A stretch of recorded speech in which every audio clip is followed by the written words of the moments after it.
In the winter of 1899, in the port town of Otaru on the northern island of Hokkaido,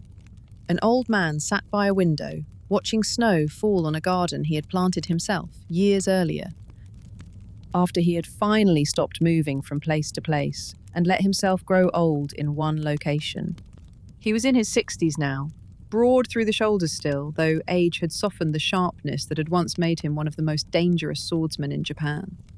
His name these days was Sugimura Yoshie, a name he had taken through marriage decades earlier, when he settled into a quieter life than the one that had defined his youth.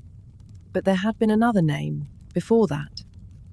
a name that still occasionally found its way into conversations with visitors who had heard, somehow, that the old man in this house had once been someone else entirely. That name was Nagakura Shinpachi, and if you had said it in Kyoto 35 years earlier, in the summer of 1864, there would have been no need to explain who you meant. He does not tell this story often, even now. But on this particular winter evening, with the snow falling the way it falls in the north, quietly, steadily, without any hurry to stop,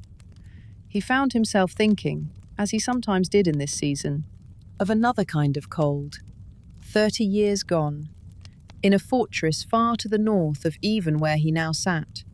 where a friend of his had died with a sword still in his hand, in the last spring of a war that had already, by the time that friend fell, been lost for the better part of a year. He thought of Hijikata Toshizo. He thought too of Kondo Isami, dead even longer, his head displayed in a public execution ground, as though he had been nothing more than a common criminal. And he thought of Okita Soji, youngest of them all, who had never lived to see any of the things that came after. The war in the north, the new Japan that grew up in its place, this very room, this very garden, this very old man sitting quietly by a window, watching snow fall on a winter evening at the close of a century none of his old comrades had lived to see. This is a story about those men, and about the small, unlikely organisation they built together, in a handful of years in the middle of the 19th century. An organisation that called itself the Shinsengumi, the newly selected corps. It is not, in the end, only a story about swords, though there will be a great many swords in it. It is a story about what it means to keep a promise, after the world that made the promise meaningful has already begun to disappear. About a small group of men, mostly born to no particular privilege, who built something out of nothing through nothing but relentless effort, and who then, having built it, held on to it with a stubbornness that the changing world around them did not reward, and in most cases did not forgive. To understand how it began, we have to go back further than Kyoto, further even than Edo, to a specific decade in the middle of the 19th century, when Japan itself, a country that had spent more than 200 years deliberately closed off from most of the outside world, was forced, almost overnight, to reckon with the fact that this isolation could not continue. For this whole story to make sense, it helps to understand, in a little detail, what Japan actually was in the years before any of these men were born, and what began to change. Since the early 1600s, Japan had been governed by a military government, the shogunate, headquartered in the city of Edo, which one day would be renamed Tokyo. The shogunate was led by a hereditary line of rulers, the Tokugawa family, and it had imposed, gradually, over its first several decades in power, an extraordinarily strict policy of national seclusion, known as sakoku, the closed country. Under this policy, foreign ships were, with very few exceptions, turned away from Japan's shores. Japanese subjects were forbidden, on pain of death, from leaving the country and returning. Trade with the outside world was restricted almost entirely to a single small artificial island in the harbour of Nagasaki, where Dutch merchants were permitted a narrow, closely supervised commercial relationship. The only real window Japan kept open to the wider world for more than 2 centuries. This isolation, whatever else it did, produced something genuinely unusual, an extraordinarily long stretch of internal peace. The great civil wars that had defined Japan's medieval centuries, wars between rival warlords fighting for control of the country, effectively ended with the Tokugawa family's consolidation of power at the very start of the 1600s, and did not resume, at least not on any comparable scale, for well over 200 years afterward. This peace allowed a settled, elaborate civilization to develop, undisturbed by major war, in a way that few societies in world history have experienced for so long a stretch. Farming methods refined themselves across generations without the constant disruption of armies marching through planted fields. Cities grew, arts flourished. An entire elaborate culture of manners, aesthetics, and craft developed and matured, because there was, for 2 centuries, comparatively little to interrupt it.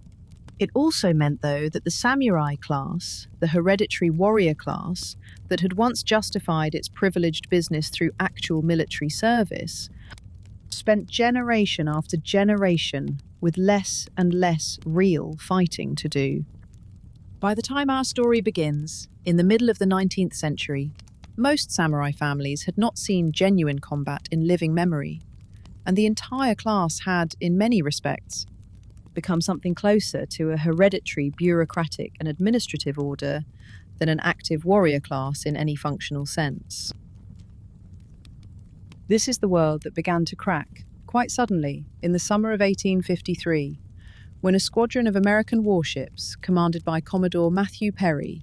sailed into the bay near Edo and delivered, in effect, an ultimatum. Japan would open itself to trade and diplomatic relations with the United States, or face the consequences of continued American naval pressure. The ships themselves, black-hulled steam vessels bristling with modern cannon, unlike anything most people in Japan had ever seen, produced a shock that rippled through the entire country almost instantly. These came to be remembered as the kurofne, the black ships, and the phrase itself became, within Japan, a shorthand for the entire experience of forced, sudden confrontation with a wider world that had developed, in the 2 centuries of Japan's seclusion, military and industrial capabilities far beyond anything the shogunate could match. The shogunate, after considerable internal debate and no small amount of genuine panic, concluded that it had no real choice but to agree to Perry's demands. Treaties followed, first with the United States, then with other Western powers, opening Japanese ports to foreign trade and establishing the diplomatic relationships that, within a decade, would utterly transform the country's internal politics.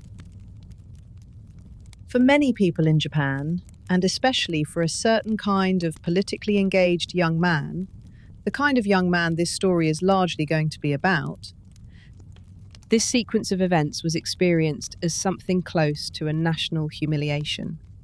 The shogunate, the government that had governed Japan for 2.5 centuries, had been forced by the mere appearance of foreign warships to abandon the policy of seclusion it had maintained since its earliest years, and had done so, in the eyes of its critics, without putting up any real resistance at all. This humiliation fed directly into a political movement that had actually been simmering in various quieter forms for some time already. A movement to restore genuine political authority to the emperor, who resided in the old capital of Kyoto and had for centuries held a position that was overwhelmingly ceremonial and religious, rather than politically powerful. The argument at its simplest ran like this: the shogunate had failed, through weakness or through complicity, to protect Japan from foreign intrusion.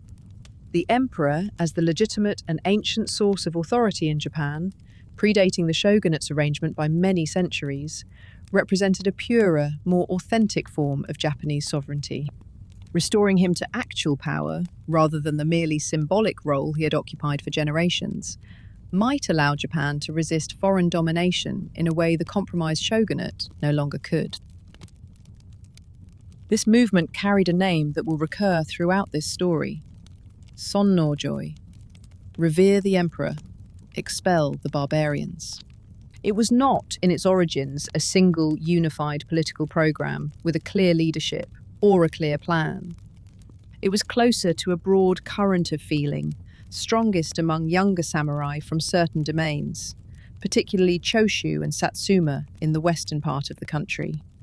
Domains that had long histories of tension with the Tokugawa shogunate, stretching back to the very foundation of Tokugawa rule. By the early 1860s, this current of feeling had begun expressing itself in Kyoto streets in an increasingly direct and violent way. Officials associated with the shogunate, or with policies of accommodation toward foreign powers, began to be assassinated, often at night, often with a note left beside the body explaining, in the killer's own terms, the political justice of what had been done. Kyoto, the emperor's city, the ceremonial and spiritual heart of the old Japan, had become, almost overnight, one of the most dangerous cities in the country. And the shogunate, embarrassed by its inability to protect its own officials within the emperor's own capital, needed, urgently, some kind of answer. It found part of that answer in the spring of 1863 in an unlikely source.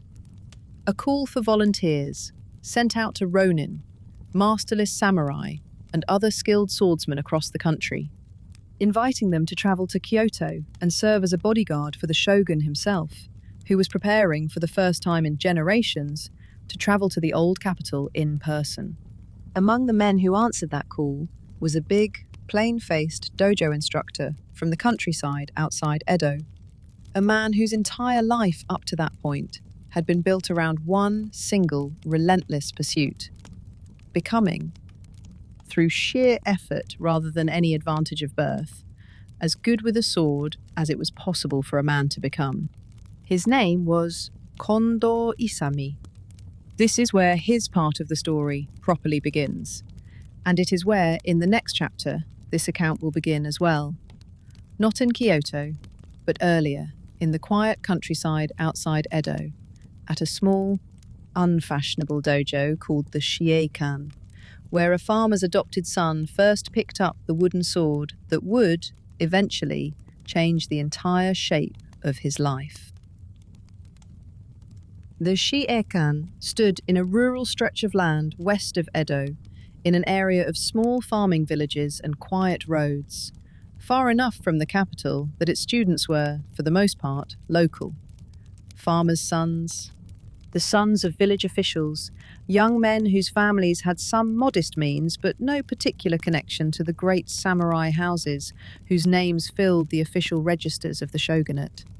It was not, by the standards of the era, a prestigious school. Edo itself was home to several swordsmanship academies, with centuries of lineage behind them. Schools where the sons of high-ranking samurai families trained under teachers whose own teachers had trained under teachers, stretching back in an unbroken line to the founding of their particular tradition. The Shieikan had no such history. It taught a style called Tennenri Shinryu, a tradition founded only a few generations earlier, without the prestige that centuries of accumulated reputation might have provided. What Tennenri Shinryu offered instead was practicality. It was a style built less around elaborate formal technique, the kind of technique that impresses in a demonstration but sometimes proves less useful in an actual chaotic confrontation, and more around direct, effective combat, the kind of skill that could be developed through hard, repetitive practice by students who had not spent their entire childhoods immersed in swordsmanship the way the sons of great samurai houses often had. This practicality suited the Shieikan's actual student body extremely well, because the young men who trained there were not, for the most part, destined for lives as professional warriors in any traditional sense. They were farmers, or the sons of farmers, learning swordsmanship in whatever hours the agricultural calendar allowed them to spare, because a degree of martial skill was, in this period,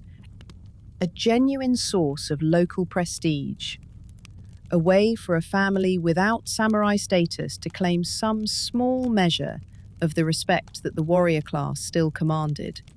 even in an age when most actual warriors had not fought in generations. Into this world came a boy named Katsugoro, born in 1834 to a farming family in Kami Ishihara village, one of several sons, with no particular expectation attached to his future, beyond the ordinary expectation that he would eventually help work his family's land or find some other useful occupation. At some point in his boyhood, accounts vary on the precise circumstances, he was adopted into the family that ran the shiekan, a fairly common arrangement in this period for small, family-run schools that needed an heir with genuine talent rather than simply an heir by blood. He took at that point the name history would come to know him by, Kondo Isami.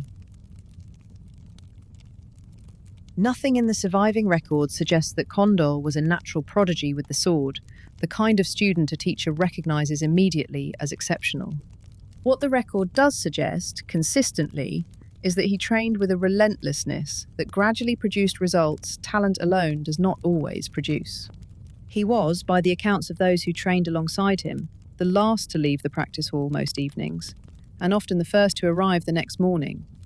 across years that turned a merely capable young swordsman into someone genuinely formidable. He inherited formal leadership of the shiekan in his mid-20s, becoming its fourth headmaster in the school's short lineage, and continued, as headmaster, the same unglamorous work of teaching provincial students in a dojo with a hard-packed dirt floor and no particular prestige attached to its name. It is worth pausing here on something easy to overlook. For most of his 20s, Kondo's life was almost entirely uneventful, in the way that most lives, examined honestly, tend to be uneventful for long stretches at a time. He taught, he trained. He married a woman named Tsune, and the two of them had a daughter. He collected modest fees from local families who sent their sons to learn the sword. He had no reason in these years to imagine that history had any particular role in mind for him. This ordinariness matters because it is easy, telling a story that ends in Kyoto and in a public execution ground, to imagine that greatness, or at least historical significance, was somehow visible from the beginning, waiting to be discovered. It was not. Kondo spent the first 3 decades of his life as a moderately successful, entirely obscure rural dojo instructor, and whatever else can be said about what he eventually became, it began from nothing more dramatic than years of unglamorous, repetitive discipline applied without any guarantee that it would ever matter to anyone beyond the small circle of students who gathered at his school. The broader political world in these same years was changing rapidly around him, in ways that a rural dojo instructor might have followed only distantly, through news that filtered out from Edo and through the general anxious atmosphere that settled over the country following Commodore Perry's arrival in 1853. When Kondo was still a young man, not yet fully established as the shiekan's headmaster. Edo itself in these years was a city of growing unease. Rumours of foreign warships, of shogunate officials scrambling to respond to demands they had no clear way to refuse, of a political order that had held steady for 2.5 centuries, suddenly finding itself uncertain of its own footing, would have reached even the quiet farming villages west of the city, carried by travellers, by merchants, by the general low hum of anxious conversation that accompanies any period when the largest, most stable institutions in a society begin to show visible signs of strain. Kondo, by every indication in the surviving record, was not a particularly political young man in these years, at least not in any sophisticated, ideologically developed sense. He was a swordsman and a teacher,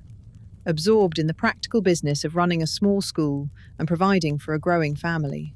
But the broader current of sonnojoi sentiment, the reverence for the emperor and the anxiety about foreign intrusion that this account has already described, was not confined to Kyoto's radical political circles. It moved through provincial dojos too, through the ordinary conversations of young men who trained together and talked, in the natural way young men do, about the state of the country and what a real man, in troubled times, ought to be doing about it. It was into this atmosphere, in the early months of 1863, that word arrived of the shogunate's unusual recruitment call, an invitation to skilled swordsmen, regardless of formal samurai status, to travel to Kyoto and serve as a bodyguard for the shogun's upcoming visit to the old capital. For a man like Kondo, this call represented something that his ordinary life, however stable, had never offered. A genuine, official opportunity to matter beyond the boundaries of his small rural school, to put years of unglamorous training to use in service of something larger than local reputation. He was, by 1863, approaching 30 years old, established but unremarkable, the headmaster of a dojo that most of Edo had never heard of. He decided to go. And he did not decide to go alone. He brought with him a core group of his closest students and associates from the Shiekan,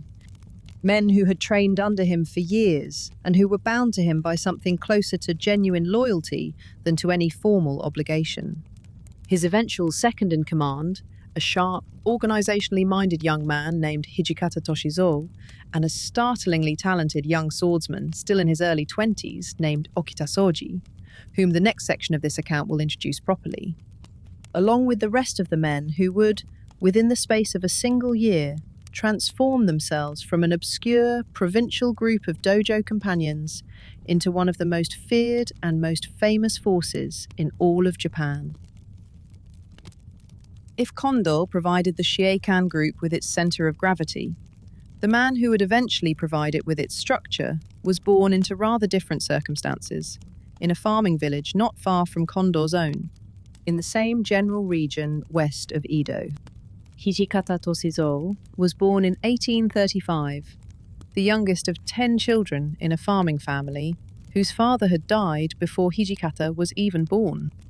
He was raised largely by an older brother, in a household that, by the nature of inheritance customs in this period, had little practical use for a youngest son, once the family's land and position had already been allocated among the older children. This is worth sitting with for a moment, because it shapes something essential about who Hijikata became. A samurai family's eldest son typically inherited a clear, settled position. A youngest son, particularly in a farming household with no land left to give him, inherited considerably less certainty about his own future and had to find, through his own initiative, whatever place in the world he was going to occupy. Before he found his way fully into swordsmanship, Hijikata tried his hand at the family's secondary trade, selling a patent herbal medicine called Ishida Sanyaku, made from a local plant and marketed as a remedy for bruises and other minor injuries, walking from village to village with a case of the remedy on his back, in the manner of travelling peddlers throughout Japan in this period. By most accounts, he was not especially suited to this work. What he had, instead of a salesman's easy charm, was a colder, more analytical temperament, an instinct for organisation and for rules, that would, within a few years, prove far more valuable to the group he eventually helped lead than any skill at selling herbal remedies door to door ever could have been. He trained in swordsmanship alongside Kondo, eventually becoming one of the senior students at the Shiegan, and the two men developed over these years a bond that would define the rest of both their lives. Kondo, the natural centre, the man other men wanted to follow, and Hijikata, the administrator, the man who could take that willingness to follow and turn it into something organised, disciplined, and, eventually, formidable. The third figure central to this story was younger than either of them and arrived at the Shiekan under very different circumstances, as a small child rather than as an adult seeking training.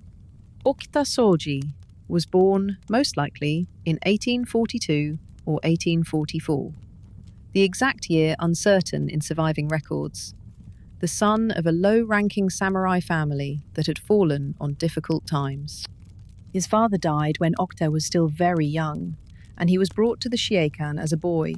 small enough, by the accounts of those who remembered his earliest years there, that older students would lift him up to practice his sword swings at a height his own small body could not yet reach on its own. He grew up, quite literally, inside the dojo, absorbing swordsmanship the way a child raised in a musical household absorbs music, before he was old enough to have consciously chosen it as a pursuit at all. And by the time he reached adulthood, this early, total immersion had produced something genuinely extraordinary. By wide agreement among his contemporaries, Okita was simply the most naturally gifted swordsman any of them had ever encountered. Someone whose skill seemed to require no visible effort, in the way that certain rare talents in any field appear to simply exist rather than to have been built. Those who knew him personally, rather than only by reputation, described a young man whose temperament sat in an unusual and somewhat startling contrast with his lethal ability. Cheerful, gentle with children, fond of games, easy to laugh, a person whose company people genuinely enjoyed in a way that his terrifying effectiveness with a blade did not, in the accounts of those who actually spent time with him, seem to diminish at all. There was a fourth figure among this original core group, and though he will not occupy quite the same central place in this account as Kondo, Hijikata, and Okita, his testimony, given many decades later, forms one of the most valuable single sources historians have for understanding what this entire story actually felt like from the inside. Nagakura Shinpachi was born in 1839 in Edo itself, into an actual samurai family attached to the Matsumaya domain. A family background slightly more formally elevated than Kondo's or Hijikata's. Though Nagakura, restless in temperament from a young age, left his family's household as a teenager to pursue swordsmanship training more seriously than his own family's position strictly required, eventually finding his way, like Hijikata, to the Shieikan, where he trained alongside Kondo and became one of the group's most capable and most independent-minded swordsmen. It is Nagakura, in his old age, sitting by that window in Otaru, in the winter with which this account began, who would eventually dictate the memoirs that preserved so much of what this story now knows about how these men actually lived, fought, argued, and, in most cases, died. Memories set down by a man who had been present for nearly all of it, and who lived, unlike most of his closest companions, long enough to tell the story to a country that had, by the time he told it, become almost unrecognisable from the one he had grown up in. These four men, and a small number of other Shieikan students and associates who will enter this account as the story requires them, were the core of what eventually walked out of Edo in the spring of 1863. Not yet the Shinsengumi, not yet famous, not yet feared, simply a group of provincial swordsmen, bound together by years of shared training in an unfashionable rural dojo, about to answer a government's call for help, and in the process, walk directly into the middle of the most consequential political upheaval Japan had experienced in more than 200 years. None of them, setting out that spring, could have known how it would end. This account, having now introduced them, will follow them there.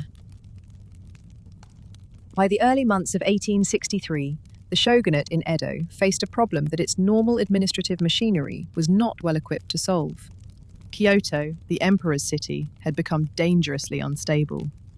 Political assassinations carried out by radical loyalists sympathetic to the Sono Joy movement this account has already described were occurring with growing frequency, and the shogunate's own officials in the city seemed unable to contain them. Compounding this, the shogun himself, Tokugawa Iemochi, was preparing to travel to Kyoto in person, the first shogun to do so in well over 2 centuries. A visit intended to demonstrate cooperation between the shogunate and the imperial court, at a moment when that cooperation was increasingly in doubt. A shogun travelling into a city this unstable needed protection that went beyond what the regular shogunate garrison in Kyoto could reliably provide. The specific solution that emerged came from an unlikely source, a proposal championed by a restless and ambitious ronin named Kyokawa Hachiro to recruit a volunteer corps of skilled swordsmen from across the country, regardless of their formal samurai status, and send them to Kyoto ahead of the shogun's arrival. Kyokawa was, on paper, exactly the kind of person the shogunate might have been wary of trusting with such a task. He came from a wealthy farming family in the northern province of Dewa, had studied swordsmanship and scholarship in Edo, and had for years moved in political circles sympathetic to the Sonojoi cause, the very cause whose adherents were currently terrorizing Kyoto's streets. But Kyokawa was also genuinely persuasive, and he presented his proposal in terms the shogunate's own officials found difficult to refuse. A low-cost, quickly assembled force, recruited from ronin who would otherwise have no formal outlet for their skills, that could provide exactly the kind of protection Kyoto currently lacked. The shogunate approved the plan in the final weeks of 1862, and recruitment notices went out across the country in the early months of 1863, inviting ronin and other swordsmen, whatever their formal status, to gather in Edo before marching to Kyoto together as a single body. It is worth pausing on how unusual this recruitment was for its time. Status in Tokugawa Japan was, in the overwhelming majority of cases, hereditary and fixed. A farmer's son was a farmer. A samurai's son was a samurai. The formal boundaries between these categories were not, in ordinary circumstances, something that skill or effort alone could cross. Kyokawa's recruitment call cut across this entirely. It did not ask where a man had been born, or what his family's formal status was. It asked only whether he could fight, and whether he was willing to serve. For a rural dojo instructor like Kondo Isami, a man who had spent his entire life training with extraordinary dedication, precisely because dedication was the only advantage available to him, this was an opportunity of a kind that essentially did not otherwise exist in the Japan of 1863. Kondo and his closest students and associates from the Chiegan answered the call, gathering in Edo along with roughly 250 other volunteers from across the country. An enormous and, by any honest assessment, quite mismatched collection of men, some genuine samurai who had lost their positions, some accomplished swordsmen from established schools, and a good many provincial dojo students, like Kondo's own group, whose formal credentials were modest, but whose determination was not. They gathered at Denzu-in Temple in Edo's Koishikawa district in the early spring of 1863, receiving basic provisions and instructions before setting out in a long column along the Tokaido Road toward Kyoto. A journey that would take roughly 2 weeks on foot, passing through the flooded spring rice paddies and the small farming towns that lined the great road connecting Japan's two most important cities. It is worth returning here to something this account touched on earlier, because it matters for understanding what these men actually were, walking that road. They were, in the overwhelming majority, not experienced soldiers. Japan had not fought a major war in over 2 centuries. Swordsmanship, for most of these men, had been a discipline practiced in a controlled dojo environment, against training partners operating under agreed rules, rather than a skill tested in genuine, chaotic, lethal combat. Whatever these men were walking toward, none of them, including Kondo himself, had any real personal experience of what actual violence, outside the structured environment of dojo training, would actually require of them. They were, in this sense, walking into something none of them fully understood, carrying skills that had been developed for one purpose and were about to be tested in a radically different one. A gap between training and reality that this account will return to, because it shaped, in ways both fortunate and tragic, almost everything that happened to this group over the following 5 years. Kyokawa Hachiro, meanwhile, had his own private purpose for this entire recruitment scheme, one that had almost nothing to do with protecting the shogun, and everything to do with his own long-standing sympathies for the Sono-Joy cause. He appears to have used the shogunate's own recruitment call and the shogunate's own funding simply as a mechanism for gathering, in one place, under his personal influence, a large body of skilled swordsmen whom he intended, once they reached Kyoto, to redirect entirely. Not toward guarding the shogun, but towards serving the emperor and the loyalist cause directly. This was, by any reasonable standard, a fairly audacious deception, using the shogunate's own money and administrative machinery to assemble a force he privately intended to turn against the shogunate's own interests. Whether Kyokawa had planned this deception from the very beginning, or arrived at it only once the recruitment was already underway, is not entirely settled among historians who have studied the surviving record. What is clear is that by the time the column reached Kyoto, in the final days of the 2-week march, Kyokawa was ready to reveal his true intentions to the men who had followed him there. The column arrived in Kyoto in the early spring of 1863, tired from 2 weeks of marching, uncertain what exactly awaited them, and settled first into temporary lodgings within the city, while Kyokawa prepared to make his move. It is here, at this precise moment of arrival, that the story this account is telling truly begins to diverge from the story Kyokawa had intended to tell. Within days of reaching Kyoto, Kyokawa gathered the assembled volunteers and revealed his actual purpose. Rather than serving as the shogun's bodyguard, he proposed that the entire group submit a petition directly to the imperial court, offering their swords to the cause of restoring the emperor's authority,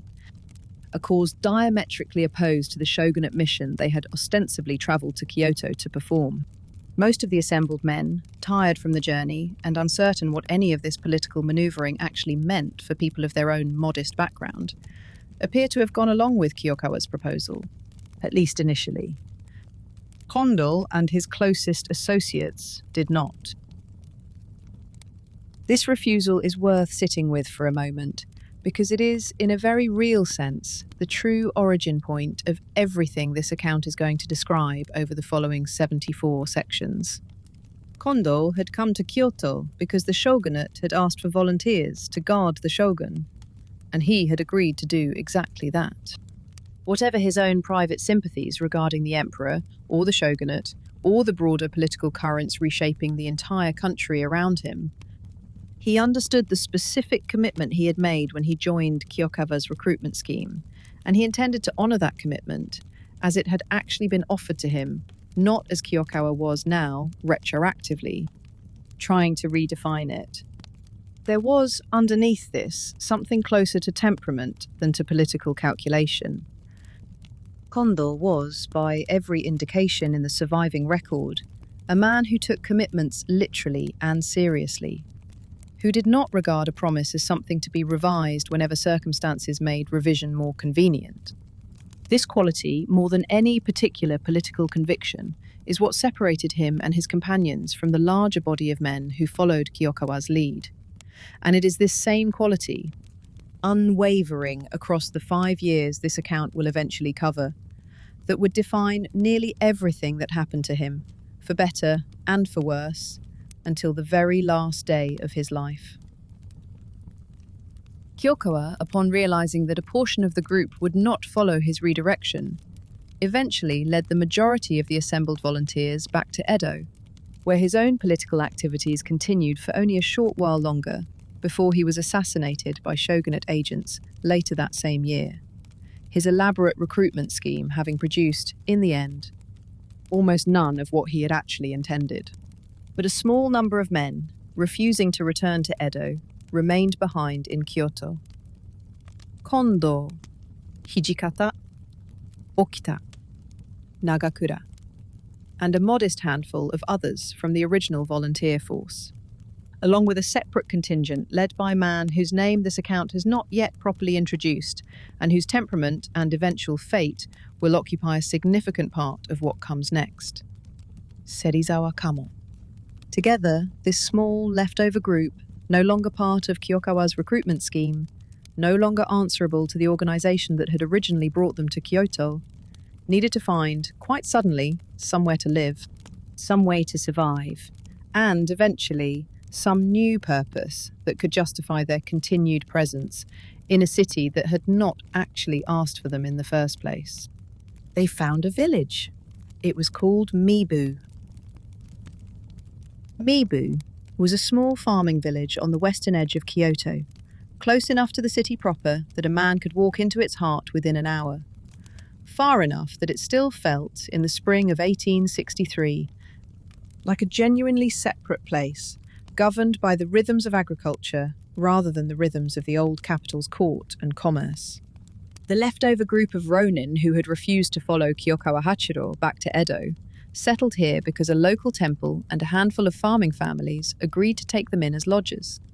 An arrangement brokered through the shogunate's local contacts, since the group, at this early point, had no organisation, no funding beyond whatever modest allowance the shogunate's Kyoto office chose to extend, and no clear future beyond the vague hope that their skills might eventually prove useful to somebody. It is worth pausing here to describe in some detail what daily life in a place like Mibu actually looked like in this period, because this account will spend a great deal of time over the sections that follow describing violence, and it is easy, surrounded by that violence, to lose sight of the ordinary physical texture of these men's lives. The houses they were billeted in were traditional farmhouses, built of wood, with sliding paper screens, shoji, dividing interior spaces that could be reconfigured depending on the season and the occasion, and floors covered, in the main rooms at least, with tatami, the woven straw mats that had for centuries been the standard flooring of any Japanese home above the poorest level. Tatami deserves a moment of proper explanation because it shaped daily life in ways that a modern audience, accustomed to very different flooring and very different ways of using domestic space, might not immediately appreciate. Each tatami mat was woven from igusa, a type of rush grown specifically for this purpose in flooded paddies not unlike the rice paddies that fed the entire country, dried and then woven with painstaking craft around a firm inner core into a mat of standard dimensions, roughly 90 by 180 centimetres, a size so consistent and so fundamental to Japanese domestic architecture that room sizes themselves were, and in many contexts still are, described in terms of how many tatami mats they contain. A freshly laid tatami mat carries a distinctive scent, a green, slightly sweet, grassy fragrance that fades gradually over the months and years as the mat ages, so that the smell of a room could, for anyone who had grown up around tatami, function almost as a kind of calendar, telling you roughly how recently the flooring had been replaced, and therefore something about the household's means and habits. The men who came to lodge in these Mibu farmhouses in the spring of 1863 were, by trade, and by the near future awaiting them, killers in training. But the rooms they slept in, ate in, and, in the earliest and calmest weeks, simply passed quiet evenings in, were not built for that at all. They were ordinary domestic spaces, the same kind of rooms a farming family used for every unremarkable purpose that fills an ordinary life. Sleeping, eating, sewing, praying at a small household shrine, gathering around a low table on a cold evening. This contrast, this gap between the violent purpose that would eventually define these men's public reputation and the almost startlingly ordinary domestic setting in which so much of their actual daily life took place, is worth holding on to throughout this entire account. History remembers organisations like this one primarily through their most dramatic moments, the battles, the assassinations, the executions.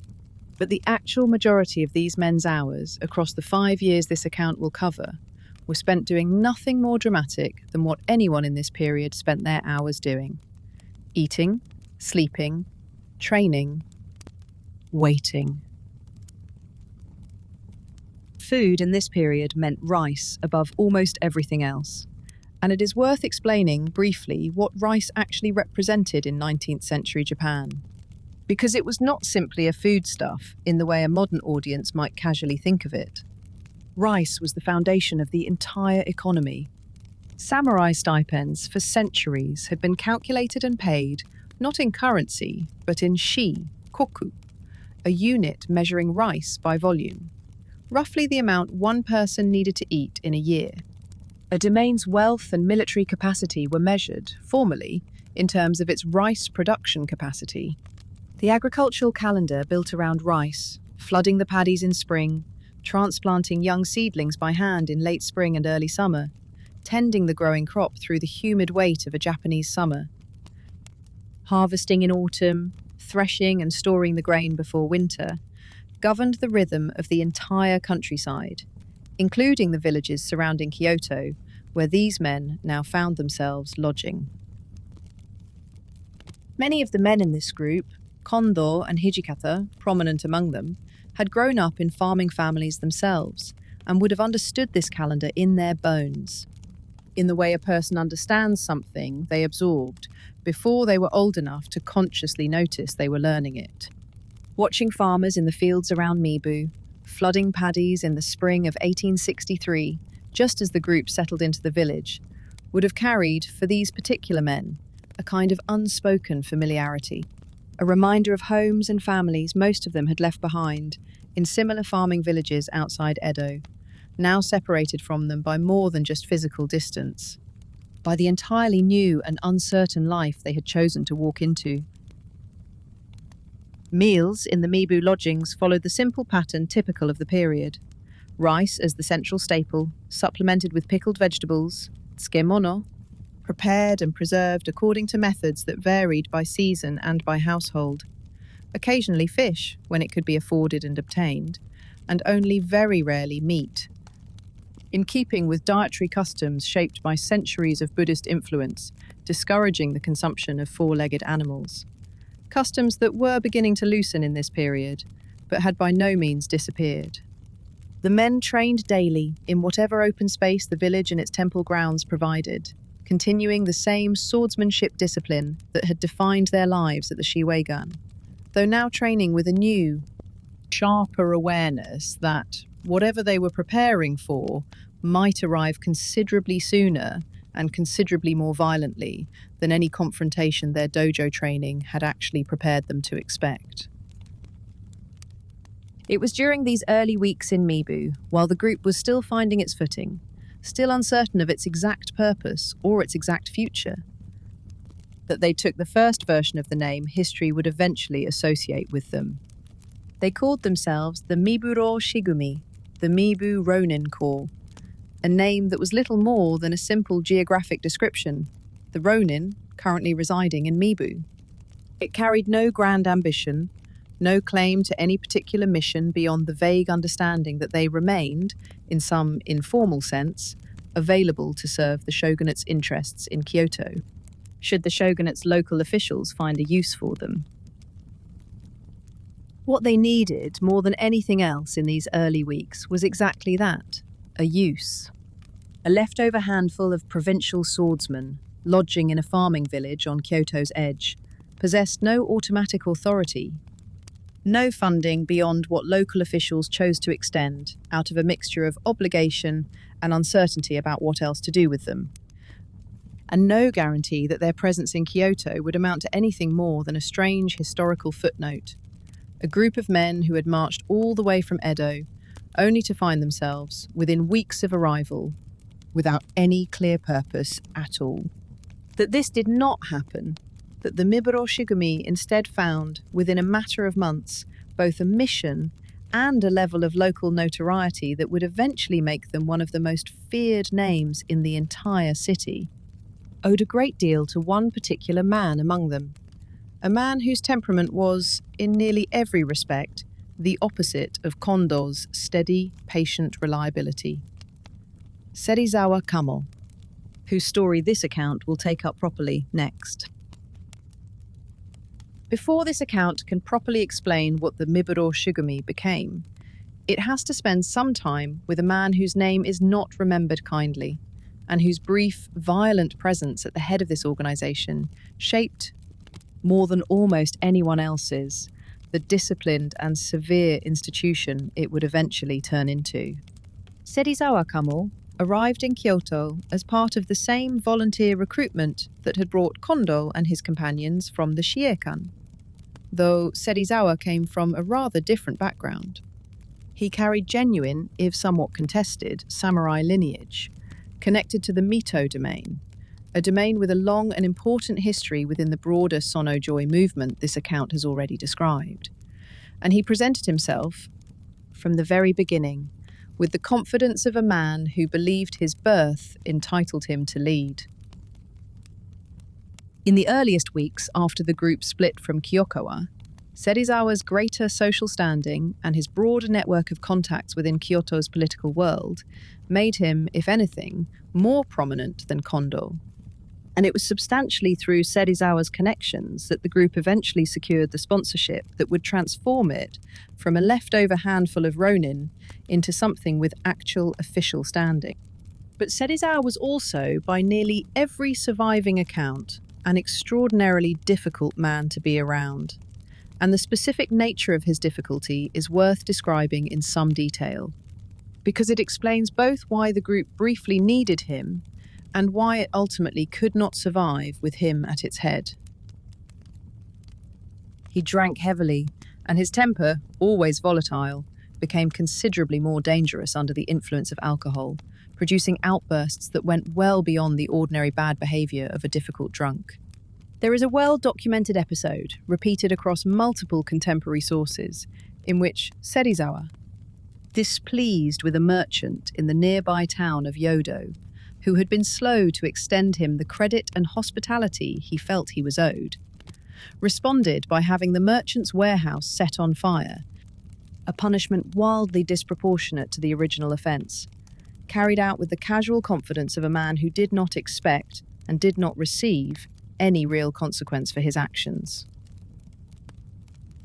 This was not an isolated incident. Sources from the period describe a pattern of similar behaviour, demanding hospitality from merchants and innkeepers as though it were owed to him by right, responding to any perceived slight with an escalation that ordinary social relationships simply could not absorb, and treating the group's still uncertain official standing as though it already granted him a kind of impunity that, in the earliest months at least, nobody was quite in a position to actually challenge. There is also the story, one of the most frequently repeated episodes from this early period,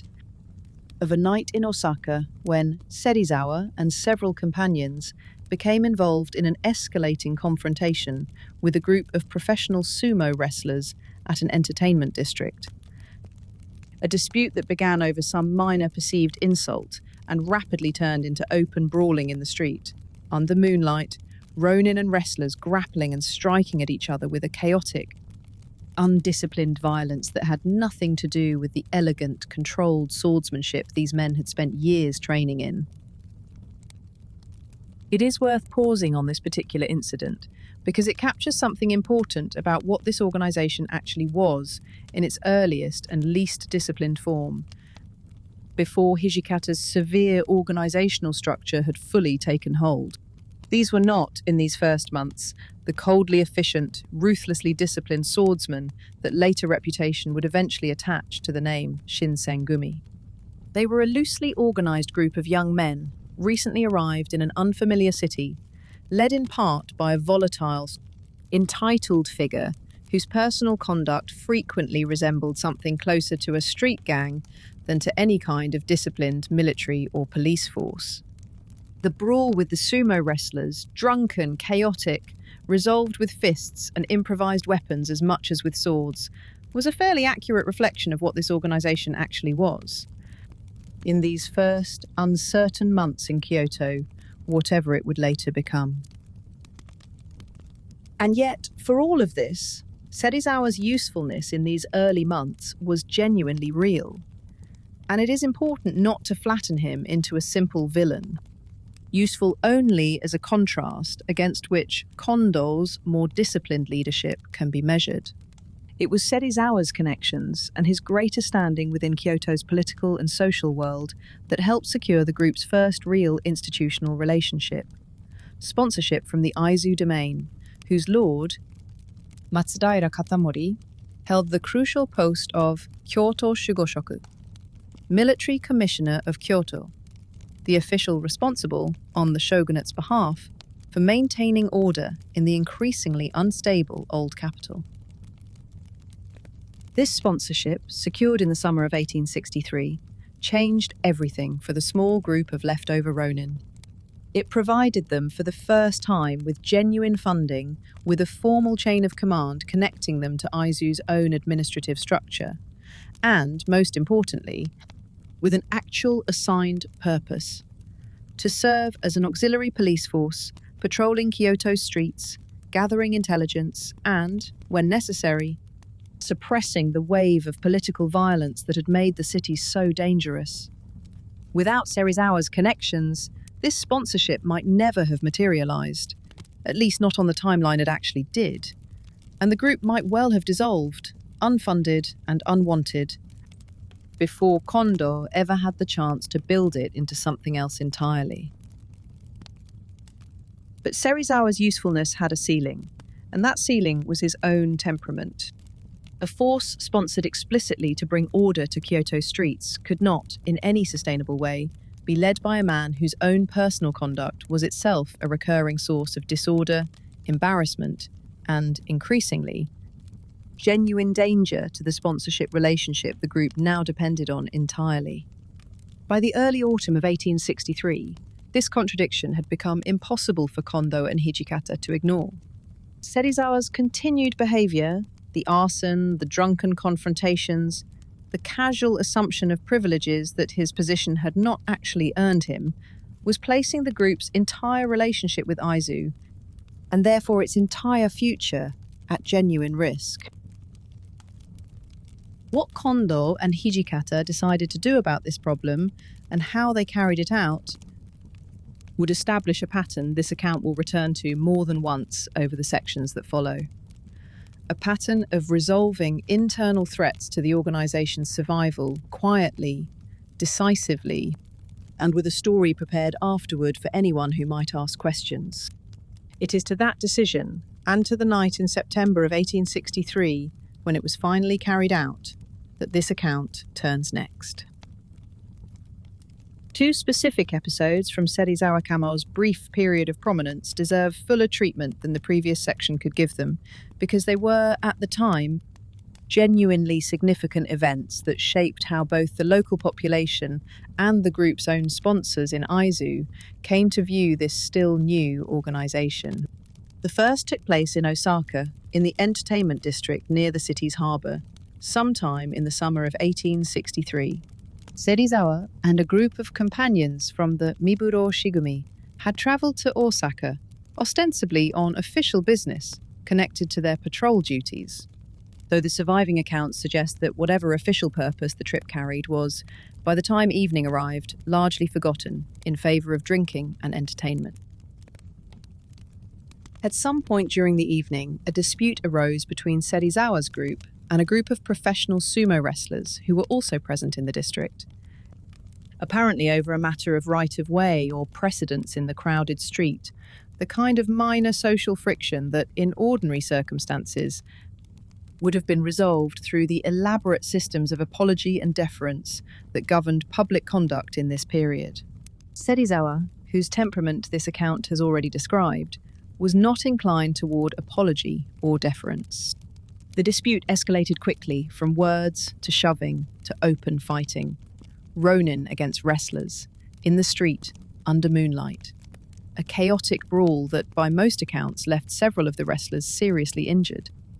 And that produced, in its aftermath, exactly the kind of official complaint and local scandal that a group still trying to establish its legitimacy could least afford. The second episode, and the more serious of the two, involved a merchant establishment called the Yamatoya in Kyoto itself, sometime in the autumn of 1863, not long before Serizawa's own death. The specific origin of the dispute varies somewhat between sources, but the general shape is consistent. Serizawa demanded some form of financial support or hospitality from the Yamatoya's proprietors, in the manner he had come to regard as his due. And when the merchant either refused or failed to respond quickly enough to satisfy him, Serizawa's response was to have the establishment set on fire. This was not a small, contained act of intimidation. Contemporary accounts describe a fire that caused significant damage to the property and that alarmed the surrounding neighbourhood considerably. An act of destruction carried out, apparently, with Serizawa's full knowledge and approval by men under his command against a merchant whose only offence had been insufficient enthusiasm for meeting demands that had no legitimate basis in the first place. It is worth pausing to consider what this kind of behaviour actually meant for the Miburo Shigumi's position in Kyoto, at a moment when the organisation's entire future depended on convincing the Aizu domain and the broader shogunate administration that it represented a genuine solution to Kyoto's disorder, rather than simply another source of it. A patrol force whose own commanding officer set fire to merchant properties over matters of wounded pride was not, by any reasonable measure, distinguishable from the disorder it had ostensibly been created to suppress. The merchants and ordinary residents of Kyoto, whose cooperation and confidence the group would eventually need if it hoped to gather the kind of local intelligence that effective policing actually required, had every reason, based on incidents like the Yamatoya fire, to regard the Miburo Shigumi with the same wary fear they might have extended to any other armed group roaming the city's streets, with the confidence that came from knowing few people would dare to challenge them.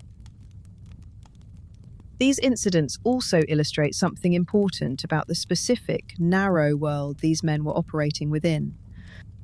A world where the normal social and legal constraints that might have restrained this kind of behaviour in ordinary circumstances had been substantially weakened by the general breakdown of order that this entire account has been describing. In a stable, peaceful Kyoto, an armed group setting fire to a merchant's property over a matter of unpaid hospitality would have faced serious consequences from the shogunate's own administration, if from nowhere else. But Kyoto in 1863 was not stable, and the Miburo Shigumi's connection, however informal at this early stage, to the Aizu domain's authority provided Serizawa with a degree of practical impunity that a more ordinary criminal would never have enjoyed. It was precisely this impunity and the risk it posed to the group's still developing relationship with its actual sponsors that eventually convinced Kondo and Higata that Serizawa's continued leadership represented an existential threat to the organization's survival. Word of incidents like the sumo wrestler brawl and the Yamatoya fire inevitably reached Matsudaira Katamori and his officials in the Aizu administration, and each new incident made it correspondingly harder to argue that the Miburo Shigumi deserved the continued trust and the continued funding that its sponsorship depended on.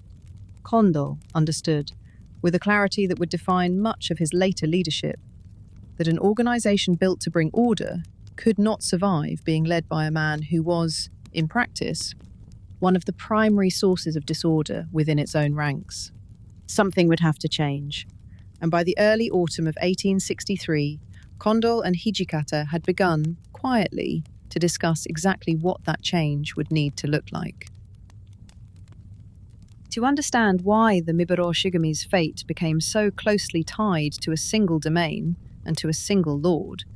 it is worth taking a moment to properly introduce Matsudaira Katamori and the position he held, because his own story runs through nearly every major event this account will describe over the years that follow. Matsudaira Katamori was the head of the Aizu domain, a mountainous territory in the north of Japan, and a domain whose ruling family had a particularly deep and particularly personal history of loyalty to the Tokugawa shogunate, stretching back to the earliest generations of Tokugawa rule, when an ancestor of the Aizu line had been specifically charged by the shogunate's founders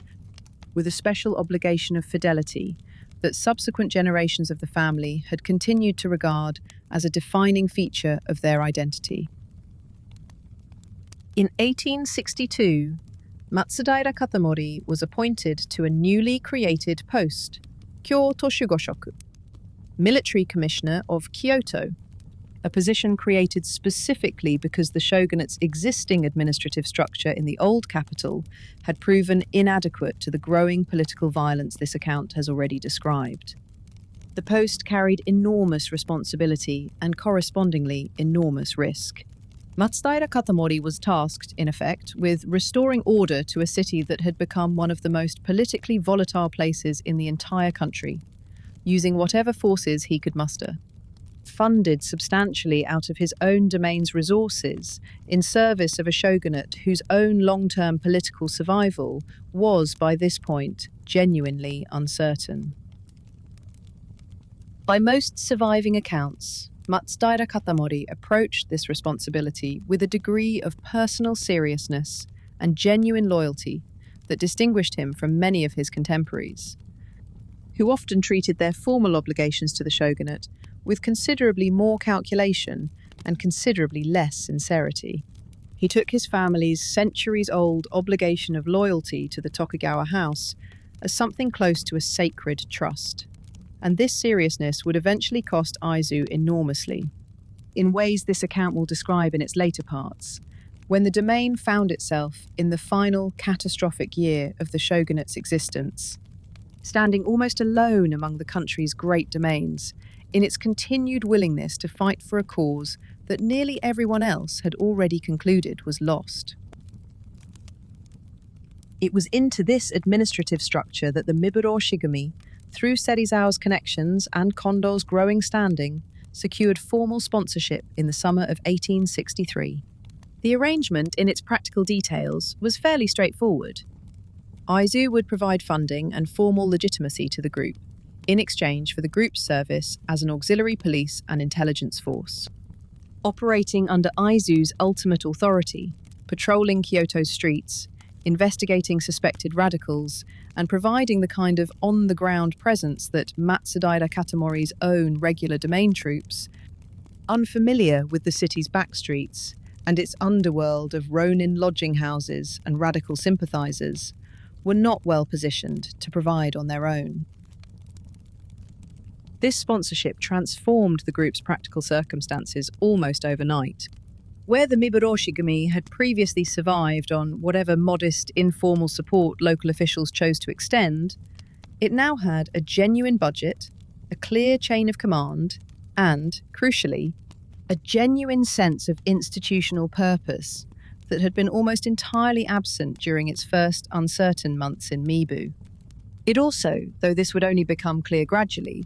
placed the group's entire future in a kind of shared destiny with Aizu itself, a domain whose particular brand of old-fashioned, deeply sincere loyalty to the shogunate would eventually lead both Aizu and the organization it sponsored down the same difficult and ultimately tragic path 5 years later, when the shogunate's own survival finally came to its end. None of this was visible yet in the summer of 1863. What was visible to Kondo and to the rest of the group was simply this. For the first time since arriving in Kyoto, they had a genuine institutional home, a genuine mission, and a genuine patron whose own reputation and resources were now, in some meaningful sense, invested in their success. What remained unresolved, and what would occupy the group's leadership over the following weeks, was the problem this account has already introduced. A nominal leader, in Serizawa Kamo, whose personal conduct increasingly threatened to undermine everything this new sponsorship had made possible. Matsudaira Katamori himself, by several surviving accounts, had grown increasingly uneasy about Serizawa's behavior even before Kondo and Hijikata reached their own final decision about what to do with him. The Aizu administration's confidence in the group it was now funding depended entirely on that group's ability to project the kind of discipline and legitimacy that a genuine police and security force required. And Serizawa's continued incidents, each one more difficult to explain away than the last, were placing that confidence under increasing strain. By September of 1863, the situation had reached a point where something had to change. And it was Kondo and Hijikata, rather than Matsudaira Katamori's own officials, who took it upon themselves to make sure that it did. It was around this same period, in the late summer of 1863, while Serizawa's usefulness was rapidly curdling into liability, that the group adopted the name history would come to know it by. They became the Shinsengumi, a name that can be translated roughly as the newly selected corps, or the corps of the newly chosen, a name that carried within it exactly the meaning Matsudaira Katamori, and his officials wanted associated with this force. A hand-picked, purpose-built body assembled specifically to meet Kyoto's current crisis, distinct from the ordinary domain troops and shogunate officials, who had already proven unable to contain the city's escalating violence. The name mattered, in a period and a culture where names carried real symbolic weight, and the choice of Shinsengumi over the group's earlier, more modest, Miburo Shigumi, reflected a genuine shift in status. No longer simply the ronin who happened to be lodging in Mibu, but a formally constituted, formally sponsored force with an actual institutional identity of its own. Alongside this new name came the visual symbols that would, within less than a year, make this organisation instantly recognisable throughout Kyoto. A banner and a distinctive uniform, both built around a single character that would come to represent everything this group claimed to stand for. That character was makoto, meaning sincerity or truthfulness, a quality of matching one's inner conviction to one's outer action, without gap or pretense, of being, consistently and without performance, exactly what one claimed to be. It is worth pausing on this choice because it is genuinely striking. An organisation that history would eventually remember largely for violence, internal severity, and political ruthlessness chose as the single word it wanted flying over its formations, not bravery, not loyalty in the abstract, not any of the more obviously militaristic virtues a fighting force might be expected to claim for itself, but sincerity specifically, the promise that what these men said and what these men did would always, without exception, match. The banner itself, according to surviving descriptions and later reproductions, displayed the character Kwe in bold script, often rendered in white against a dark background, sometimes accompanied by additional, smaller characters or decorative elements, depending on the specific banner and the occasion it was made for. And it became, within a remarkably short time, one of the most feared sights in all of Kyoto. Wherever that banner appeared, violence, or the serious threat of it, tended to follow close behind. Alongside the banner came the group's distinctive uniform, a light blue Haori jacket, worn over ordinary clothing, edged along the sleeves and hem with a jagged, zigzag white pattern. A design meant to evoke a famous historical banner associated centuries earlier with a warrior lineage renowned for its unwavering loyalty, even unto death. A visual reference that would not have been lost on anyone in this period with even a passing familiarity with Japan's warrior history. By most contemporary descriptions, this uniform struck at least some observers in Kyoto as somewhat old-fashioned, even faintly theatrical, for the period. A deliberately archaic visual statement in a city whose fashions, like its politics, were beginning to shift in increasingly unpredictable directions. But whatever bemused looks the light blue jackets might have drawn from Kyoto residents unaccustomed to them, they served their practical purpose extremely well. In a crowded, tense city after dark, a group of men wearing these jackets was immediately and unmistakably identifiable from a considerable distance as Shinsengumi, a visibility that functioned in its own way as a form of order. Whatever else might be uncertain on a given night in Kyoto's streets, the identity and affiliation of the men patrolling in these particular jackets was not.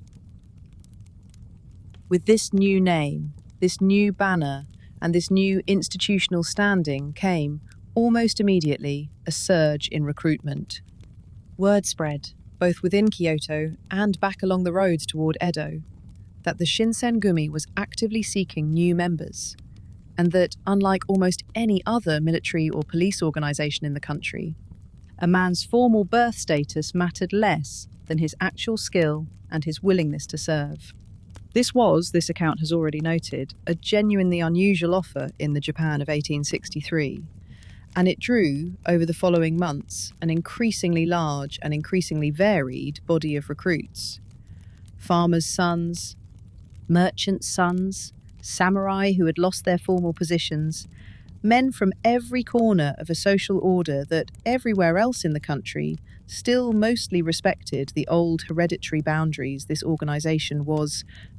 in its own practical operations, quietly beginning to erode. By the early autumn of 1863, the group had grown from its original core of perhaps 20 men to something closer to 100, a rapid expansion that brought real strength, but also real new problems. Problems of cohesion, discipline, and internal loyalty that a small group of long-time dojo companions had never needed to worry about, but that a rapidly growing organisation, drawing recruits from every background imaginable, absolutely would. Managing this growth and building the disciplined structure that would eventually hold this expanding and increasingly diverse membership together would become, over the following months, Hijikata's particular contribution to the organisation's survival. But before that structure could be properly built, one piece of unfinished business remained. Serizawa Kamo was still, nominally, one of the group's senior leaders, and his continued presence, this account has already explained, had become a genuine threat to everything the Shinsengumi's new sponsorship had made possible. In order to understand the event that gave the newly named Shinsengumi its first real taste of major political significance, it is necessary to step back and look at the broader political struggle that had been building in Kyoto throughout 1863. A struggle between two competing visions of how Japan should respond to the crisis this account described in its opening sections. On one side stood the shogunate and its allies, including Aizu, who favoured a policy sometimes called kobugattai, cooperation between the court and the shogunate, an approach that sought to preserve the shogunate's practical governing authority while giving the emperor and the court a greater ceremonial and advisory role, a middle path between the old order and full imperial restoration. On the other side stood the radical Sono-joi movement, strongest among younger samurai from Choshu and several allied domains, who wanted a much more complete transformation, genuine imperial rule, the expulsion of foreign influence, and, implicitly, the end of the shogunate's centuries-old governing authority altogether. By the summer of 1863, this radical faction had achieved a remarkable degree of practical influence within the imperial court itself, through alliances with sympathetic court nobles, and had used this influence to push the emperor, or at least the court apparatus surrounding him, toward increasingly aggressive anti-shogunate and anti-foreign positions, including, most dramatically, an actual imperial order calling for the expulsion of foreigners by a specific date, an order the shogunate had neither the practical capacity nor the genuine intention to fully carry out. This growing radical dominance within the court alarmed the shogunate's supporters considerably, and by August of 1863, a coalition of forces opposed to Choshu's influence, including Aizu, the Satsuma domain, which at this point in the story still stood on the shogunate's side of this particular conflict, and sympathetic court nobles who had grown uneasy with the radical faction's increasingly aggressive tactics, began planning a decisive countermove. That countermove came on the 18th day of the 8th month by the old lunar calendar in 1863, an event remembered ever since as Hachigatsu 18 nichi no Seihen, the August 18th coup. In a carefully coordinated operation, Aizu and Satsuma forces seized control of the palace gates before dawn, effectively locking out the Choshu-aligned radical faction and their sympathetic court allies, and, over the following hours, orchestrated the formal expulsion of Choshu's military presence from Kyoto entirely, along with several of the radical court nobles who had been Choshu's closest allies within the imperial court itself. It was a stunning and, for the Sanjo radical movement, deeply humiliating reversal. The faction that had, only days earlier, seemed to hold genuine practical influence over the direction of imperial policy, found itself almost overnight expelled entirely from the capital. Its court allies stripped of their positions, its military presence in the city eliminated. The Shinsengumi played a real, if modest, role in this operation, called upon by Aizu to help guard key positions around the palace during the tense hours of the coup itself, standing watch alongside Aizu's own regular troops as the political order of the entire city was, within the span of a single night, fundamentally rearranged. This was, for the still young organisation, an important moment of genuine institutional validation. Having been called upon, however modestly, to participate directly in an operation of this political significance, at the direct request of their own sponsor, Matsudaira Katamori, confirmed the Shinsengumi's growing standing as a genuinely trusted instrument of Aizu's authority in Kyoto, rather than simply a loosely organised group of provincial swordsmen still proving their basic reliability. The August 18th coup also set in motion consequences that would, within less than a year, produce the single event that made the Shinsengumi's name famous throughout Japan. Choshu's radical faction, expelled from Kyoto and stripped of the court influence it had spent years building, did not simply accept this defeat. Instead, over the following months, increasingly desperate and increasingly radicalized elements within the Choshu-aligned movement began planning ways to reverse this setback through renewed political maneuvering. Through continued underground activity within Kyoto itself, carried out by sympathizers who remained in the city even after Choshu's formal military presence had been expelled, and, eventually, through a plot dramatic and dangerous enough that its discovery would draw the Shinsengumi directly into the most famous single night of its entire history. But before this account can properly describe that night, at an inn called the Ikedeya, it must first finish the story this section of the account has been building toward. The story of how Serizawa Kamo, whose usefulness to the group had already curdled into genuine liability, met his end, in the same general period as the August 18th coup, at the hands of the very organisation he had helped bring into official existence. By the middle of September 1863, in the days following the political upheaval of the August 18th coup, Kondo and Hijikata had reached a settled conclusion about Serizawa Kamo, one that neither man appears to have arrived at lightly, but that both had come to see as unavoidable. The specific chain of reasoning, as best it can be reconstructed from the surviving record and the accounts later given by men who were present, ran roughly as follows. The Shinsengumi's entire future depended on Aizu's continued confidence and continued funding. That confidence was being steadily eroded by Serizawa's recurring incidents, each one making it correspondingly harder for Matsudaira Katamori's own officials to justify their continued sponsorship of an organisation that appeared, through its own senior leadership's conduct, barely distinguishable from the disorder it had been created to suppress. A formal, public reckoning, some kind of internal disciplinary action carried out openly, was not, in the specific circumstances of September 1863, a realistic option. Serizawa retained genuine standing and genuine personal loyalty among a portion of the group's membership, men who had followed him specifically, rather than Kondo, into the original volunteer corps. And an open confrontation risked splitting the organisation at precisely the moment when Aizu's confidence in its basic cohesion mattered most. What remained, in this reasoning, was the option that this account has already signalled: a quiet, decisive, private resolution, carried out by a small number of trusted men, followed by a public explanation that would protect the organisation's reputation, regardless of what had actually occurred. It is worth pausing before describing what actually happened to sit honestly with what this decision actually represented. Serizawa was not, whatever his considerable personal flaws, an external enemy. He was a founding member of the very organization that was now preparing to kill him.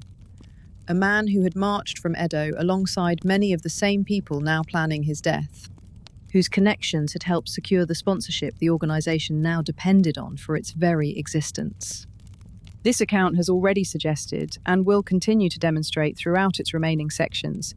that the Shinsengumi's severe internal discipline, its willingness to treat any threat to the organization's survival with lethal seriousness, regardless of the personal relationships involved, was one of its defining and most consequential characteristics. The decision to eliminate Serizawa was the first and in some ways the clearest demonstration of exactly what this characteristic actually meant in practice, applied not against some external political enemy, but against one of the group's own founding figures. The men chosen to carry out this decision were, by the most consistent accounts that survive, drawn from Kondo's most trusted inner circle: Hijikata Toshizo himself, Okita Soji, and several others closely bound to Kondo through their shared years at the Shuegan, men whose loyalty to Kondo personally was strong enough, and whose discretion could be relied upon completely enough, that the operation could be carried out without any risk of the plan leaking to Serizawa or to his remaining loyal followers beforehand. The exact contribution of each individual man involved is not entirely settled in the surviving historical record, and this account, in keeping with its commitment to honesty about the limits of what can actually be known, will not claim a certainty about these specific details that the sources themselves do not support.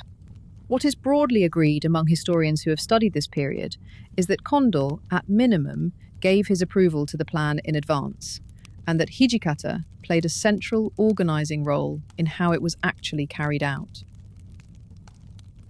The target date settled on was a specific night in late September 1863, chosen, according to several accounts, because Serizawa was known to be planning an evening of drinking that would leave him in a particularly vulnerable state by the time night fell, an opportunity too useful to the plan's success to pass up. Everything now depended on execution, on catching Serizawa at exactly the moment of vulnerability the plan required, on ensuring that none of his loyal followers were positioned to interfere, and on being ready, once the act itself was complete, with an explanation convincing enough to satisfy Matsudaira Katamori's own officials and the broader Kyoto public about what had actually happened to one of the Shinsengumi's own founding leaders. On the night of the assassination, Serizawa Kamo spent the evening drinking, as the plan's organisers had anticipated, and eventually retired to his quarters at the Yagi family residence in Mibu, where several of the group's senior members were lodged, accompanied by a woman named Ome, who had become his mistress in the preceding months. Rain was falling heavily that night, according to several accounts, a detail that later writers have sometimes treated as fittingly atmospheric, though its practical significance, at the time, was simpler. Heavy rain meant fewer people in the streets to potentially witness or interfere with what was about to happen, and the sound of falling rain on a wooden roof provided useful cover for whatever noise the act itself might produce. While Serizawa slept, heavily intoxicated after the evening's drinking, the men chosen to carry out the plan entered his quarters. What followed was quick and, by the standards of the era's methods of settling this kind of internal matter, was carried out with the same disciplined efficiency that would come to characterize the Shinsengumi's approach to violence more generally. Serizawa was killed in his sleep, along with Orome, whose presence in the room at the moment of the attack left her, whatever her own innocence in the group's internal politics, unable to survive as a witness to what had actually occurred. The killing of Ome alongside Serizawa is a detail this account does not want to pass over too quickly, because it is a genuine, if often overlooked, casualty of this entire episode. A woman whose only connection to the Shinsengumi's internal power struggles was her relationship with a man whose company she had kept, and who paid for that connection with her own life. in service of an organizational necessity that had nothing whatsoever to do with her. In the aftermath, the group's leadership put forward a public explanation that bore only a partial relationship to what had actually occurred. That Serizawa had been killed by agents of the radical Sanjo movement in retaliation for his aggressive conduct against their sympathizers. An explanation that fit comfortably within the general pattern of political violence already engulfing Kyoto, and that drew, at the time, relatively little public scrutiny or skepticism. This was, in the plainest possible terms, a fabrication, though a fabrication constructed carefully enough and delivered confidently enough that it served its purpose. The Aizu administration, whether it privately understood the truth of what had actually happened or accepted the official account at face value, did not withdraw its sponsorship. The organization's public reputation, rather than being damaged by internal scandal, continued to grow. The men who remained in the group's ranks after Serizawa's death did not, by most surviving accounts, mourn him especially deeply. He had been useful, in the narrow, practical sense this account has already described, but he had also been genuinely frightening to be around. A colleague whose company came with real personal risk attached to it. Given his volatile temperament and his casual willingness to inflict serious harm on anyone who crossed him. His removal was, in the plainest sense available, addition through subtraction. An organisation that had been carrying real institutional risk in the form of its own nominal co-leader's behaviour was, after that September night, freed of that risk entirely, at the cost of one of the more morally troubling episodes in the entire history this account is telling. This was the first time, though this account will show it was not the last, that the Shinsengumi resolved a serious internal problem through exactly this method. Quietly, decisively, with a prepared explanation ready for anyone who might ask questions afterward. It established, with a clarity that could not have been achieved through words alone, exactly what awaited any member of the organisation, however senior, however founding, whose continued presence came to be seen as a threat to the group's survival. It also, in a more immediate and practical sense, cleared the way for Kondo to become the Shinsengumi's uncontested leader, with Hijikata firmly established as the man willing to do whatever the organization's discipline required. A partnership that would define nearly everything the Shinsengumi became over the following 5 years. The organization that emerged from this violent internal reckoning, cleared now of its most volatile founding figure, settled over the following months into something considerably closer to the disciplined, feared institution history would come to remember. An organisation with a clear chain of command, a growing membership drawn from across the social order, a distinctive uniform and banner recognised throughout the city, and a genuine, if still developing, sense of institutional purpose. It had a name, it had sponsorship, it had, in Kondo and Hijikata, a leadership partnership capable of both inspiring genuine loyalty and enforcing brutal internal discipline when circumstances required it. What it did not yet have was the single event that would transform it from a locally feared Kyoto police auxiliary into a name known throughout the entire country. An event that arrived less than a year after Serizawa's death, on a hot summer night in 1864, at a small inn near the Sanjo Bridge in the heart of Kyoto's old commercial district. That inn was called the Ikedeya,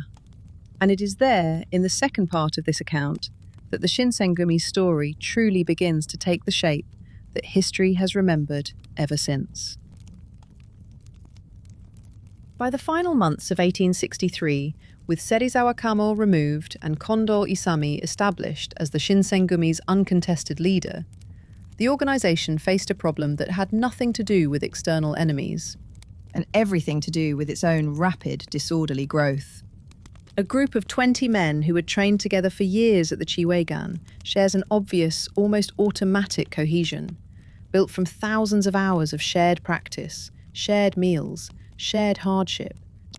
the kind of bond that does not need to be enforced because it has already, through years of accumulated familiarity, simply formed on its own.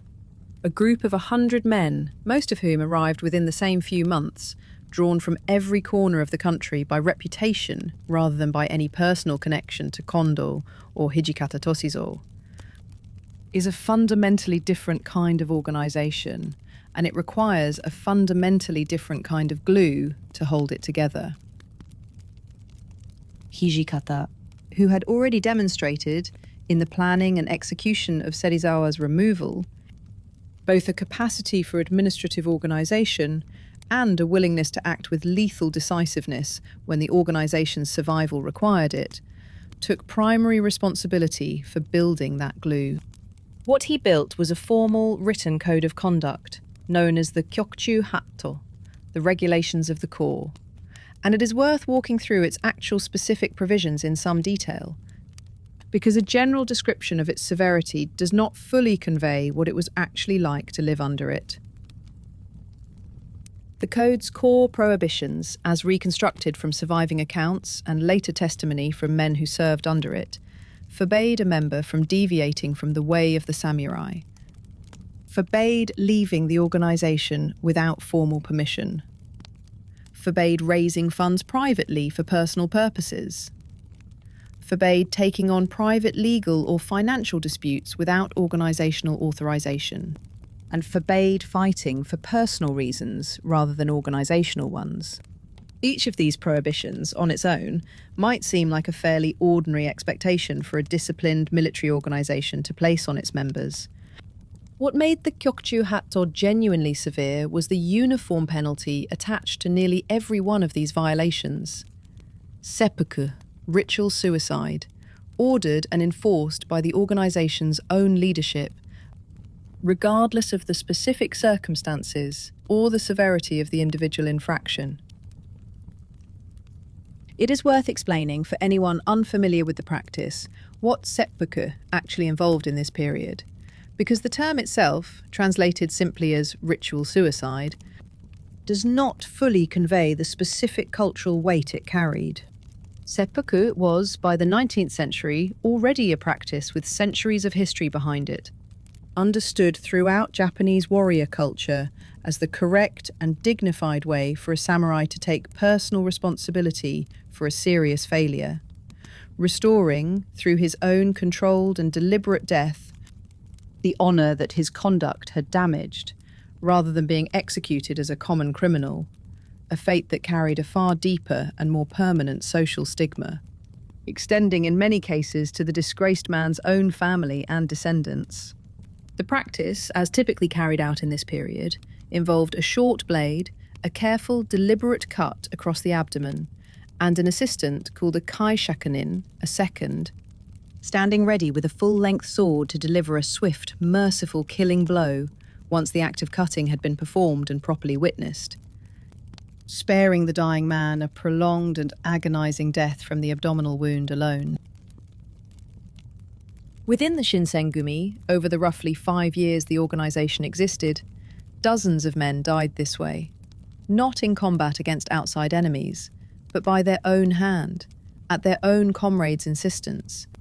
for violations of the Kyokchu Hatto that in almost any other military or police organisation of the period would have earned nothing more severe than a formal reprimand, or at worst, expulsion. This account has already described one such case, that of Sannan Keisuke, and will describe several more before this project reaches its conclusion. It is worth sitting here with the sheer scale of what this actually meant for the ordinary experience of Shinsengumi membership. A new recruit, joining the organisation in late 1863 or over the following years, was joining something in which nearly any serious mistake, any moment of genuine cowardice, any unauthorised personal decision, however minor it might have seemed outside the organisation's own internal logic, carried the same potential consequence as the gravest imaginable offence. Why did Hijikata build the organisation's internal discipline around a standard this severe? The surviving evidence does not allow for a definitive answer to this question, but the most consistent interpretation, offered by historians who have studied this period closely, points toward the specific fragility of what the Shinsengumi actually was in late 1863. A hastily assembled organisation drawing recruits from every background and every region, in a city where a single act of internal betrayal or cowardice could, in the specific volatile political environment of Kyoto, potentially get the entire organisation killed or discredited. Hijikata appears to have concluded that only the most severe, most consistently enforced standard of internal discipline could hold such an organisation together and keep it functioning as something more coherent than a loosely affiliated collection of armed provincial swordsmen. Whether this judgment was correct, whether a somewhat less severe standard might have achieved similar cohesion at a lower human cost, is a question this account does not believe it can answer with any real confidence, and it will not pretend otherwise. What can be said with considerably more confidence is that the Kyokuchu Hatto, whatever its human cost, appears to have worked in the narrow specific sense that it did produce, out of an unlikely and rapidly expanding collection of provincial swordsmen from every corner of the country, one of the most disciplined, most cohesive, and most feared organisations operating in Kyoto's streets by the middle of 1864. New recruits, arriving throughout the autumn and winter of 1863, understood immediately, from the moment of their induction, exactly what standard of conduct the organisation expected of them, and exactly what awaited any failure to meet it. This clarity, however brutal its underlying logic, appears to have produced a level of battlefield reliability and internal cohesion that a looser organisation, drawing from the same varied recruitment pool, might well have struggled to achieve. Alongside the Hijikata and Kondo, also formalised the organisation's internal command structure during this same period, establishing a clear hierarchy. Kondo as Kyokucho, commander, Hijikata as Fukucho, vice commander,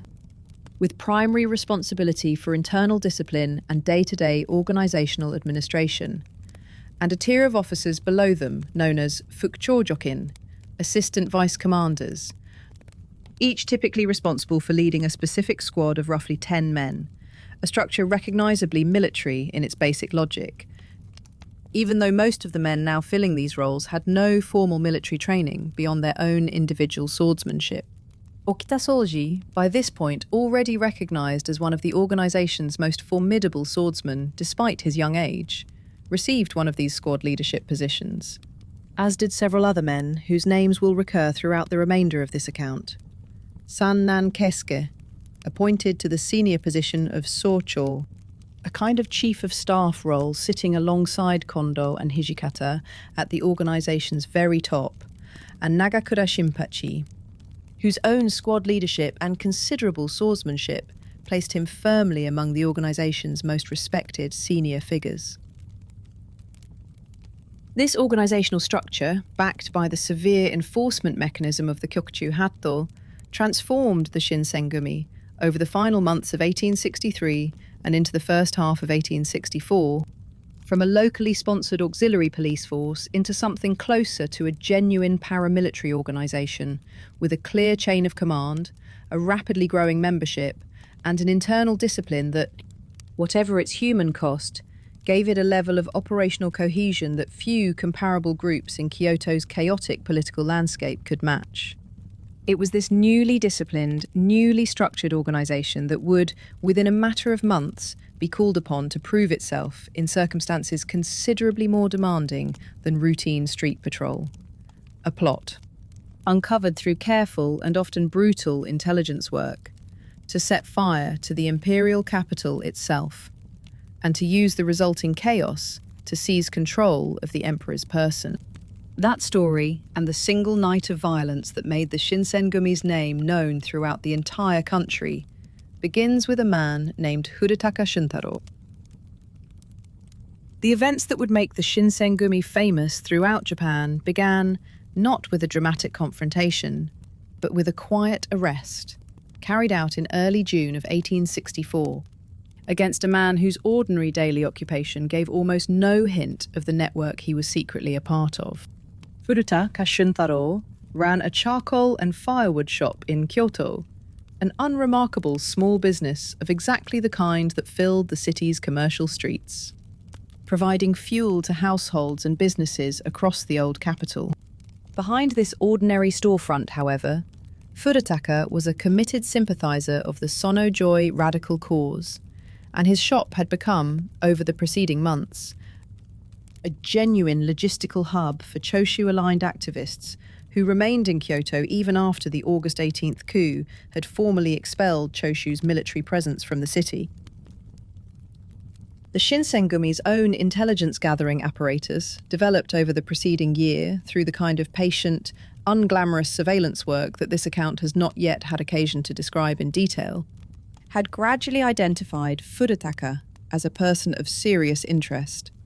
someone whose shop appeared to be storing weapons and serving as a point of contact for radical activists coordinating activity within the city. On the 5th day of the 6th month, by the old calendar, in 1864, Shinsengumi operatives raided Furutaka's shop and took him into custody, along with a quantity of weapons and other materials that confirmed the organization's suspicions about his role within the broader radical network still operating in Kyoto, despite the previous year's political setback. What happened next is one of the more genuinely difficult episodes in this entire account to describe honestly, because it involves methods that a modern audience will, quite reasonably, find disturbing, and that this account does not intend to minimize or explain away simply because they were carried out by the organization whose story it has spent so much time following. Furutaka was interrogated under torture, a practice that, however uncomfortable it is to acknowledge, was not unusual for serious criminal and political investigations in this period, carried out according to methods that had a long, established history within Japanese law enforcement practice, methods this account will not describe in graphic detail, but that were, by any reasonable modern standard, brutal. Under this interrogation, Furutaka eventually provided information that, whether entirely accurate or partially exaggerated under duress, described a plot of genuinely alarming scope. A plan, coordinated among Choshu-aligned radicals still active in Kyoto, to set fire to the city during a period of strong wind, using the resulting chaos and confusion to seize the emperor's person, remove him from the capital, and carry him toward territory more directly sympathetic to the radical cause, while simultaneously assassinating key figures associated with the shogunate and the court's more moderate faction, including, according to some versions of the confession, Matsudaira Katamori himself.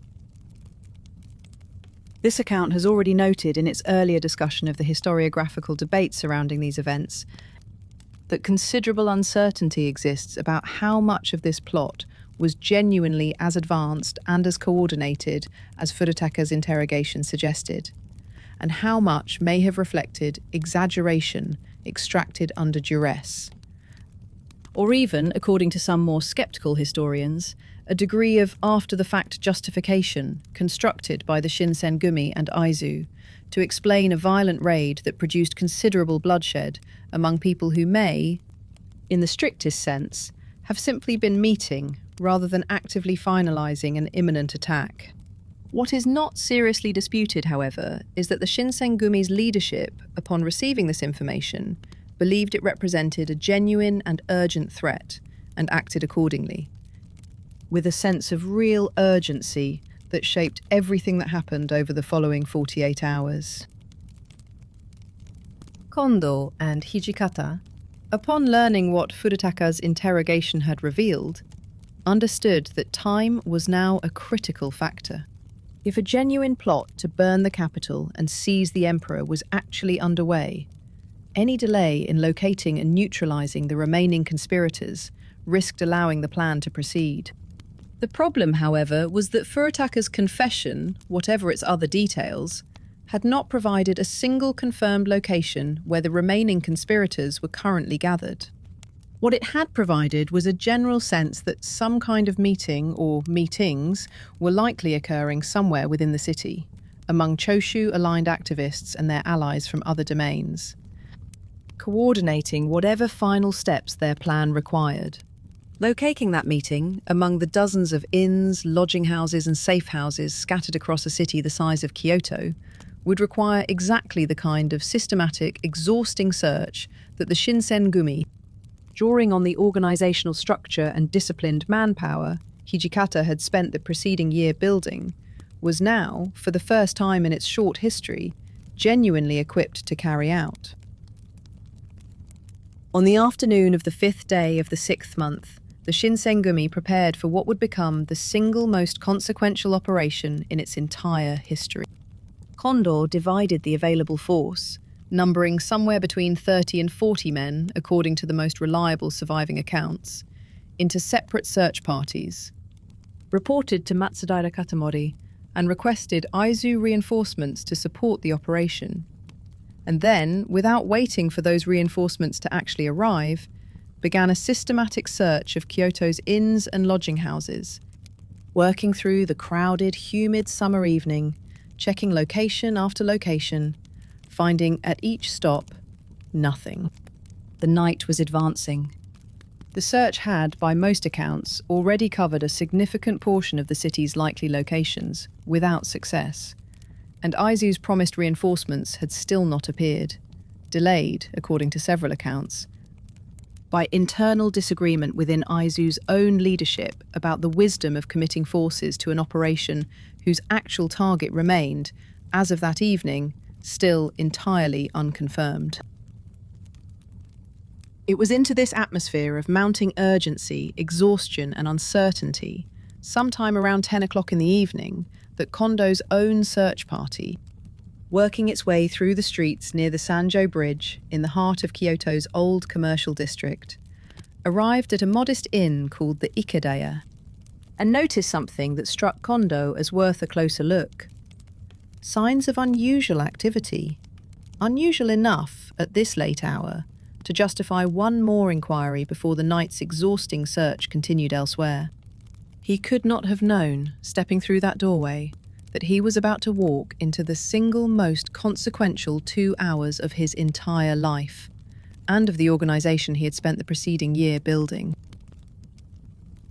The Ikedaya was, by every surviving description, an entirely ordinary inn,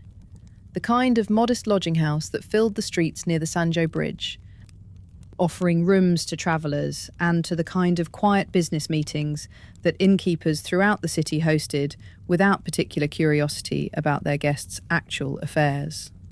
On this particular night, its upper floor held a gathering of radical activists. Most accounts suggest somewhere between 12 and 20 men, drawn from Choshu, from Tosa, from Higo, and from several other domains sympathetic to the Sonojoi cause, meeting to discuss exactly the kind of coordinated response to recent setbacks that Furitaka's interrogation had described. Though the precise agenda of this specific meeting, whether it was finalising an imminent attack or simply discussing strategy in more general terms, remains, as this account has already noted, a matter of genuine historical debate. Kondo's own search party at the moment of the raid was small, considerably smaller than popular later retellings have sometimes suggested. The most reliable accounts, drawn from Kondo's own subsequent letters and from Nagakura Shinpachi's own later testimony, indicate that Kondo entered the inn with only 3 other men directly alongside him: Okita Soji, Nagakura himself, and Todo Heisuke, a younger swordsman whose story will recur later in this account, with several additional men positioned outside to secure the building's exits. Kondo confronted the inn's proprietor at the entrance, learned that a gathering was indeed underway upstairs, and made the decision, one that later commentary has both praised as decisive courage and questioned as reckless impatience, to proceed immediately rather than waiting for Hijikata's larger search party, still working through other locations elsewhere in the city, or for Aizu's still delayed reinforcements. Climbing to the inn's upper floor, Kondo and his 3 companions found the gathered activists, weapons close at hand, in the middle of whatever discussion had brought them together that evening. Kondo announced, according to his own later account, a formal declaration of the kind procedurally required before this sort of law enforcement action. That this was an official inspection, and that anyone who offered violent resistance would be met with lethal force. What followed was close, chaotic fighting in cramped, low-ceilinged rooms and narrow stairwells. A fundamentally different kind of combat than the controlled dojo environment these men's swordsmanship training had actually prepared them for. Fought by lamplight, in rooms too small for the kind of wide, sweeping technique that more formal styles of swordsmanship favoured, against opponents who, whatever their numerical advantage, were fighting for their lives, with the desperate intensity that cornered men in a life-or-death confrontation typically bring to a fight. It is during this early phase of the fighting that the persistent, though not entirely verifiable, account of Okita's collapse is usually placed. A sudden, severe episode, possibly a coughing fit severe enough to bring up blood, that forced him from active combat,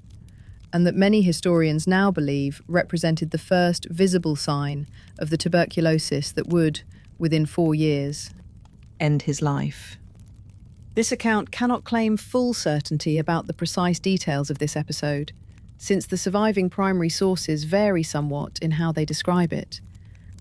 and some later popular retellings have likely embellished the moment for dramatic effect. What can be said with more confidence is that Okita, by every account, fought with extraordinary skill in the fight's opening minutes, and that something, whether illness or simple physical exhaustion after the preceding hours of exhausting search, removed him from the most intense phase of the combat that followed. Todo Heisuke, fighting alongside Kondo and Nagakura,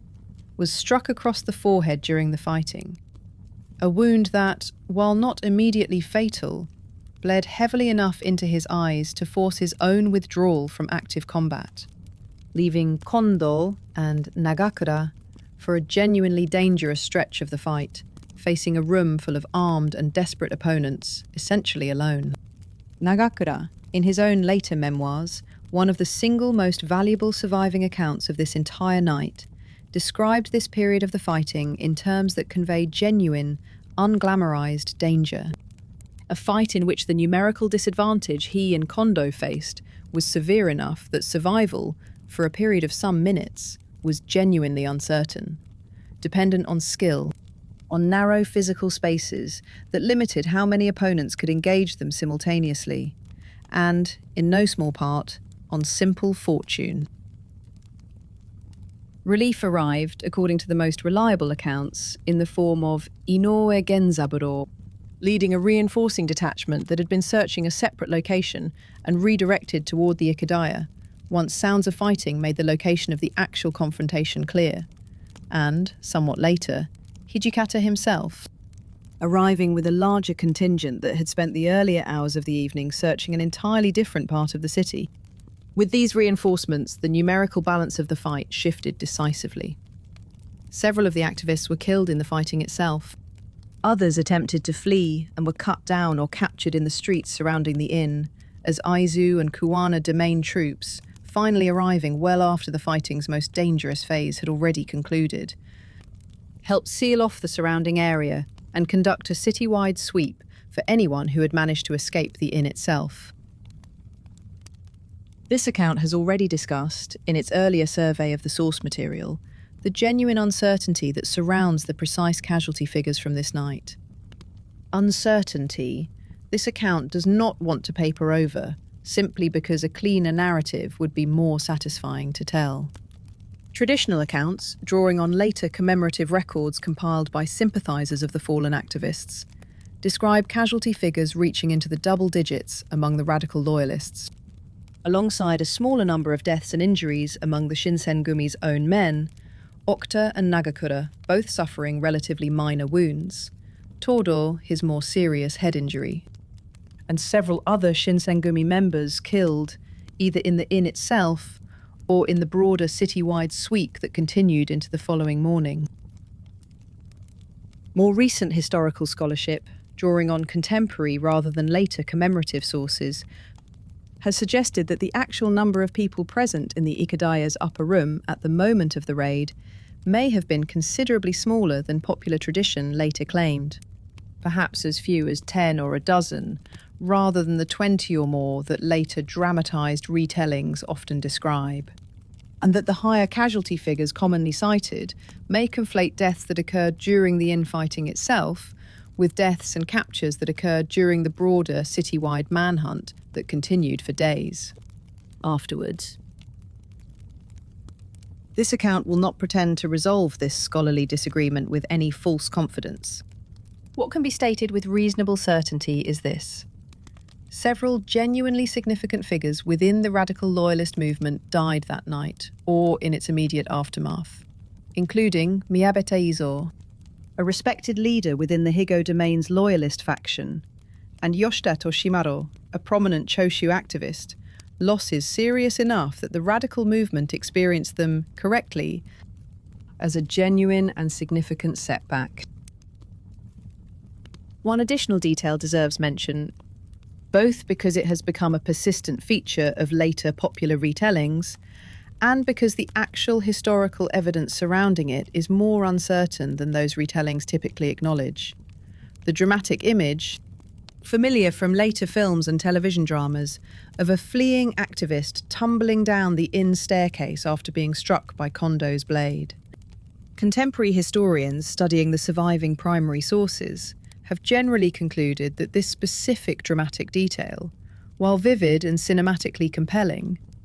appears to be a later literary embellishment rather than an event documented in the actual contemporary record, one of several instances where popular fictional treatment has, over the following century and a half, layered additional dramatic colour onto a night whose actual events, however genuinely dangerous and consequential, were somewhat less theatrically choreographed than later storytelling has sometimes made them appear. By the time dawn arrived, the fighting was long over, and the Shinsengumi, exhausted after a night that had begun with a routine, frustrating search, and ended with the single most consequential combat action of the organization's entire existence, waited until full daylight before returning to their headquarters in Mibu. Moving slowly through streets already filling with curious onlookers who had heard, through the fast-moving channels of urban rumour, that something significant had happened near the Sanjo bridge overnight. What none of them could have fully appreciated yet, exhausted and still processing what had actually happened, was that this single night's fighting was about to transform their organisation, almost overnight, from a locally known Kyoto police auxiliary into a name spoken with genuine fear and genuine fascination throughout the entire country. News of what had happened at the Ikedaya reached Choshu within days, travelling along the same networks of couriers and sympathisers that had, until so recently, connected the domain's political operatives working inside Kyoto to its leadership back in the western provinces. And the reaction it produced there was not simply grief for the men who had died, but something closer to a collective sense that the domain's honour itself had been struck a blow that could not go unanswered. To understand why this single night's fighting produced consequences as large as it eventually did, it helps to remember the position Choshu already occupied in the summer of 1864, in the broader political struggle this account has been describing. The domain had been formally expelled from Kyoto only the previous year, in the August 18th coup. Stripped of the court influence its radical faction had spent years carefully building. The Ikedaya raid, striking down several of the domain's most capable remaining operatives inside the very city from which it had already been excluded, read, to many within Choshu's leadership,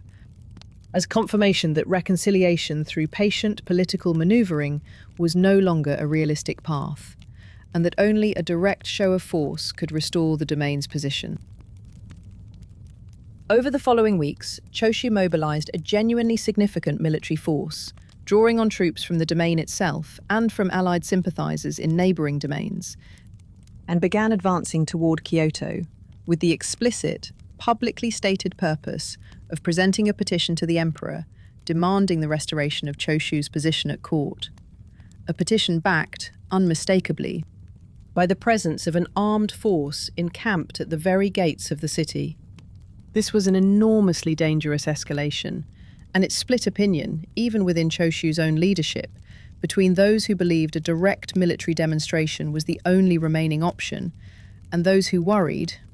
correctly as events would prove, that marching an armed force toward the emperor's own palace, whatever the stated intention behind it, risked being interpreted, by the shogunate and its allies, as nothing less than an act of open rebellion against the throne itself. By the middle of the 7th month of 1864, Choshu forces had positioned themselves at several points around Kyoto's southern and western approaches, including positions near Fushimi and near the Tenryuji temple grounds, close enough to the city that a genuine military confrontation had become, by this point, essentially unavoidable. The Shinsengumi, still absorbing the aftermath of the Ikedaya raid only weeks earlier, along with Aizu's regular forces and troops from several other domains loyal to the shogunate's cause, prepared to defend the city and, crucially, to defend the palace itself, where the emperor resided, against what the shogunate's side now regarded, regardless of Choshu's own stated justifications, as an armed threat to the throne's own physical safety. The fighting itself broke out on the 19th day of the 7th month, in the area surrounding several of the palace's outer gates, and it is remembered ever since as Kinmon no Hen, the Kinmon incident, sometimes also called Hamaguri Gomon no Hen, after the specific gate, the Hamaguri Gate, where some of the fighting's most intense combat occurred. The scale of this engagement dwarfed anything the Shinsengumi had previously experienced.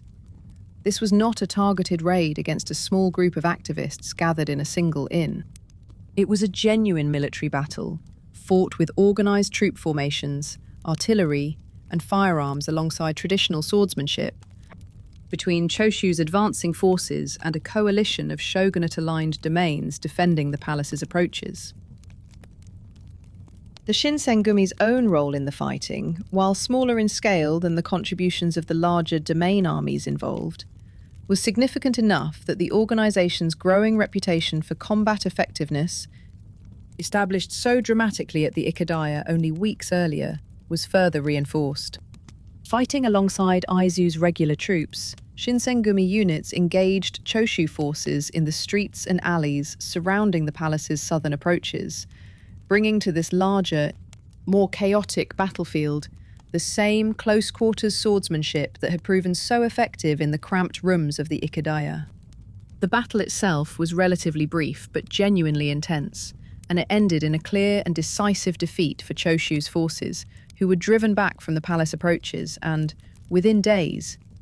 forced into a broader retreat from the entire Kyoto region, pursued by shogunate-aligned forces, determined to ensure the domain's military presence near the capital was fully eliminated.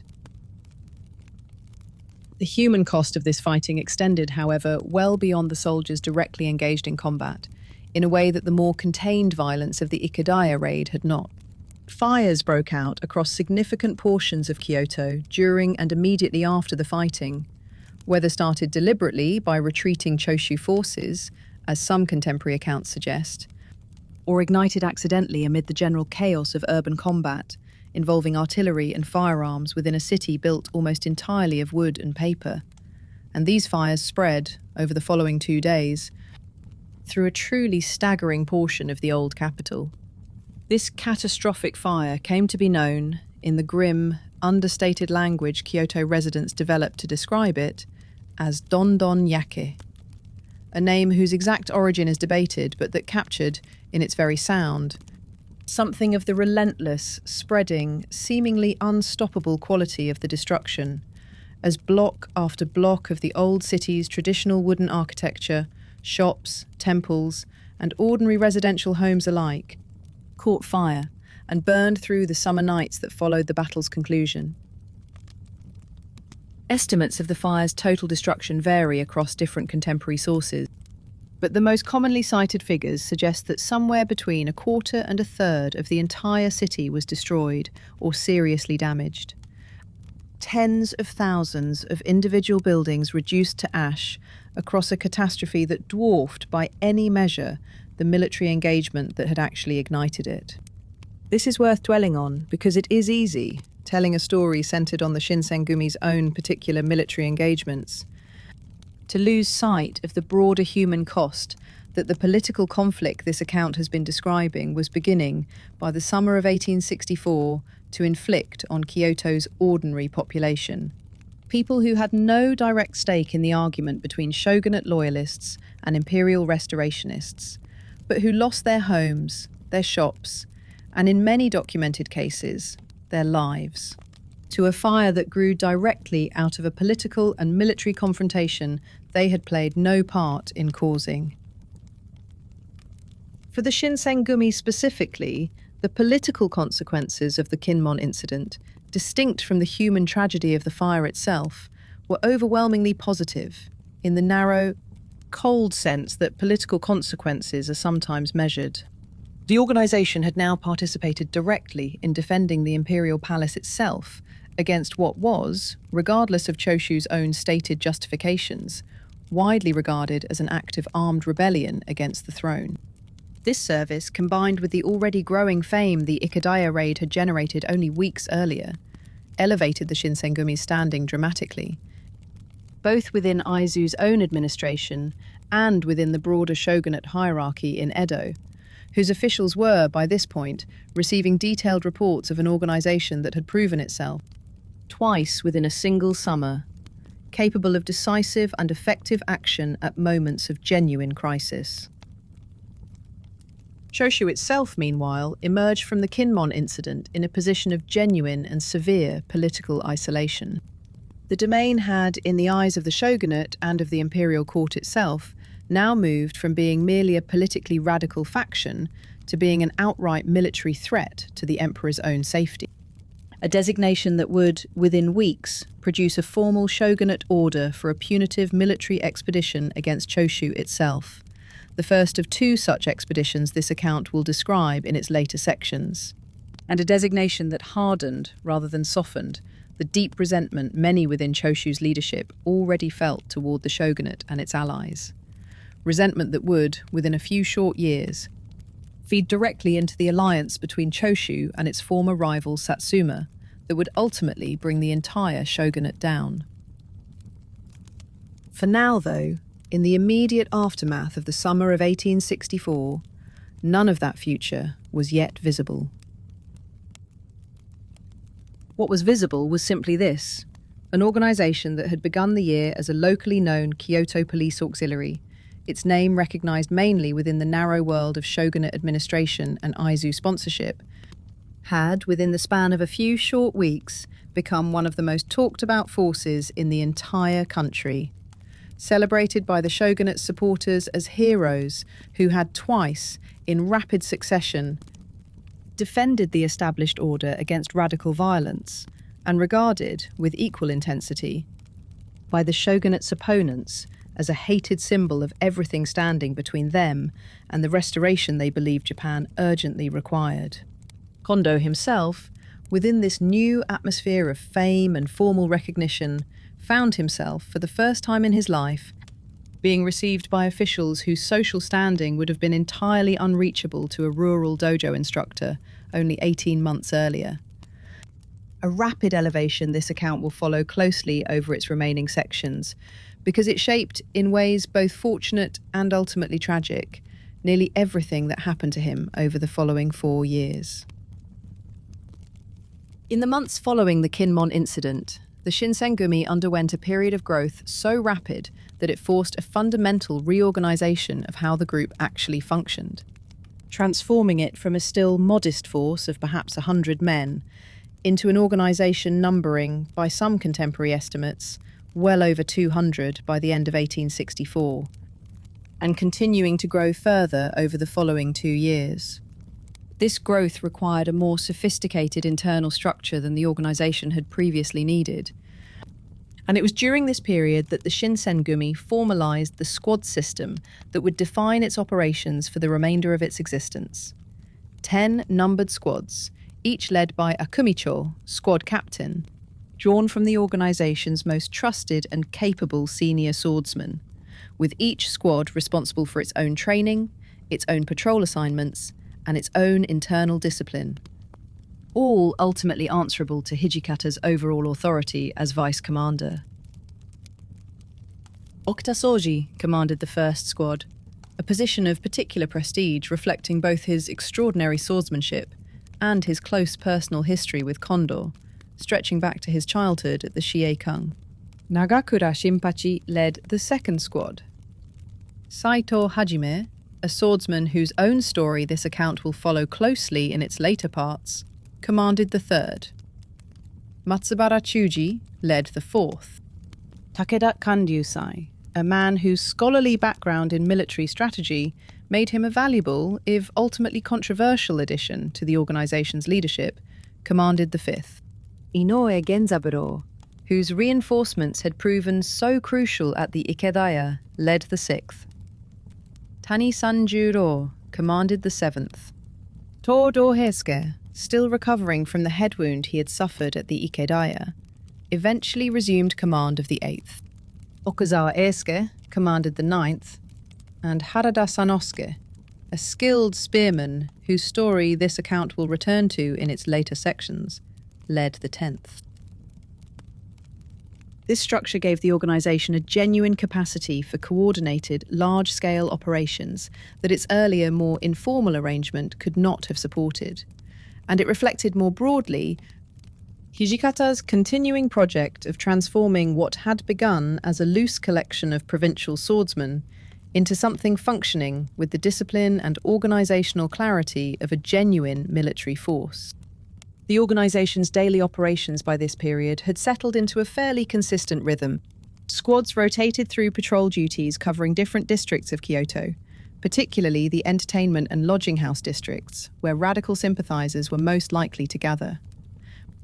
Maintained a network of informants and paid intelligence sources scattered throughout the city's merchant and innkeeping communities, and conducted regular training,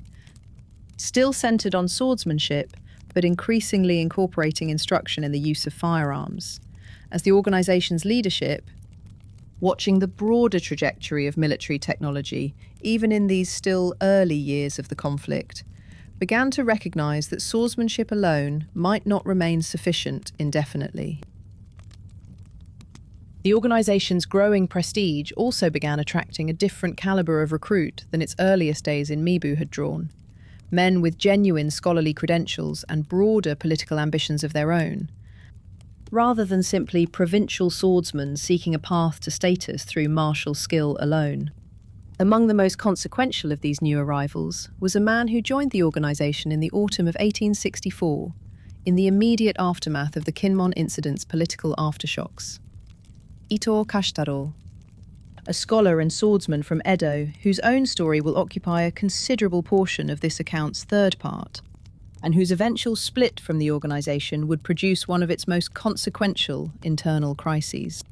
Ito arrived with genuine academic credentials in both swordsmanship and classical scholarship, and Kondo, eager to add intellectual and political sophistication to an organisation that had, until this point,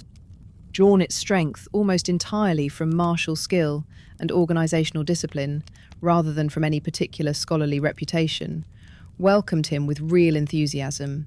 eventually granting him a position of genuine seniority within the organisation's leadership structure. This account will have considerably more to say about Ito and the tensions his arrival eventually produced. But it is worth noting here, at the moment of his initial recruitment, that his arrival represented something genuinely new for the organisation. Its first serious attempt to cultivate not just martial reputation, but broader political and intellectual legitimacy as well. This growing prestige also brought Kondo himself into direct contact with a level of shogunate officialdom that would have been entirely unreachable to him only 2 years earlier. He was received during this period by senior shogunate officials visiting Kyoto, consulted on matters of Kyoto security policy, and treated, increasingly, not as the leader of a locally sponsored auxiliary force, but as a figure of genuine standing within the broader shogunate hierarchy. A transformation that Kondo, by every surviving account, experienced with genuine pride, tempered by the same plain, unpretentious manner that had characterized him since his earliest years as an obscure rural dojo instructor. Letters from this period, written to family and former associates back near Edo, describe this new status in terms that convey both real satisfaction and the certain characteristic modesty. Kondo, noting his rising responsibilities alongside small, ordinary details of his daily life, requests for news from home, comments on the changing seasons, the small domestic continuities that persisted, quietly, underneath even the most dramatic transformations his public life was now undergoing. It was also during this period of rapid growth that the organisation's financial arrangements, always a practical necessity for a force that had expanded so far beyond its original modest funding, became considerably more sophisticated. Aizu's sponsorship continued to provide a core budget, but a force numbering 200 or more men, requiring swords, armour, provisions and lodging, along with the informant networks and intelligence operations the organisation increasingly relied upon, required resources beyond what Aizu's stipend alone could comfortably provide. Kondo and other senior officers cultivated relationships with Kyoto and Osaka's wealthiest merchant houses during this period, borrowing funds against the organisation's growing prestige and its close ties to Aizu and the shogunate. Surviving merchant account records preserved by houses including the Konoike family of Osaka, one of the most established merchant dynasties in the entire Kansai region, document loans extended to the Shinsengumi during this period, a detail that reveals something easily overlooked amid the sword fights and political intrigue that dominate this account's narrative. That the Shinsengumi, whatever else it was also of practical necessity an organisation that had to manage money, negotiate credit terms, and maintain working relationships with the merchant class. A class the old samurai order had traditionally regarded with considerable disdain, but that the changing world taking shape around these men was, in increasingly undeniable ways, coming to depend upon. By the close of 1864, the Shinsengumi stood at what was, in retrospect, close to the peak of its institutional strength and its public reputation. A well-organised, well-funded, genuinely feared force numbering well over 200 men, its name recognised throughout Kyoto and increasingly throughout the entire country, its leadership received with genuine respect by shogunate officials, who would never have granted a rural dojo instructor and a farmer's youngest son so much as a passing acknowledgement only 3 years earlier. What this account must turn to next, though, is the underside of this rapid growth, the internal strains that inevitably accompany any organisation expanding this quickly, strains that would, over the following 2 years, produce some of the most difficult and most morally troubling episodes in the Shinsengumi's entire history, beginning with the quiet, tragic story of a founding member whose growing doubts about the path the organisation had chosen would cost him his life.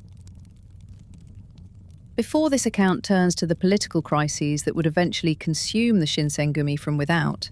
it needs to tell the story of a loss that came from within, in the early months of 1865. A loss that reveals something important about the actual human cost of the discipline this organisation had built. Sannan Keisuke was not, strictly speaking, one of the original Shiekan corps, though his connection to the organisation ran nearly as deep. He came from a swordsmanship background in the Hokushin Ittoryu, a considerably more prestigious tradition than Kondo's own Tennendi Shindyu, and he had joined the group during its earliest days in Kyoto, quickly earning a position of genuine seniority through both his swordsmanship and his evident intellectual sophistication, a quality that distinguished him somewhat from many of his fellow officers. By the time of his death, Sannan held the position of socho, a role that sat in the organization's formal hierarchy alongside kondo and hijikata at its very top, a kind of chief of staff whose responsibilities touched on nearly every aspect of the organization's internal administration. He was, by nearly every surviving account, a thoughtful, well-educated man, and several later sources describe him as someone whose bearing carried a certain gentleness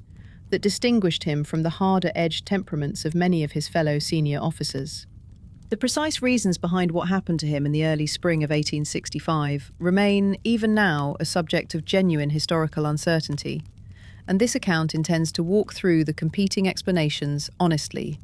rather than presenting any single account with more confidence than the surviving evidence actually supports. The traditional explanation, repeated across many popular retellings of this story, holds that Sannan had grown increasingly uneasy over the 2 years since the organization's founding, with the direction it had taken, its escalating severity, the internal killings this account has already described in the case of Serizawa Camel, and, perhaps, doubts about the underlying legitimacy of the shogunate's cause itself, doubts that were, by 1865, becoming increasingly difficult for any thoughtful, well-informed person in Japan to entirely avoid, given how visibly the shogunate's political position was deteriorating. A second explanation, given somewhat more weight by certain historians who have studied the surviving contemporary sources closely,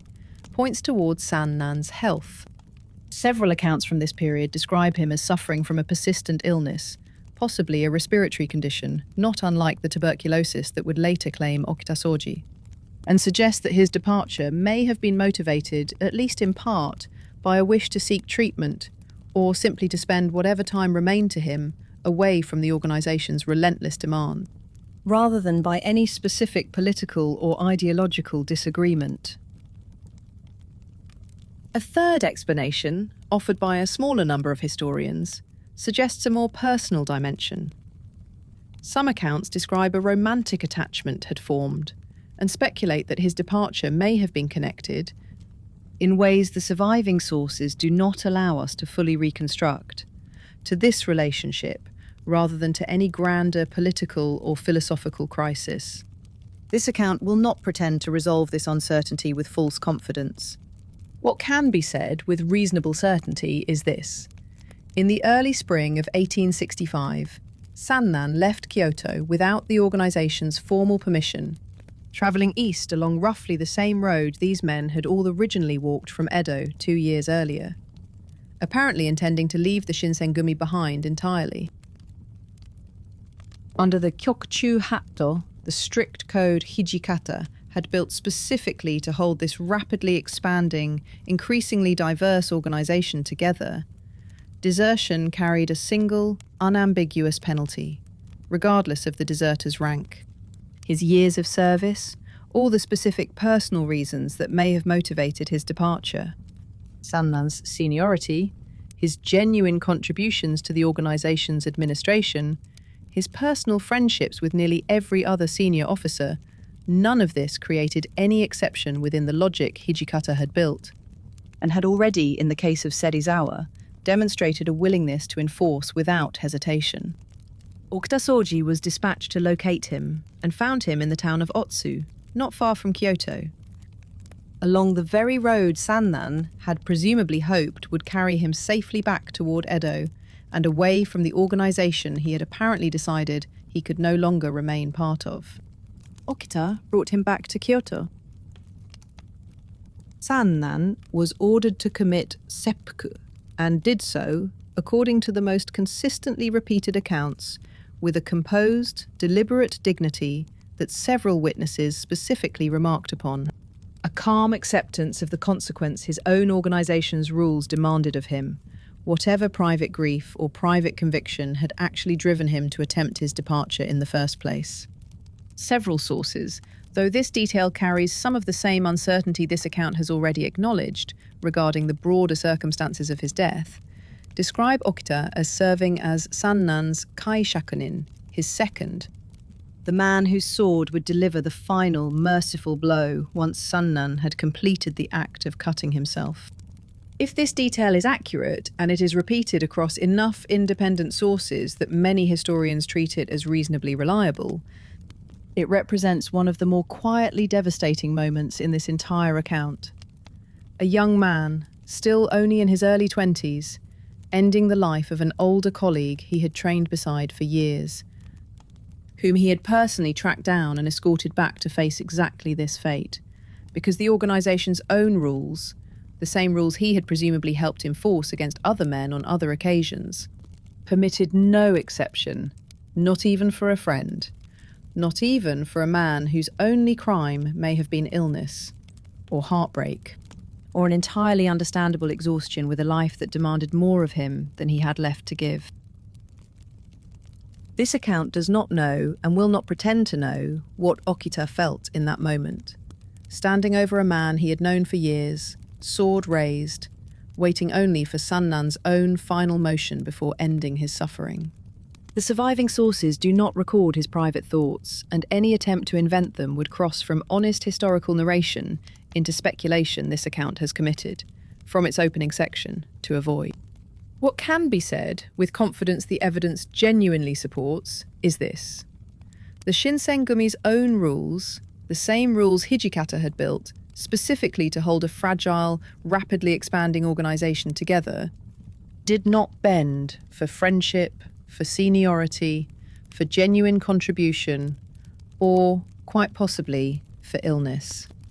Every member who remained in the organisation's ranks after Sannan's death understood, with a clarity words alone could never have achieved, exactly what the price of leaving would be,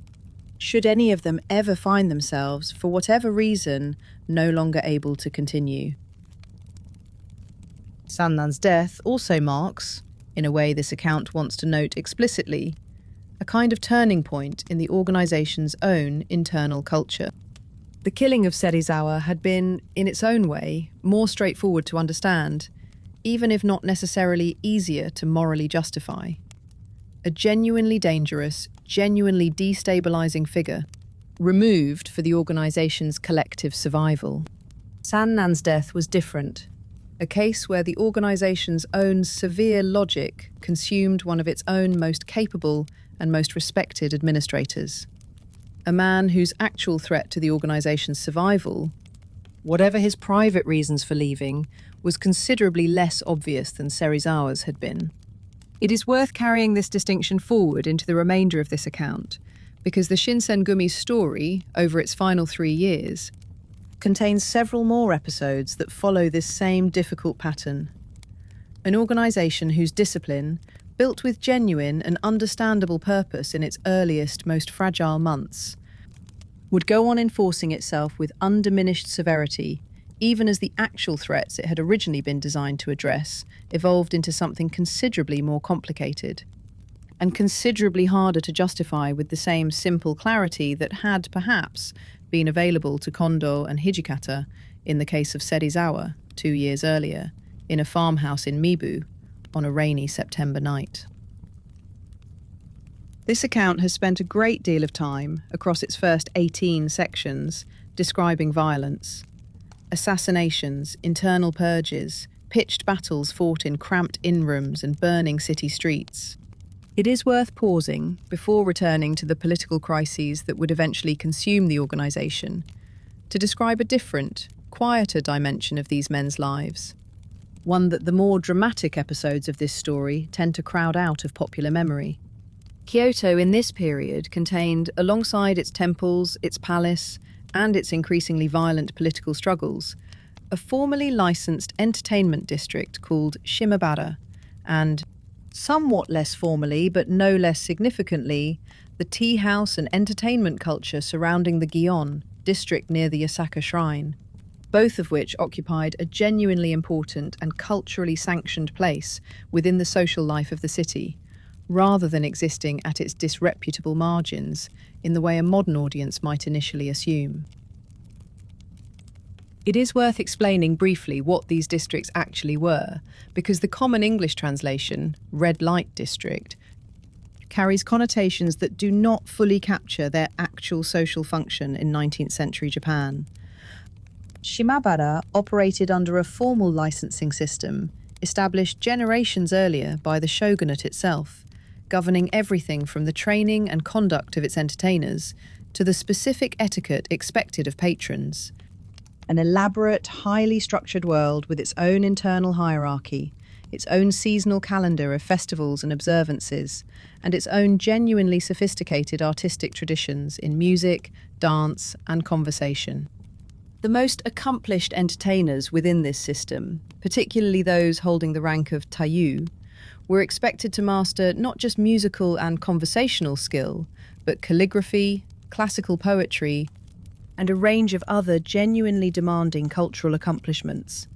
And their company was valued by patrons across every level of society, at least as much for genuine artistic and intellectual engagement as for anything more straightforwardly transactional. Kondo Isami, Hijikata Toshizo, and other senior Shinsengumi officers were, by multiple surviving accounts, regular visitors to these districts, a pattern of behaviour entirely unremarkable for men of their rising status in this period. Officers with genuine income and genuine standing throughout Japanese history had visited such districts as a matter of ordinary social practice, and the Shinsengumi's senior officers,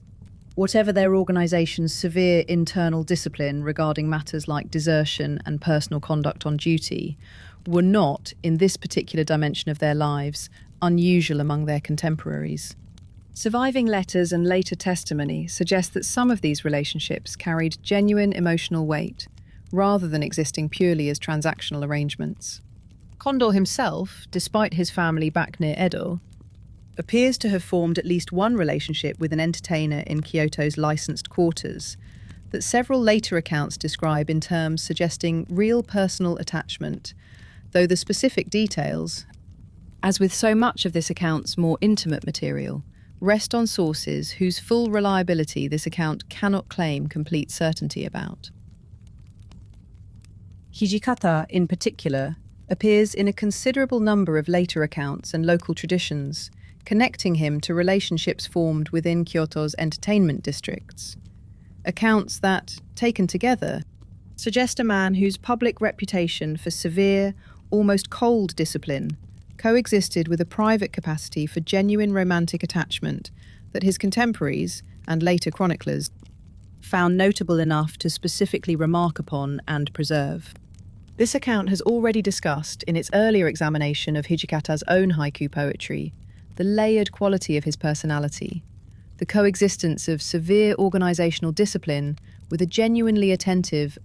even tender private sensibility. His documented visits to Kyoto's entertainment districts and the relationships that appear to have grown from them fit this same broader pattern. A man capable of ordering an old comrade's death without visible hesitation, who was also, in the private hours his duties allowed him, capable of the kind of genuine emotional connection that his public reputation, focused so heavily on his role as the organisation's feared enforcer, does not fully account for. It is worth remembering, holding these details alongside the violence that dominates so much of this account, that the men of the Shinsengumi were, whatever else history has made of them, young men living through an extraordinarily dangerous and uncertain period of their own lives, most of them in their 20s, a handful still in their teens, and that they sought out, in whatever hours their duties allowed, the same music, conversation, and companionship that young men in any era, facing genuine danger and genuine uncertainty about how much longer they might actually live, tend to reach for. The entertainment districts also served a more practical, less romantic function within the organisation's actual intelligence operations, a detail this account has not yet had occasion to mention. Tea houses and entertainment establishments throughout Kyoto functioned in this period as genuinely important nodes of information exchange, patronised by figures across the entire political spectrum, shogunate loyalists and imperial restorationists alike. And the Shinsengumi's own officers appear to have used their visits to these districts not merely for personal enjoyment, but as opportunities to gather intelligence, cultivate informants, and monitor conversations among Kyoto's broader political and merchant class,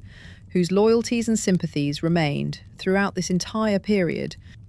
a matter of genuine ongoing concern to an organisation whose survival depended on staying ahead of exactly the kind of quiet, political conspiracy that had produced the Ildanyu raid in the first place.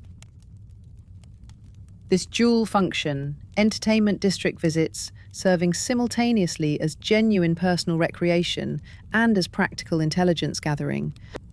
captures something worth holding on to about how thoroughly these men's entire lives,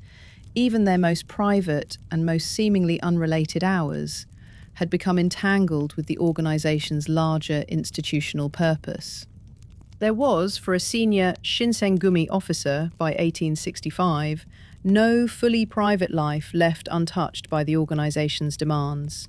No evening of music and conversation that did not also carry, somewhere beneath its surface, the possibility of useful information overheard, a potential informant cultivated, a rival faction's movements quietly noted and reported back to headquarters the following morning. Whether this constant entanglement between private life and institutional duty felt, to the men actually living it, like an oppressive weight, or simply the unremarkable texture of their ordinary existence, the surviving sources do not fully allow us to say. What they do allow us to say, with reasonable confidence, is that even in these quieter, more intimate corners of the Shinsengumi's history, the organization's demands were never entirely absent, a thread running underneath even the music and lamplight of Kyoto's entertainment districts, connecting back, always, to the same relentless institutional purpose that had brought these men to Kyoto in the first place, and that would, over the following 3 years, ask considerably more of them than any evening of music and conversation could ever repay. This account has already mentioned, in its earlier description of the Ikadaya fighting, the persistent story of Okutasoji suffering some kind of sudden physical collapse during the battle's opening minutes. An episode many historians now believe represented the first visible sign of the illness that would, within 4 years, end his life. It is worth returning to this moment now with somewhat more care, because it marks the quiet beginning of a decline that would run underneath nearly everything else this account has left to tell. The illness in question was kekkaku, tuberculosis, a disease that, in the medicine of the 1860s, anywhere in the world, offered no real cure and only the crudest tools for managing its progression. It was understood, in general terms, as a wasting disease of the lungs, transmitted between people in close, prolonged contact, producing a characteristic pattern of persistent coughing, gradually worsening over months and years, fevers that came and went without clear pattern, a slow, uneven loss of strength and appetite, and, in its more advanced stages, the coughing of blood that gave the disease one of its old English names, consumption, for the way it appeared to consume its victims slowly from within. Japan in this period had its own long medical tradition for understanding and attempting to treat this disease, drawing on centuries of accumulated herbal and dietary practice. But this tradition, whatever genuine comfort or modest symptomatic relief it may have provided, possessed no more capacity to actually cure the underlying disease than European medicine of the same period did. A diagnosis of kekkaku in 1864 was not, in any meaningful sense, a death sentence with a predictable timeline, but it was, for nearly everyone who received it, eventually fatal. The only genuine uncertainty being how many months or years the disease would take to run its course. For Okita, in the immediate aftermath of the Ikadaya raid, whatever this early episode actually was, whether a genuine early symptom of tuberculosis or simply severe physical exhaustion after an exceptionally demanding night, life continued largely as before. He remained one of the organization's most active and most respected squad leaders, commanding the first squad, with the same extraordinary swordsmanship that had defined his reputation since his earliest years, training at the Shieikan. And there is no strong evidence in the surviving record that his illness, If this early episode genuinely was its first appearance, significantly limited his activities over the following 2 years. This is worth emphasising because tuberculosis in its earlier stages often permits exactly this kind of extended period of apparently normal function, punctuated by episodes of illness that can, especially in a young and otherwise physically robust person, seem more like isolated bad spells than the early stages of a serious and ultimately fatal disease. Okita, by every account of his conduct over the following 2 years, continued to train, continued to fight, continued to lead his squad with the same skill and the same characteristic good humour that had defined him since childhood, even as the disease that would eventually kill him was, quietly and gradually, establishing itself within him. There is something worth sitting with in this particular detail that connects to a theme this account has already touched on in its discussion of Monono Aware, the Japanese aesthetic sensibility around beauty and impermanence. Okita, by wide agreement among his contemporaries, was the single most naturally gifted swordsman within an organisation that contained a great many genuinely excellent swordsmen. A young man whose skills seemed to require no visible effort and whose personal warmth and easy laughter made him, by every surviving account, one of the most personally beloved figures within the entire organisation. That this same young man was already carrying, from perhaps as early as the summer of 1864, the disease that would end his life at an age most of his contemporaries would consider barely into full adulthood, gives his remaining years within this account's narrative a quality that this account does not want to overstate through excessive sentiment, but also does not want to pass over without acknowledgement. He continued, "Across the years this account still has left to cover, doing exactly what he had always done, fighting with extraordinary skill, leading his squad with genuine care for the men under his command, while a disease neither he nor anyone else fully understood the trajectory of was steadily, invisibly, doing its own quiet work." This account will return to Okita's illness at the point in this larger chronicle where it finally became impossible to ignore, in the final chaotic months of the Shinsengumi's existence,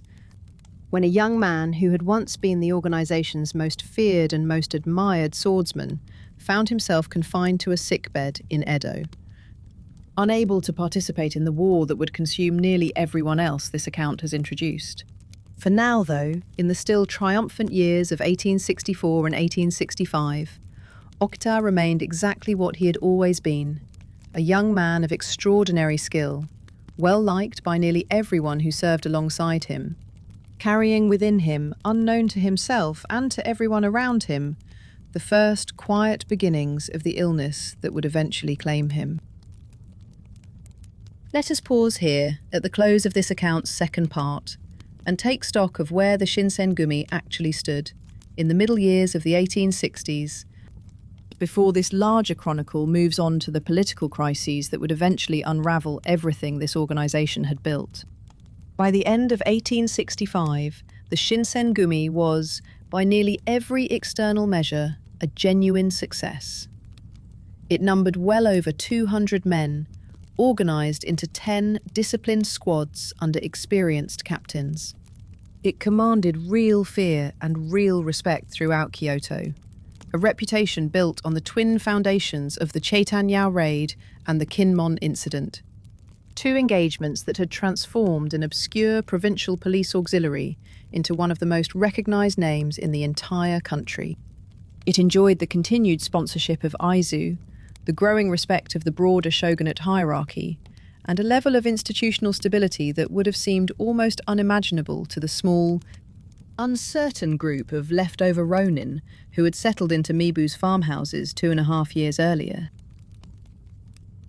Kondo Isami himself had travelled a distance, in these same 2.5 years, that few men of his original background could ever have realistically hoped to travel. From an obscure rural dojo instructor, teaching farmers' sons in a hard-packed dirt training hall on the edge of Edo, to a figure received with genuine respect by senior shogunate officials, his name recognised throughout Kyoto and increasingly throughout the country. his organization treated as one of the shogunate's most valuable and most reliable instruments in its ongoing struggle to hold Kyoto, and with it the broader political order the shogunate had governed for 2.5 centuries, together against the mounting pressures of imperial restoration. But this account has also tried, throughout its second part, to hold this external success alongside its genuine internal costs. Costs this account does not believe an honest telling of this story can responsibly leave out. The organization's severe internal discipline, embodied in the Kyokuchu hut that Hijikata Toshizo had built specifically to hold a rapidly expanding, increasingly diverse membership together, had already claimed the life of Sannan Keisuke, a founding officer whose actual threat to the organization's survival remained, even by this account's own honest assessment, genuinely uncertain. The organization's growing fame had come at a real cost to the city it operated within, a cost visible in the tens of thousands of buildings destroyed in the fires that followed the Kinmon incident, a catastrophe that, whatever its complicated causation, grew directly out of the same political conflict the Shinsengumi had positioned itself so prominently within. And beneath the surface of this organization's continued growth and continued success, a young man named Okita Soji, still only in his early 20s, was carrying, invisibly and unknowingly, the first quiet beginnings of an illness that would, within a handful of years, end his life, long before any of the political questions this larger conflict was still working to resolve had themselves been settled. This account has tried, throughout its second part, to resist the temptation to tell this story as a simple narrative of rising triumph, because the actual historical record does not support such a simple narrative. And because this account believes, as it stated in its very opening section, that the Shinsengumi's story is worth telling honestly in its full complexity, rather than smoothed into either uncomplicated heroism or uncomplicated villainy. What comes next, in this account's third part, is the period during which the political ground beneath the Shinsengumi's feet began, slowly and then with increasing speed, to shift in ways that even the organization's growing strength and growing discipline could not ultimately withstand. The arrival of Ito Kashtaro and the internal schism his own political sympathies would eventually produce, the shogunate's mounting political difficulties as the broader conflict between shogunal authority and imperial restoration continued to intensify, and the beginning of the specific sequence of events that would, within less than 3 years from where this account's second part now leaves the Shinsengumi, bring the entire political order these men had given their lives to defend crashing down around them. None of this was yet visible, in the closing months of 1865, to the men still training in Mibu's practice yards, still patrolling Kyoto streets in their light blue jackets, still gathering, in whatever quiet hours their duties allowed, in the tea houses and entertainment districts this account has just finished describing. They knew only what any of us can ever know, living through our own particular moment, the present circumstances of their own lives, whatever fame or security or quiet private happiness those circumstances currently provided, and no clear sight at all of how much or how little time remained before everything they had built together would begin inexorably to come apart. This account's third part opens with a man whose arrival in the closing months of 1864 seemed, at the time, like one of the Shinsengumi's more fortunate recent developments, and whose eventual departure would produce one of the single most consequential internal crises in the entire organization's history. Ito Kashtaro arrived in Kyoto with a background that distinguished him considerably from the great majority of Shinsengumi members this account has so far introduced. He had been born in the Hitachi domain in the eastern part of the country, and had studied not only swordsmanship, in which he held genuine and well-regarded credentials in the Hokushin Itoryu tradition, the same broader school Sannan Keisuke had trained in, but also classical scholarship, Confucian philosophy, and the specific body of political and historical thought that informed the broader Sanjo movement. This account has already spent considerable time describing. This combination, real swordsmanship credentials paired with genuine scholarly sophistication, made Ito a considerably more intellectually formidable figure than most of the organization's existing leadership, whose strength, this account has already established, lay overwhelmingly in martial discipline and practical organizational capability, rather than in classical learning or political theory. Kondo Isami, who had spent his entire adult life keenly aware of his own lack of formal scholarly credentials, a gap that had, on more than one occasion, placed him at a visible disadvantage when dealing with the more sophisticated court nobles and senior domain officials his rising status now regularly brought him into contact with, appears to have welcomed Ito's arrival with genuine and considerable enthusiasm, seeing in him exactly the kind of intellectual legitimacy the organization had never previously possessed. Ito did not arrive alone. He brought with him a small group of his own students and associates, men who had studied under him in Edo before his decision to travel to Kyoto and join the Shinsengumi, a detail that matters considerably for understanding how this entire episode eventually unfolded, because it meant that Ito's position within the organization, from the very beginning, carried a quality that most other officers' positions did not: a personal following, bound to him specifically rather than to the organization as a whole, that would remain intact and available to him regardless of what eventually happened between Ito and Kondo's own leadership. Kondo granted Ito a position of genuine seniority almost immediately, eventually appointing him to the role of Sambo, a kind of chief strategic advisor, a position that placed him within the organization's formal hierarchy, close to the very top,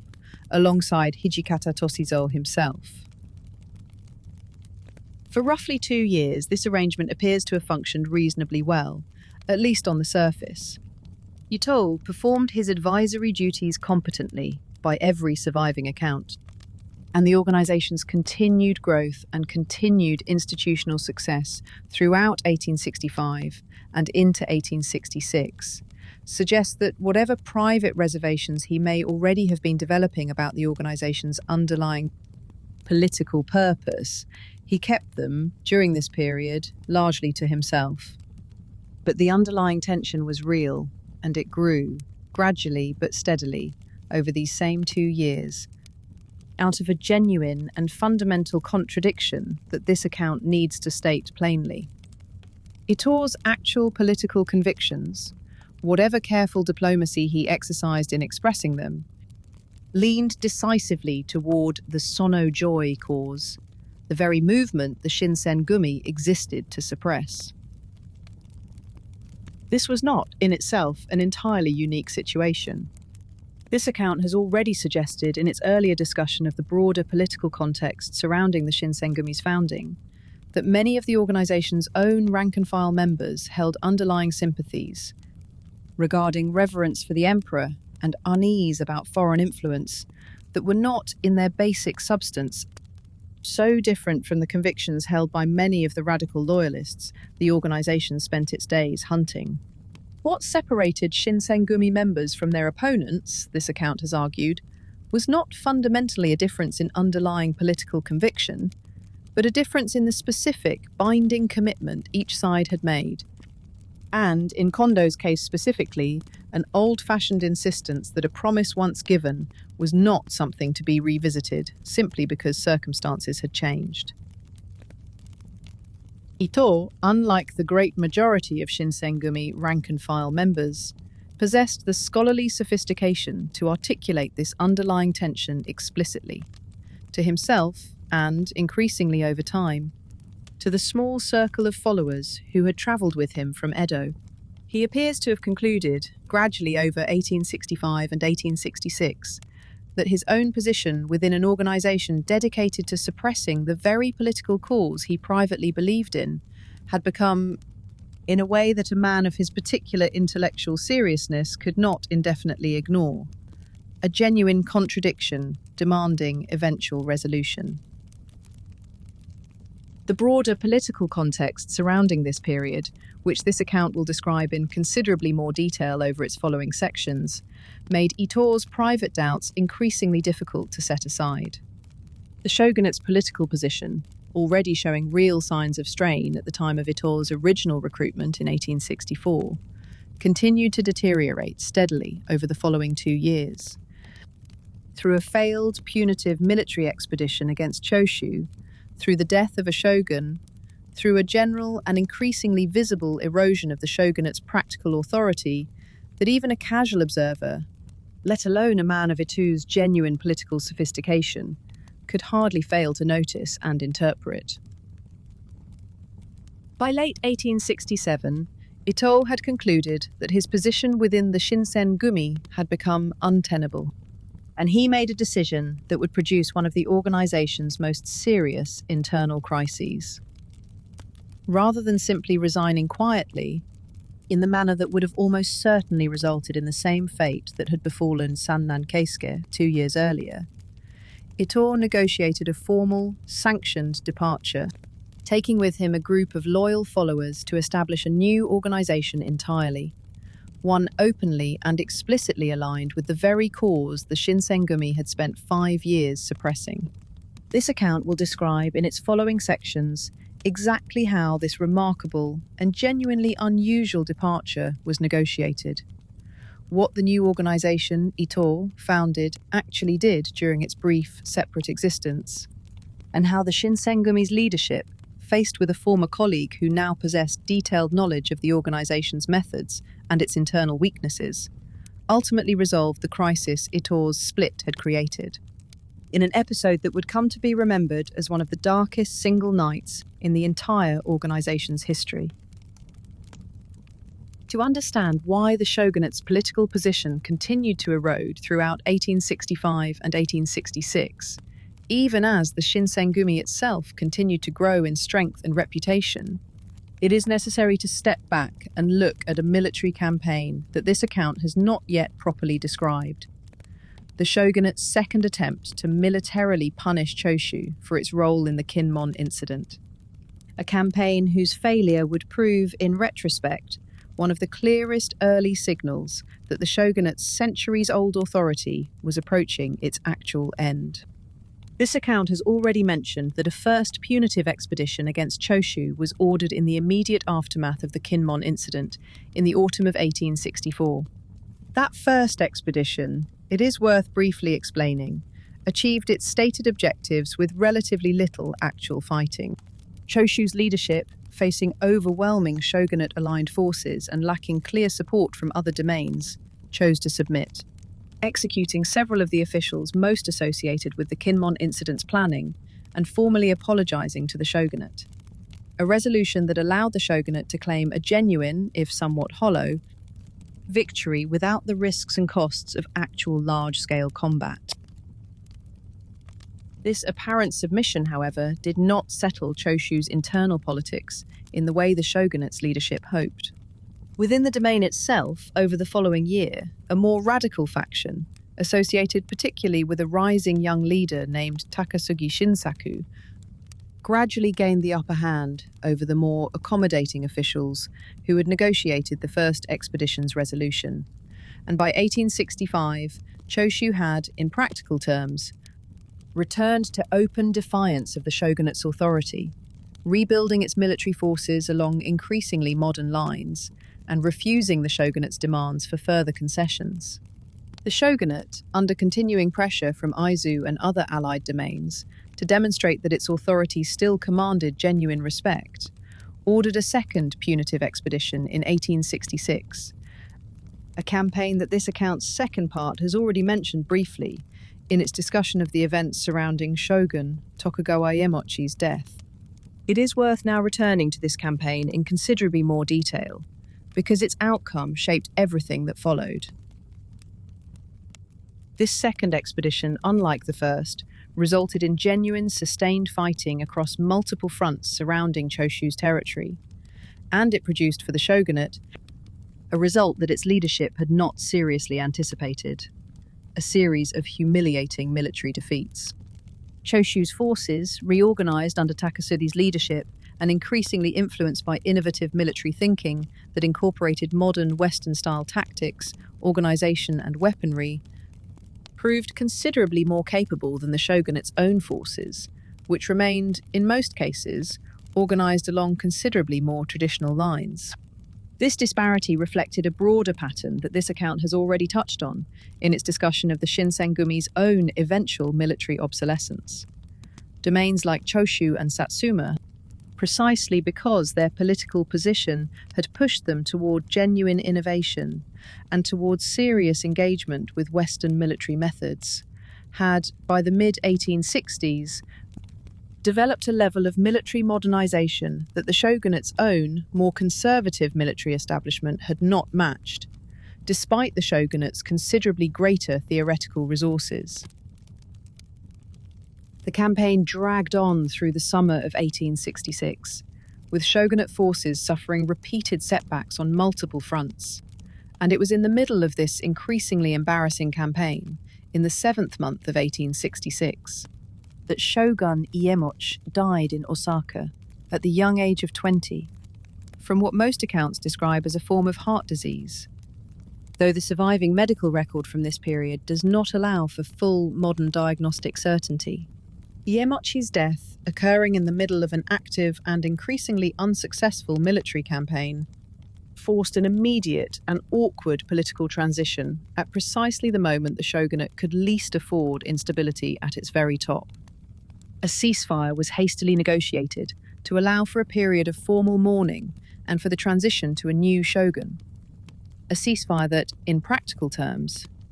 simply froze the second expedition's already embarrassing outcome in place, with Choshu having successfully resisted the shogunate's punitive campaign in nearly every engagement that had actually been fought. The political significance of this outcome is difficult to overstate.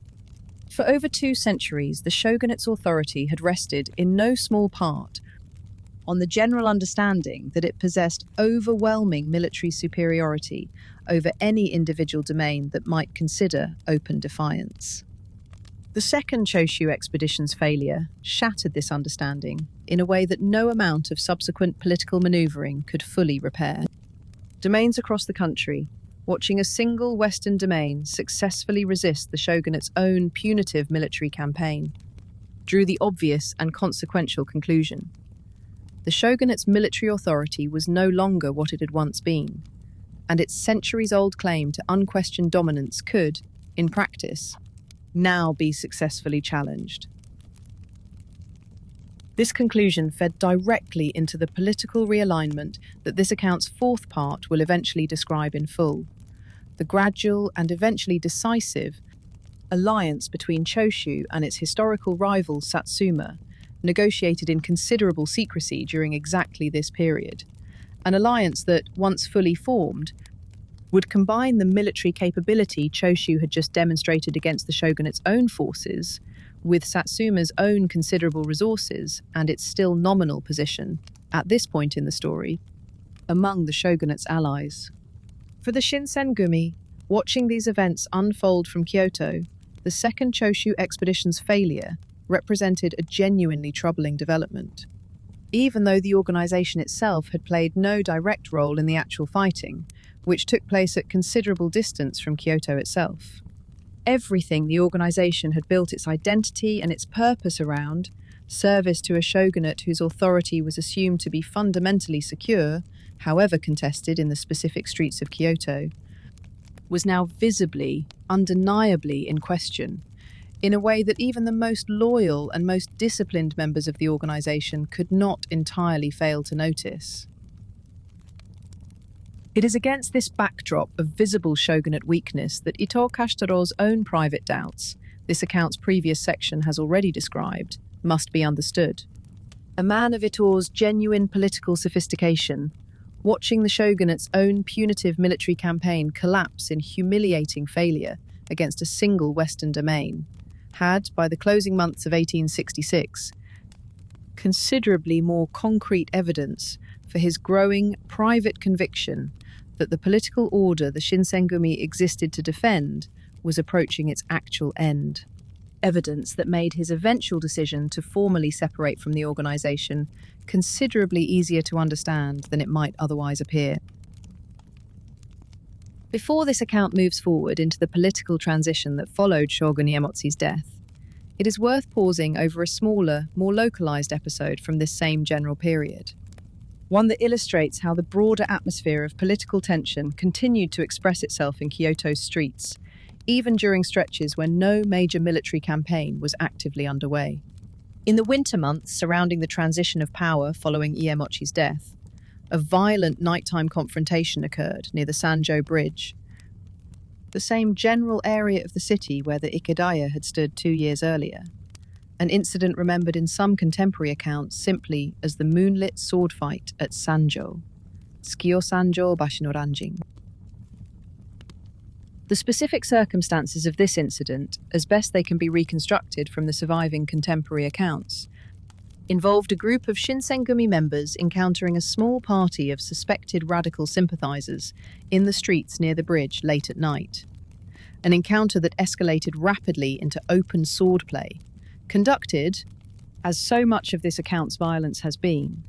in the particular darkness and uncertainty of Kyoto's nighttime streets, where the line between a legitimate law enforcement action and simple opportunistic violence could,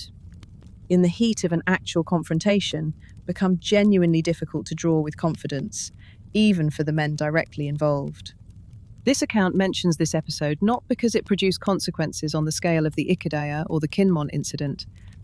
but because it illustrates something important about the texture of ordinary Shinsengumi operations during this period. A texture that the organization's more famous,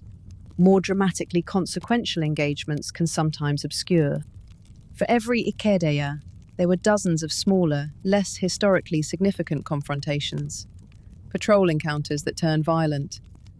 suspected sympathizers questioned and sometimes killed in circumstances that never received the same careful documentation or the same later historical attention.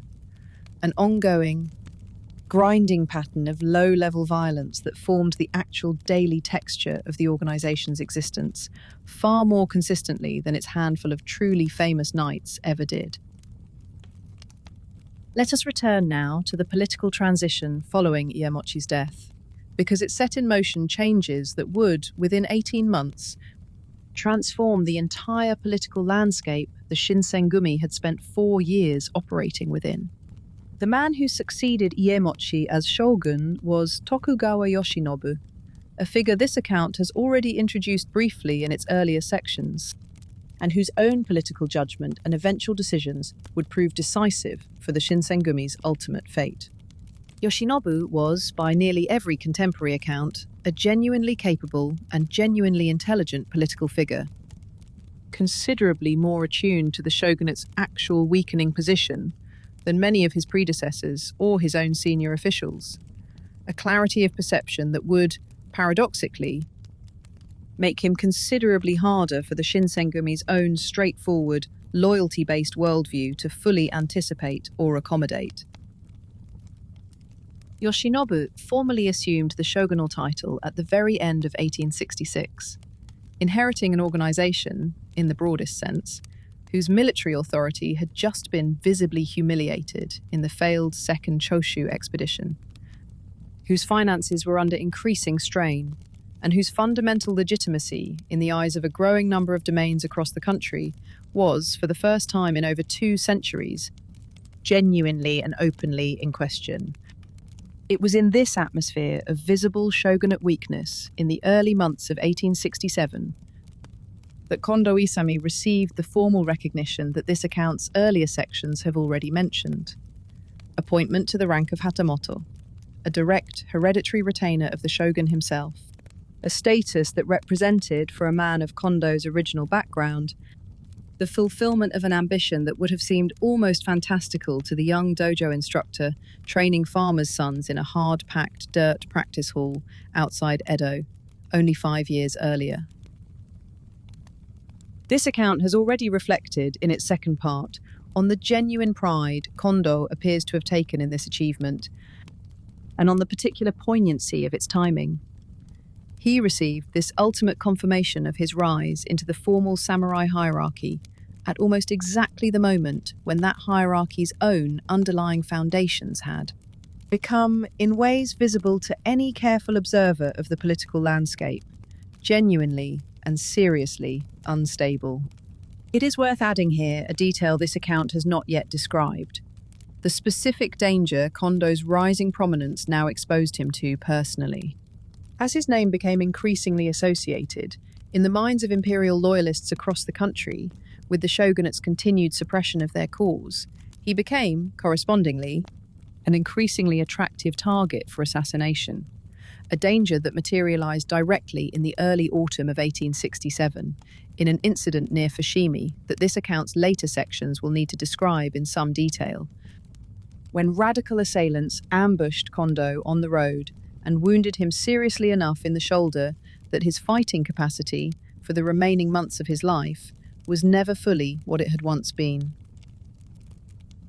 For now, though, in the early months of 1867, Kondo remained at the height of his personal prestige, newly elevated to formal samurai status, still leading an organization that,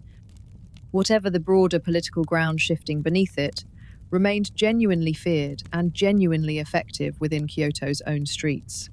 What awaited him over the following 20 months was a sequence of political developments moving with an accelerating speed that even his own considerable organizational discipline and considerable personal courage would ultimately prove unable to withstand. A shogun's own decision to formally surrender the authority Kondo had built his entire adult identity around serving, a devastating military defeat, and, in the final chapter of his own remarkable rise from obscurity, a death that this account's fourth part will need to describe with the same honest, unflinching attention it has tried to bring to every other difficult episode in this long chronicle. Let us return now to Ito Kashitaro, and to the specific mechanism through which his growing private doubts about the Shinsengumi's political purpose finally resolved themselves into an actual, formal separation from the organization, an episode that unfolded during the same months in the second half of 1867, when the broader shogunate political crisis this account has just described was reaching its own point of maximum intensity. Ito's departure, when it finally came, was negotiated rather than simply carried out. And the specific form it took reveals something genuinely distinctive about how this particular internal crisis differed from the organization's earlier experience with internal dissent. Rather than attempting a quiet, unauthorized flight in the manner Sannan Keisuke had attempted 2 years earlier, an approach this account has already shown ended in tragedy, Ito instead proposed, to Kondo directly, a formally sanctioned separation, framed not as desertion, but as a reassignment to a new and, on its surface, entirely legitimate duty. The specific cover Ito constructed for this departure was genuinely clever and worth explaining in some detail. He proposed that he and his followers be released from the Shinsengumi's ranks in order to take on a new, specific responsibility, serving as guardians of the imperial tombs, Goryoeji, a genuinely legitimate and even prestigious duty within the broader political and ceremonial landscape of the period, one that carried none of the immediately suspicious quality that a simple request to leave the organization outright would have carried. Whether Kondo genuinely believed this cover story, or understood at some level that Ito's underlying motivations extended considerably further than an interest in tomb guardianship, is a question the surviving sources do not allow this account to answer with full confidence. What can be said is that Kondo, for whatever combination of genuine trust, political calculation, and simple reluctance to repeat the violent internal reckoning that had characterized the organization's handling of both Serizawa Kamo and Sannan, granted Ito's request, and in the autumn of 1867, Ito departed the Shinsengumi along with a group of roughly 15 loyal followers, taking up residence at Kodaiji, a temple in Kyoto's eastern Higashiyama district. from which their new organization took the informal name history would remember them by. Kodaijito, the Kodaiji faction. The Kodaijito's actual activities during its brief separate existence extended considerably beyond the ceremonial tomb-guarding duties its formal cover story described. Ito and his followers used their new independence to pursue increasingly open contact with imperial loyalist figures and domains, particularly Satsuma, whose own political position, this account has already noted, was in the process of shifting decisively away from its earlier alignment with the shogunate and toward the emerging alliance with Choshu that would soon reshape the entire national political landscape. This activity placed the Kodaijito and Ito personally in an increasingly precarious position.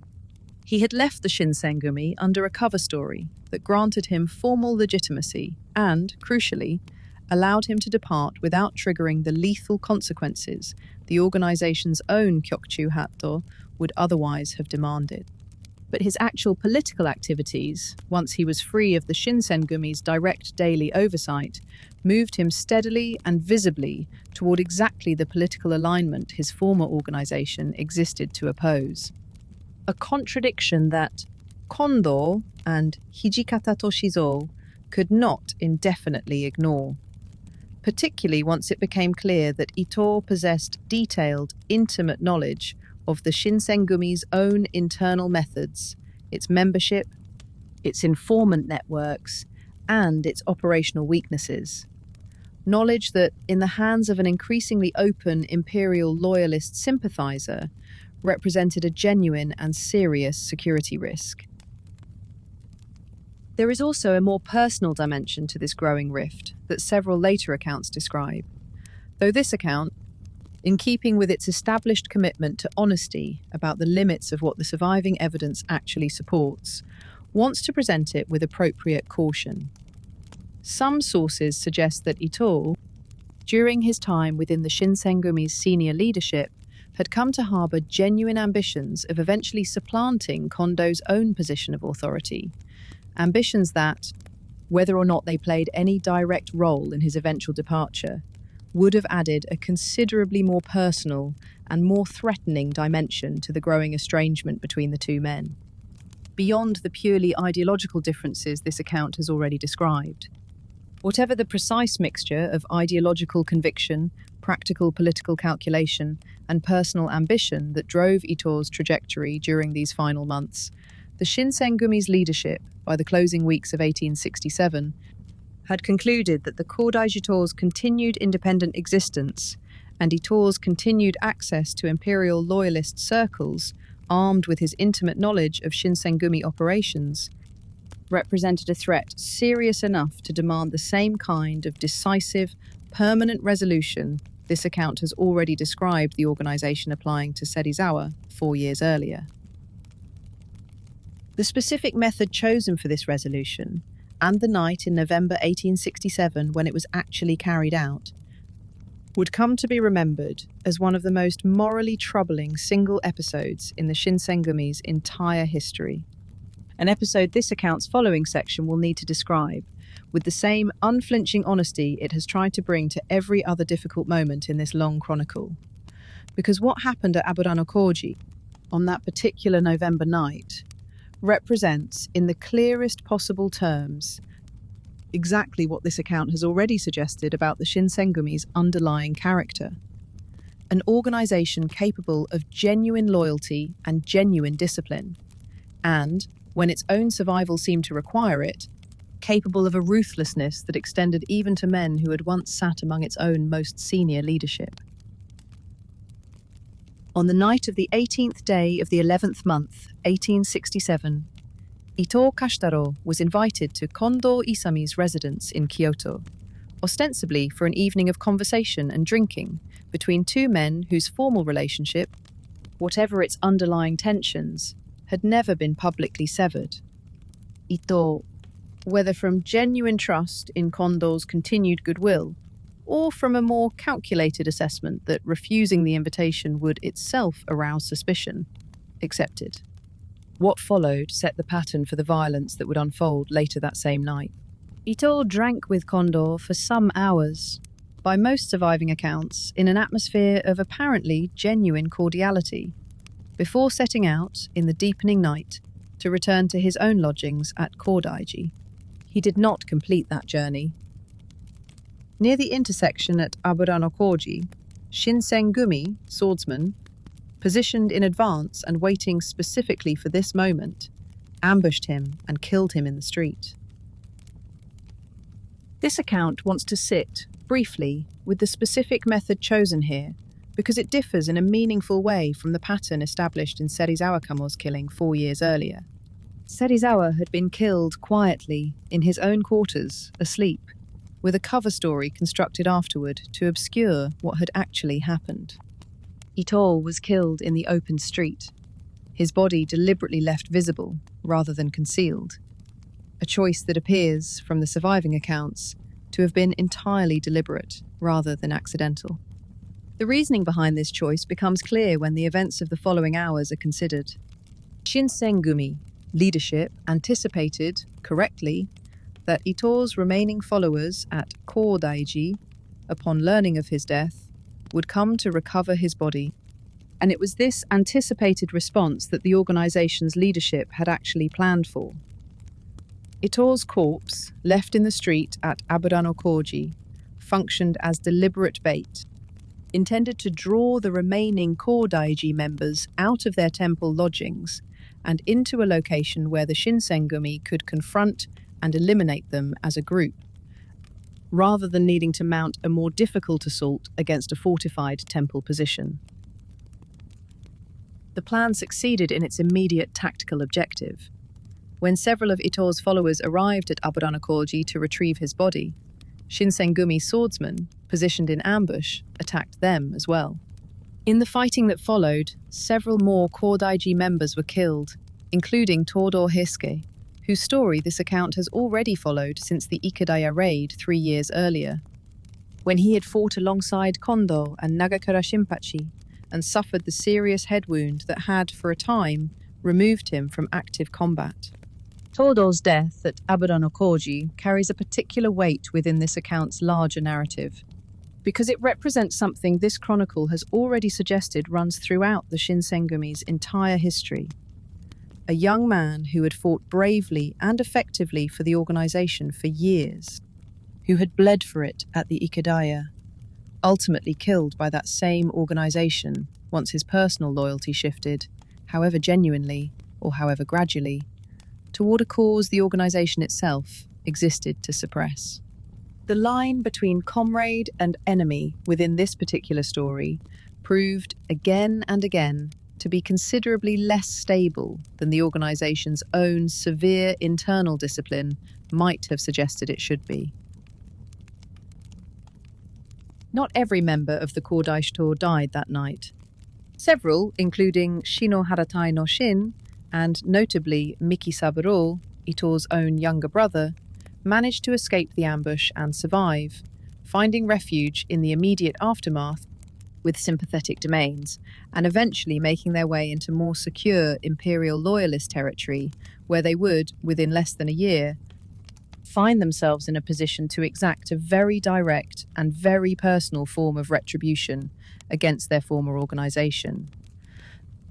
A development this account's fourth part will describe when it reaches the specific circumstances of Kondo's eventual capture. This detail is worth flagging now, because it illustrates something important about the limits of even the Shinsengumi's most carefully planned violence. The survivors of Aburanokoji, scattered but alive, carried with them both detailed knowledge of Shinsengumi operations and a very personal motivation for revenge. A combination that would return to affect this story's outcome in ways that Kondo and Hijikata Toshizo, in the immediate aftermath of what must have seemed at the time like a successfully executed operation, could not have fully anticipated. The Aburanokoji incident, taken as a whole, represents perhaps the starkest single illustration this entire account has yet offered of the Shinsengumi's defining internal logic, carried to its most extreme and most morally troubling conclusion. Ito had been, for nearly 3 years, a senior officer within the organization's own leadership, a man whose scholarly sophistication had specifically sought out and specifically valued. His death was not a battlefield casualty, struck down by an anonymous enemy in the heat of open combat, but a deliberately planned assassination, carried out against a man who had, by every account, drunk companionably with his eventual killer only hours before his death, using his own corpse afterward as bait to draw out and kill his remaining followers. This account does not believe it can offer a clean moral verdict on this episode that the actual historical complexity genuinely supports. Ito's own political activities, once free of the Shinsengumi's direct oversight, had moved him into increasingly open cooperation with domains actively working toward the shogunate's overthrow. Cooperation that carried genuine security implications for an organization whose survival depended on secrecy and operational effectiveness. From Hijikata's own consistent internal logic, the same logic that had already justified the deaths of Serizawa and Sannan, Ito's continued freedom, armed with his intimate knowledge of Shinsengumi methods, represented exactly the kind of existential threat the organization's severe discipline had always been designed to eliminate. But this account also does not want to lose sight of what this logic actually required in its most extreme application: the calculated killing of a former comrade, using his own body as bait to lure his remaining followers to their deaths, carried out by an organization whose banner, this account has already discussed at some length, displayed the single character Makoto, sincerity, as its defining claimed virtue. Whatever internal consistency this account has tried to identify in the Shinsengumi's broader pattern of behavior,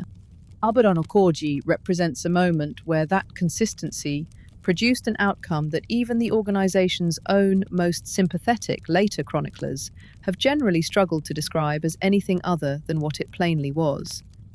a calculated, cold-blooded elimination of men who had, until recently, called themselves the organization's own comrades. It is worth noting, as this section closes, that this episode unfolded barely more than a week before an event that would, within days, render nearly all of the Shinsengumi's careful internal calculations about survival and political positioning almost entirely moot. On the 9th day of the 11th month, just over a week before Ito's death at Aburo-no-Koji,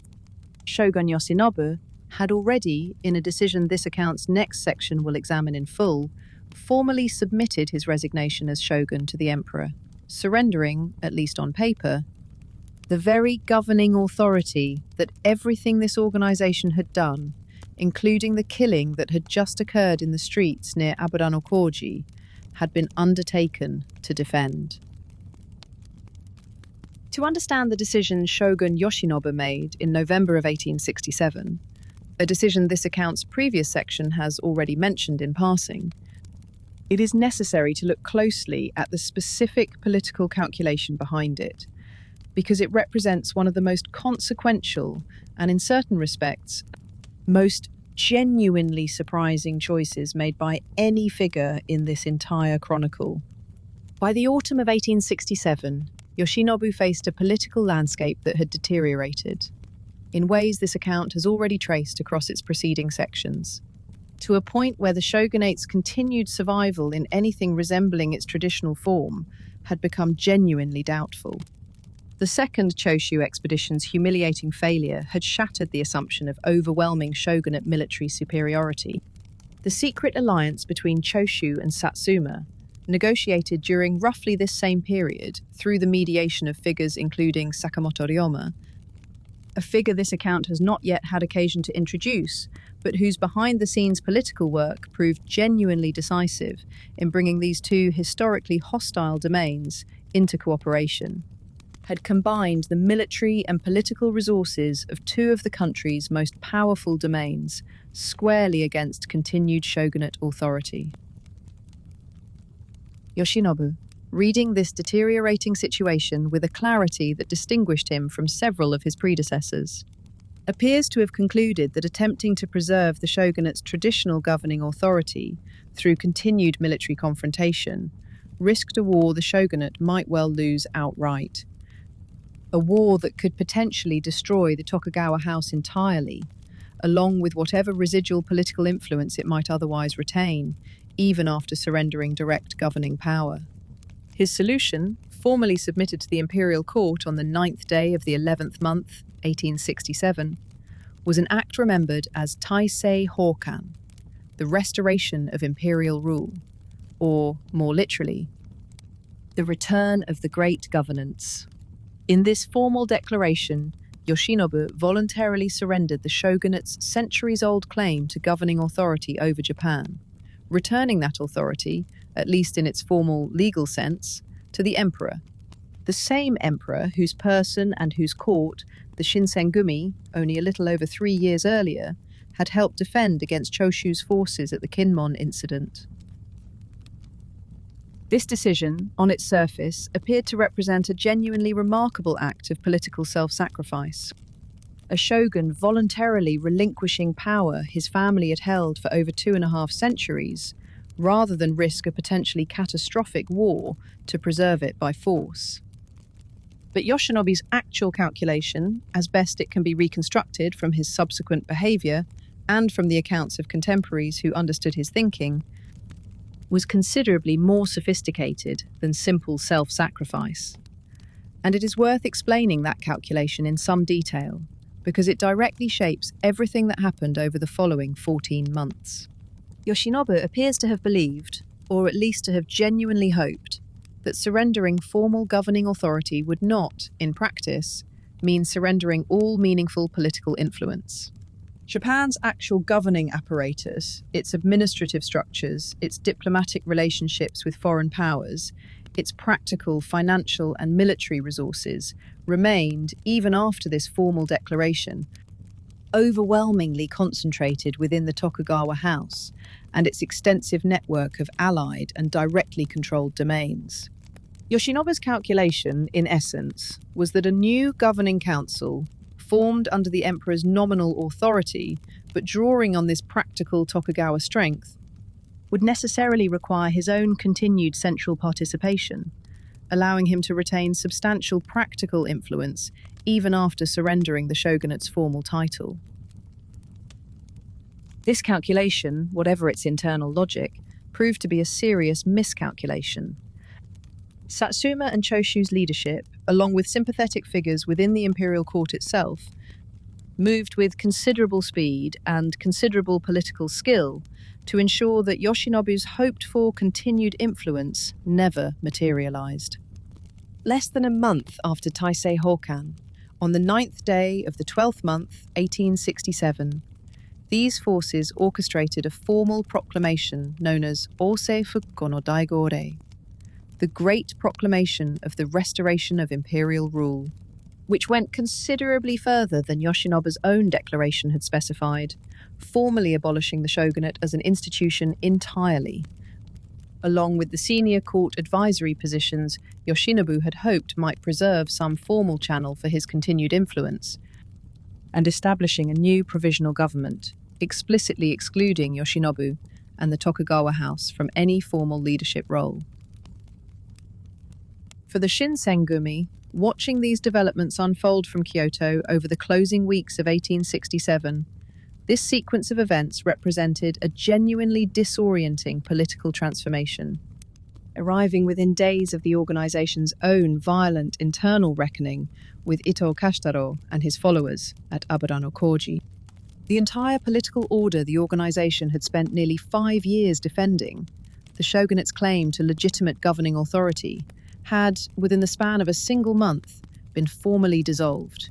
First through Yoshinobu's own voluntary surrender, and then, more decisively, through the imperial proclamation that stripped away even the residual influence Yoshinobu had hoped to retain. This account wants to pause here on the genuine strangeness of the Shinsengumi's position at this precise historical moment. The organization had built its entire institutional identity and each individual member's entire personal sense of purpose around service to the shogunate and, through the shogunate, to the emperor, whose authority the shogunate had always formally claimed to be exercising on his behalf. Now, within the span of weeks, the shogunate itself had ceased to exist as a formal governing institution, even as the emperor himself, the same figure the organization had always claimed to be ultimately serving, remained very much in place. His authority, at least in formal terms, actually enhanced rather than diminished by everything that had just occurred. For men like Kondo Isami and Hijikata Toshizo, whose entire adult identities had been built around a specific personal loyalty to Yoshinobu and to the Tokugawa house Yoshinobu represented, rather than to any more abstract concept of imperial authority in the general sense, this formal dissolution of the shogunate did not, in practice, produce any meaningful reconsideration of where their own loyalties actually lay. They remained committed to Yoshinobu personally and to the broader Tokugawa cause his house represented, regardless of what formal title that cause now carried, or failed to carry, within the new political order the imperial proclamation had just established. This continued personal loyalty, unwavering even as its formal institutional basis dissolved beneath it, set the Shinsengumi, along with Aizu and the broader coalition of domains that remained committed to the Tokugawa cause, on a collision course with the new Satsuma Choshu-dominated provisional government that the following weeks would make increasingly, and eventually violently, unavoidable. That collision, when it finally came, at the very start of 1868, would take the form of a battle whose outcome would determine, within the space of only 3 days, the fate of everything this account's remaining sections still have left to describe. This account has already mentioned in passing the ambush that seriously wounded Kondo Isami in the early autumn of 1867, but the episode deserves fuller treatment here, both because of its lasting physical consequences for Kondo personally, and because it illustrates, with particular clarity, exactly how dangerous his own rising fame had made him by this point in the story. The attack occurred on the 18th day of the 12th month by some accounts, or somewhat earlier in the autumn by others, the surviving sources showing some genuine inconsistency about the precise date, as Kondo travelled by palanquin along a road near Fushimi, south of Kyoto proper, returning from a visit connected to his official duties. A group of assailants, generally identified in most accounts as men connected to the surviving remnant of the core Daijito, Ito Kashtaro's former followers who had escaped the ambush at Aburanokoji, and had, in the weeks since, been actively seeking an opportunity for direct retribution against the man they held responsible for their former leader's death, attacked the palanquin without warning. This account has already noted that several Kodaijito survivors, including Shinohara Yasunoshin and Ito's own younger brother Miki Saburo, escaped the Aburanokoji killings and found refuge with sympathetic imperial loyalist domains in the immediate aftermath. It was, by most reliable accounts, men drawn from exactly this surviving remnant who carried out the Fushimi ambush. A direct and personal act of revenge that connects this episode explicitly back to the violence this account's previous sections have already described, rather than representing some separate, unconnected act of political violence. Condal was struck by gunfire during the attack, the specific wound generally described as striking his right shoulder, an injury serious enough that he was unable to continue his journey under his own power and had to be carried to safety and placed under medical care. The wound, while not immediately life-threatening, proved to have lasting consequences. Surviving accounts from the following months consistently describe Condor as operating with diminished strength and diminished mobility in his sword arm, a genuinely serious handicap for a man whose entire identity and whose entire claim to the formal samurai status he had only recently achieved rested fundamentally on his prowess as a swordsman. This account wants to sit, briefly, with the layered irony this specific episode represents within the larger story it has been telling. Kondo, a man who had built his entire adult identity around relentless swordsmanship training, who had risen from an obscure rural dojo instructor to formal samurai status, specifically through demonstrated combat skill, was brought down not by an opponent's superior swordsmanship in the kind of direct confrontation his entire life had prepared him for, but by gunfire, delivered from ambush, by men whose grievance traced directly back to a killing his own organization had carried out, using exactly the kind of calculated, premeditated violence this account has already discussed at some length in its account of the Aburanokoji incident. There is a kind of grim symmetry here that this account does not want to overstate through excessive literary framing, but also does not want to pass over entirely. Kondo had ordered, or at minimum approved, the killing of a former comrade using ambush tactics and a corpse used as deliberate bait. Weeks later, he himself fell victim to an ambush carried out by men avenging exactly that killing, using a weapon, the firearm, that represented precisely the kind of modern military technology this account has already suggested was steadily rendering the Shinsengumi's core swordsmanship expertise increasingly obsolete on any battlefield beyond the narrow, controlled environment of Kyoto's own streets and alleys. The practical consequences of this injury extended well beyond Kondo's personal physical condition, though those personal consequences were significant enough on their own. With their commander operating at reduced combat capacity during precisely the period when the broader political crisis this account's previous sections have described was accelerating toward what would soon become open warfare, day-to-day operational leadership of the Shinsengumi fell increasingly to Hijikata Toshizo, a shift in practical authority that, while not formally altering the organization's official command structure,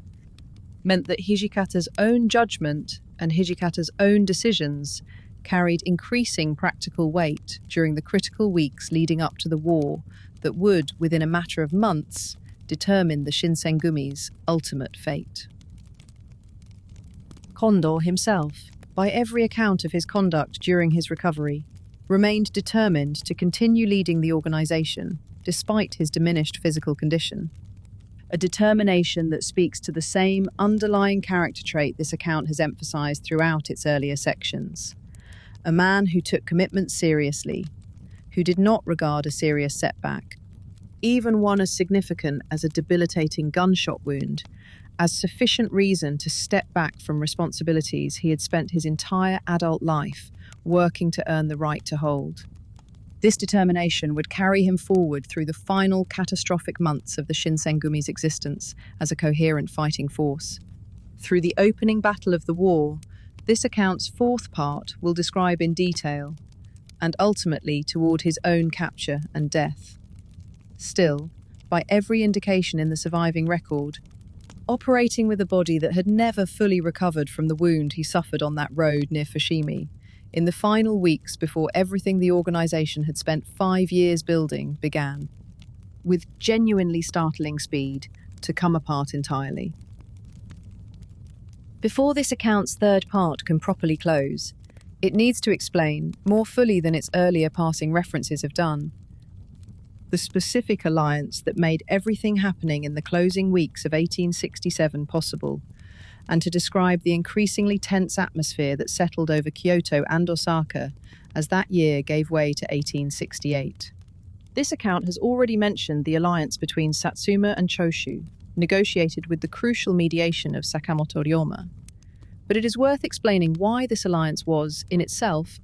such a remarkable political development. Satsuma and Choshu were not natural partners. The two domains carried a long history of genuine rivalry, and, more immediately relevant to this account's own narrative, Satsuma had stood alongside Aizu and the Shinsengumi during the August 18th coup of 1863, actively participating in Choshu's expulsion from Kyoto, and had likewise fought against Choshu's forces during the Kinmon incident the following year, engagements this account has already described in some detail in its earlier sections. That Satsuma's leadership, within roughly 2 years of fighting directly against Choshu in Kyoto's own streets, would enter into a secret military and political alliance with that same domain, reflects the depth of the broader political transformation this account has been tracing across its third part. Satsuma's leadership, watching the shogunate's own political and military authority erode steadily through the failed Second Choshu expedition and through the broader pattern of administrative and financial strain this account has already touched upon, concluded by 1866, that its own domain's long-term interests would be better served by aligning with Choshu against continued shogunate dominance than by continuing to prop up an institution whose future increasingly appeared limited. This alliance, formalized in early 1866 and kept substantially secret from the shogunate and its allies for a considerable period afterward, combined Choshu's demonstrated military capability, proven against the shogunate's own forces in the second expedition, with Satsuma's own considerable resources and its still nominal, though rapidly eroding, position among the shogunate's allies. A combination that would prove, within less than 2 years, decisive. For Aizu and the Shinsengumi, the growing evidence of this alliance, even before its full extent became publicly clear, represented a genuinely alarming development. Satsuma's forces remained physically present within Kyoto throughout this period, maintaining the outward appearance of continued cooperation with the shogunate and Aizu, even as its actual political alignment shifted decisively toward the opposing camp. A situation that produced an atmosphere of genuine and growing mutual suspicion, within a city where shogunate loyalist and imperial restorationist forces now found themselves operating in uncomfortably close physical proximity. Each side increasingly uncertain which of its ostensible allies could actually still be trusted. This atmosphere of mounting suspicion intensified dramatically following the imperial proclamation of the 12th month, 1867, which this account's previous section has already described, formally abolishing the shogunate and excluding Yoshinobu from the new provisional government's leadership. Yoshinobu himself, along with a substantial body of loyal forces, including significant elements of the Shinsengumi, withdrew from Kyoto to Osaka Castle in the immediate aftermath of this proclamation. A withdrawal that several contemporary accounts describe less as an orderly strategic repositioning than as something closer to an angry, humiliated retreat. Yoshinobu and his supporters removing themselves from a Kyoto whose political institutions had, within the span of a single month, been fundamentally reorganized to exclude them entirely. From Osaka, throughout the final weeks of 1867 and into the opening days of 1868, Yoshinobu's court and his allied domains, Aizu prominent among them, engaged in increasingly tense negotiations and, simultaneously, increasingly serious military preparations, uncertain whether the new provisional government's exclusion of the Tokugawa House represented a final, settled political arrangement that might yet be negotiated into something more favourable,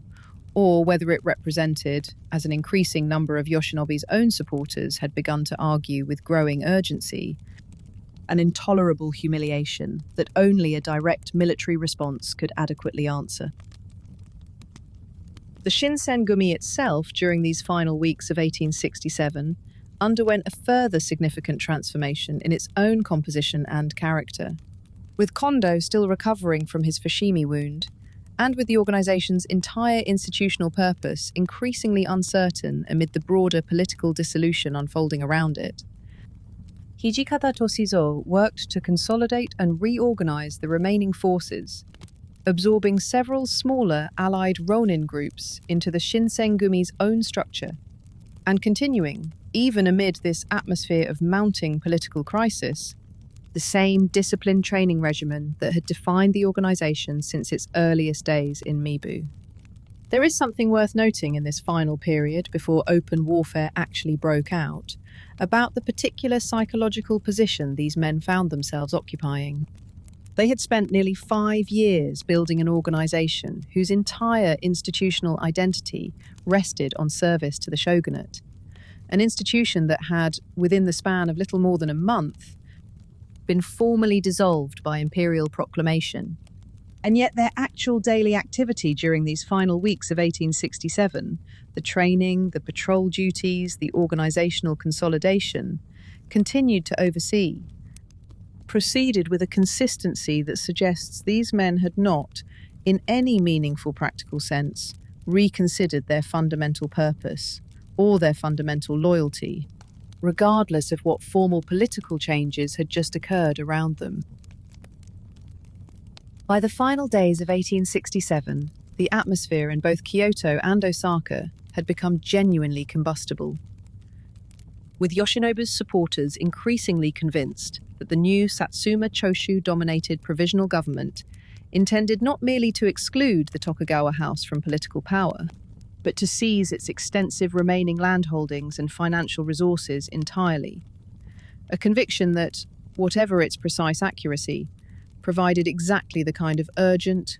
existential justification that would soon tip the delicate, tense standoff between these two armed camps into the open warfare this account's fourth part must now turn to describe in full. Let us pause here at the close of this account's second part and take stock of where the Shinsengumi actually stood in the middle years of the 1860s, before this larger chronicle moves on to the political crises that would eventually unravel everything this organisation had built. By the end of 1865, the Shinsengumi was, by nearly every external measure, a genuine success. It numbered well over 200 men, organised into 10 disciplined squads under experienced captains. It commanded real fear and real respect throughout Kyoto, a reputation built on the twin foundations of the Ikadaya raid and the Kinmon incident. Two engagements that had transformed an obscure provincial police auxiliary into one of the most recognised names in the entire country. It enjoyed the continued sponsorship of Aizu, the growing respect of the broader shogunate hierarchy, and a level of institutional stability that would have seemed almost unimaginable to the small, uncertain group of leftover ronin who had settled into Mibu's farmhouses 2.5 years earlier. Kondo Isami himself had travelled a distance, in these same 2.5 years, that few men of his original background could ever have realistically hoped to travel. From an obscure rural dojo instructor,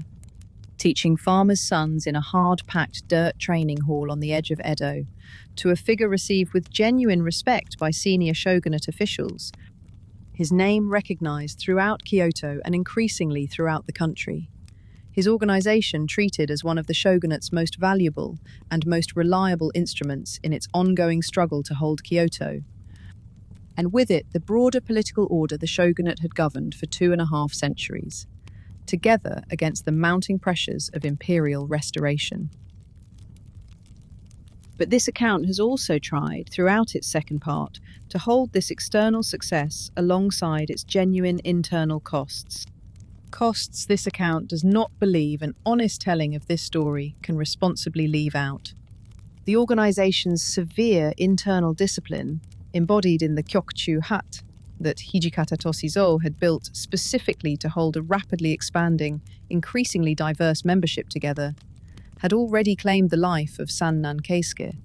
a founding officer whose actual threat to the organisation's survival remained, even by this account's own honest assessment, genuinely uncertain. The organisation's growing fame had come at a real cost to the city it operated within, a cost visible in the tens of thousands of buildings destroyed in the fires that followed the Kinmon incident, a catastrophe that, whatever its complicated causation, grew directly out of the same political conflict the Shinsengumi had positioned itself so prominently within. And beneath the surface of this organisation's continued growth and continued success, a young man named Okita Soji, still only in his early 20s, was carrying, invisibly and unknowingly, the first quiet beginnings of an illness that would, within a handful of years, end his life, long before any of the political questions this larger conflict was still working to resolve had themselves been settled. This account has tried, throughout its second part, to resist the temptation to tell this story as a simple narrative of rising triumph, because the actual historical record does not support such a simple narrative. And because this account believes, as it stated in its very opening section, that the Shinsengumi's story is worth telling honestly in its full complexity, rather than smoothed into either uncomplicated heroism or uncomplicated villainy. What comes next, in this account's third part, is the period during which the political ground beneath the Shinsengumi's feet began, slowly and then with increasing speed, to shift in ways that even the organization's growing strength and growing discipline could not ultimately withstand. The arrival of Ito Kashitaro and the internal schism his own political sympathies would eventually produce. The shogunate's mounting political difficulties as the broader conflict between shogunal authority and imperial restoration continued to intensify, and the beginning of the specific sequence of events that would, within less than 3 years from where this account's second part now leaves the Shinsengumi, bring the entire political order these men had given their lives to defend crashing down around them. None of this was yet visible in the closing months of 1865 to the men still training in Mibu's practice yards, still patrolling Kyoto's streets in their light blue jackets, still gathering, in whatever quiet hours their duties allowed, in the tea houses and entertainment districts this account has just finished describing. They knew only what any of us can ever know, living through our own particular moment, the present circumstances of their own lives, whatever fame or security or quiet private happiness those circumstances currently provided, and no clear sight at all of how much or how little time remained before everything they had built together would begin inexorably to come apart. Before this account can properly describe the battle that would finally break the tense standoff this chronicle's third part left unresolved, it needs to describe one final episode from the closing weeks of 1867, an episode that illustrates just how tangled and how personal the violence surrounding the Shinsengumi had become by this point in the story. In the 11th month of 1867, only days after Saken Loma, the figure this account has already credited with helping broker the crucial Satsuma-Choshu alliance, was himself assassinated in Kyoto under circumstances that remain, even today, a subject of genuine historical debate. Suspicion for his killing fell, rightly or wrongly, on the Kishu domain and on a specific official named Miura Kyutaro, who had been publicly associated with anti-Choshu and anti-Satsuma sentiment. Sakamoto's own followers, organized under a trading and paramilitary company he had founded called Kaientai, concluded that Miura bore responsibility for their leader's death and resolved on direct retaliation. Miura, aware of the danger he faced, requested and received protection from the Shinsengumi, and it was Saito Hajime, along with several other Shinsengumi swordsmen, who took up positions guarding him at an inn called Tenmaya in Kyoto in the middle of the 12th month. The Kaientai attackers struck on the night of the 7th day of that month, in an assault remembered as the Tenmayajiken, the Tenmaya incident, fighting Shinsengumi guards in close combat within the inn's rooms in a confrontation that, while smaller in scale than the Ikedaya raid 3.5 years earlier, followed a genuinely similar pattern. Close quarters swordsmanship in a cramped commercial building, fought by lamplight, between men whose underlying political grievances had, by this stage of the larger conflict, become almost impossible to fully untangle from simple, direct cycles of personal revenge. Miura survived the attack, protected successfully by Saito and his fellow guards, though several men on both sides were wounded or killed in the fighting. This account mentions this episode not for its own historical weight, which was genuinely modest compared to the battle this chronicle must turn to next, but because it captures, with particular clarity, the atmosphere prevailing in Kyoto during these final days before 1867 gave way to 1868. A city where assassination, counter-assassination, and paid protection against further retaliation had become so woven into the ordinary fabric of political life that a domain official could reasonably expect to need swordsmen guarding his lodging simply to survive an ordinary evening. It was into this atmosphere, tense, violent, and thick with the accumulated grievances of nearly 5 years of exactly this kind of cyclical bloodshed, that the formal, large-scale warfare this chronicle has been building toward finally arrived in the first days of January 1868, when forces loyal to former shogun Yoshinobu, advancing from Osaka toward Kyoto, encountered the new imperial government's Satsuma and Choshu forces at the towns of Toba and Fushimi, and opened fire. The battle that finally broke 5 years of mounting tension between the shogunate's supporters and the imperial restoration movement began on the 3rd day of the 1st month, 1868, along the 2 main roads leading from Osaka into Kyoto, near the towns of Toba and Fushimi, and it is remembered ever since simply as Toba Fushimi no Tatakai, the Battle of Toba Fushimi. The immediate circumstances leading to the outbreak of actual fighting involved former shogun Yoshinobu's decision, after weeks of increasingly tense negotiation over the new provisional government's demands regarding Tokugawa land holdings, to advance a force from Osaka toward Kyoto, ostensibly to present a formal protest regarding these demands directly to the imperial court, but backed by a genuinely substantial military force that included Aizu and Kuwana domain troops, alongside the Shinsengumi itself.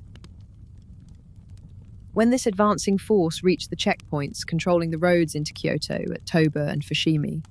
Satsuma troops stationed there refused to allow passage, and, after a tense standoff whose precise triggering moment remains somewhat disputed among different contemporary accounts, opened fire on the approaching column. What followed was 3 days of genuine sustained combat, fought with organised infantry formations, artillery and firearms on both sides. A scale and intensity of warfare considerably beyond anything the Shinsengumi itself had previously experienced, even accounting for the Kinmon incident this account has already described in some detail. The Shinsengumi fought at Fushimi specifically, engaging Satsuma and allied imperial forces in combat around the town's magistrate's office and the surrounding streets, bringing to this considerably larger and more technologically modern battlefield the same close-quarters swordsmanship that had served the organisation so well in Kyoto's narrow alleys and cramped-in rooms. This account has already suggested in its earlier sections why this particular combination of skills would prove increasingly inadequate against a genuinely modern military opponent. And the fighting at Fushimi confirmed this pattern with brutal clarity. Satsuma and Choshu forces, considerably smaller in raw numbers than the combined shogunate-aligned force arrayed against them, possessed a decisive advantage in modern rifles and artillery, weapons that had been deliberately and systematically acquired and mastered over the preceding several years, precisely because both domains' own increasingly radical political trajectories had pushed them towards serious engagement with Western military methods in a way the more institutionally conservative shogunate military establishment had never fully matched. Shinsengumi, swordsmen, charging toward entrenched positions defended by organised rifle fire, suffered heavy casualties in exchanges where individual swordsmanship, however extraordinary, offered essentially no meaningful counter to concentrated firearms fire delivered from a prepared defensive position. The battle's outcome was decided, in a sense that extended well beyond its immediate tactical results, on its 2nd day, when imperial forces raised a specific and highly symbolic banner, a brocade banner, Nishiki no Mihata, understood throughout Japan as a physical symbol carrying the emperor's own direct authority and sanction. The raising of this banner instantly transformed the political character of the entire conflict. Forces fighting against an army marching under this banner were, by this act alone, redefined, in the eyes of nearly everyone watching across the country, not as participants in a contested political struggle between rival factions, but as enemies of the throne itself, a status carrying implications that reached far beyond the immediate battlefield. This account has already noted, in its second part's discussion of the broader Sono-Joi political current, just how deeply reverence for the emperor's authority ran, even among men whose actual political sympathies lay with the shogunate, rather than with the imperial restoration movement specifically. The brocade banner's appearance struck directly at this underlying reverence, and its effect was immediate and severe. Several domains, whose loyalties had remained genuinely uncertain throughout the preceding tense standoff, abandoned the shogunate's cause within days, unwilling to fight, or to be seen fighting, against a force now carrying explicit imperial sanction,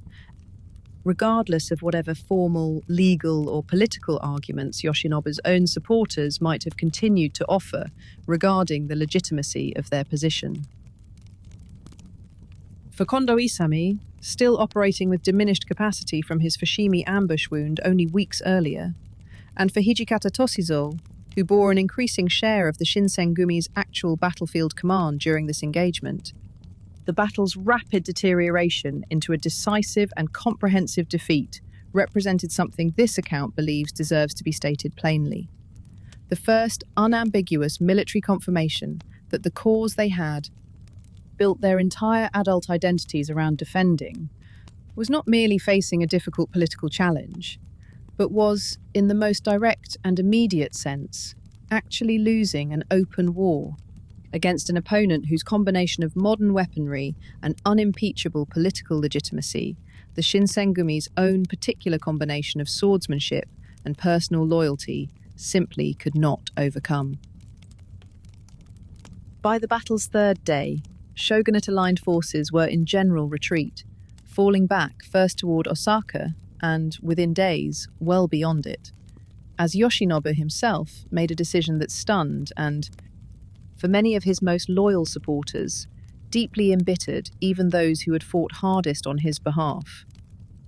Rather than continuing to lead the resistance from Osaka Castle, where substantial shogunate-aligned forces still remained in a genuinely defensible position, Yoshinobu boarded a ship in the middle of the night and sailed for Edo, leaving his own army behind, essentially without its commander, to absorb the full consequences of the defeat that had just occurred. This account will have more to say in its following sections about the practical and emotional consequences of Yoshinobu's departure for the men who had fought and bled at Toba Fushimi on his behalf. This account's larger subjects, Kondo and Hijikata, prominent among them. For now, it is enough to note that the battle whose outcome would determine, in the space of only 3 days, the fate of everything this account's first 3 parts spent so long building toward, had ended in a defeat considerably more comprehensive and considerably more consequential than anyone on the shogunate side had genuinely anticipated when the fighting first broke out along the roads at Toba and Fushimi. Yoshinobu's departure from Osaka, described at the close of this account's previous section, left the shogunate-aligned forces still gathered there in a genuinely difficult position, uncertain whether to continue resistance from Osaka Castle, still a formidable defensive position with substantial remaining troops and supplies, or to follow their nominal commander's own example and withdraw entirely. In practice, with their supreme commander already gone and with morale severely damaged by the unexpected and comprehensive defeat at Toba Fushimi, compounded by the psychological impact of the imperial brocade banner this account has already described, organized resistance from Osaka collapsed within days. The Shinsengumi, along with the remnants of Aizu's forces and other shogunate loyalists, retreated first within Osaka itself, and then, following Yoshinobu's own path, took ship for Edo, arriving in the shogunal capital in a state that several surviving accounts describe in terms considerably closer to a defeated, disorganized remnant than to a fighting force that had, only weeks earlier, still believed itself capable of prevailing in open conflict. Kondo Isami, still recovering from his Fushimi wound and now compounded by the physical and psychological toll of the Toba Fushimi defeat itself, returned to Edo in considerably diminished condition, both physically and, by several accounts, in terms of the confident authority that had defined his leadership since the organization's earliest days in Mibu. Hijikata Toshizo, whose own physical condition remained comparatively unimpaired, bore an increasing share of the practical burden of managing what remained of the organization's structure and morale during this difficult return. Okita Soji,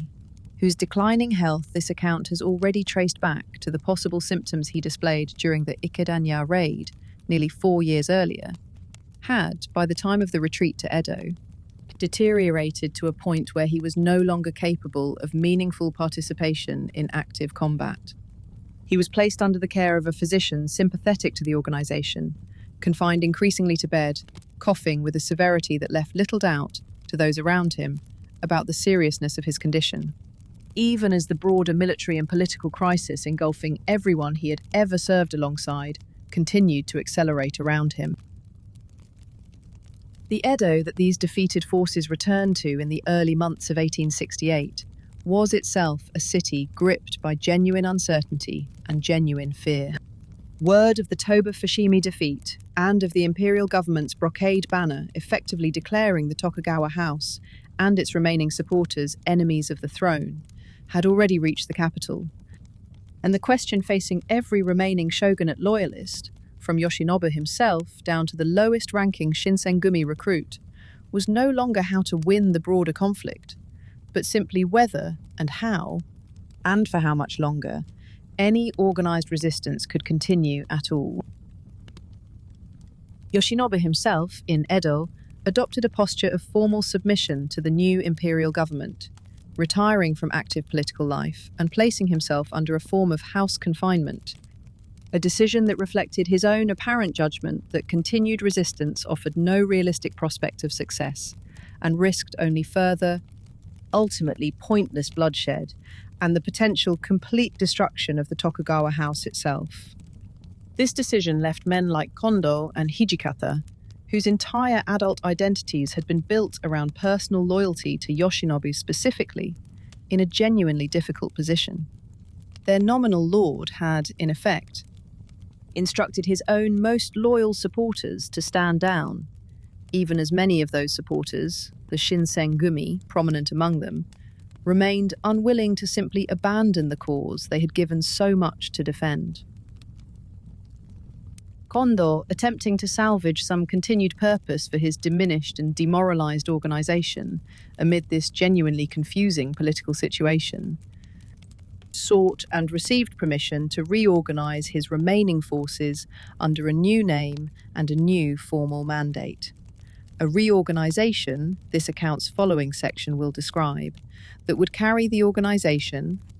now renamed and restructured, into one final campaign,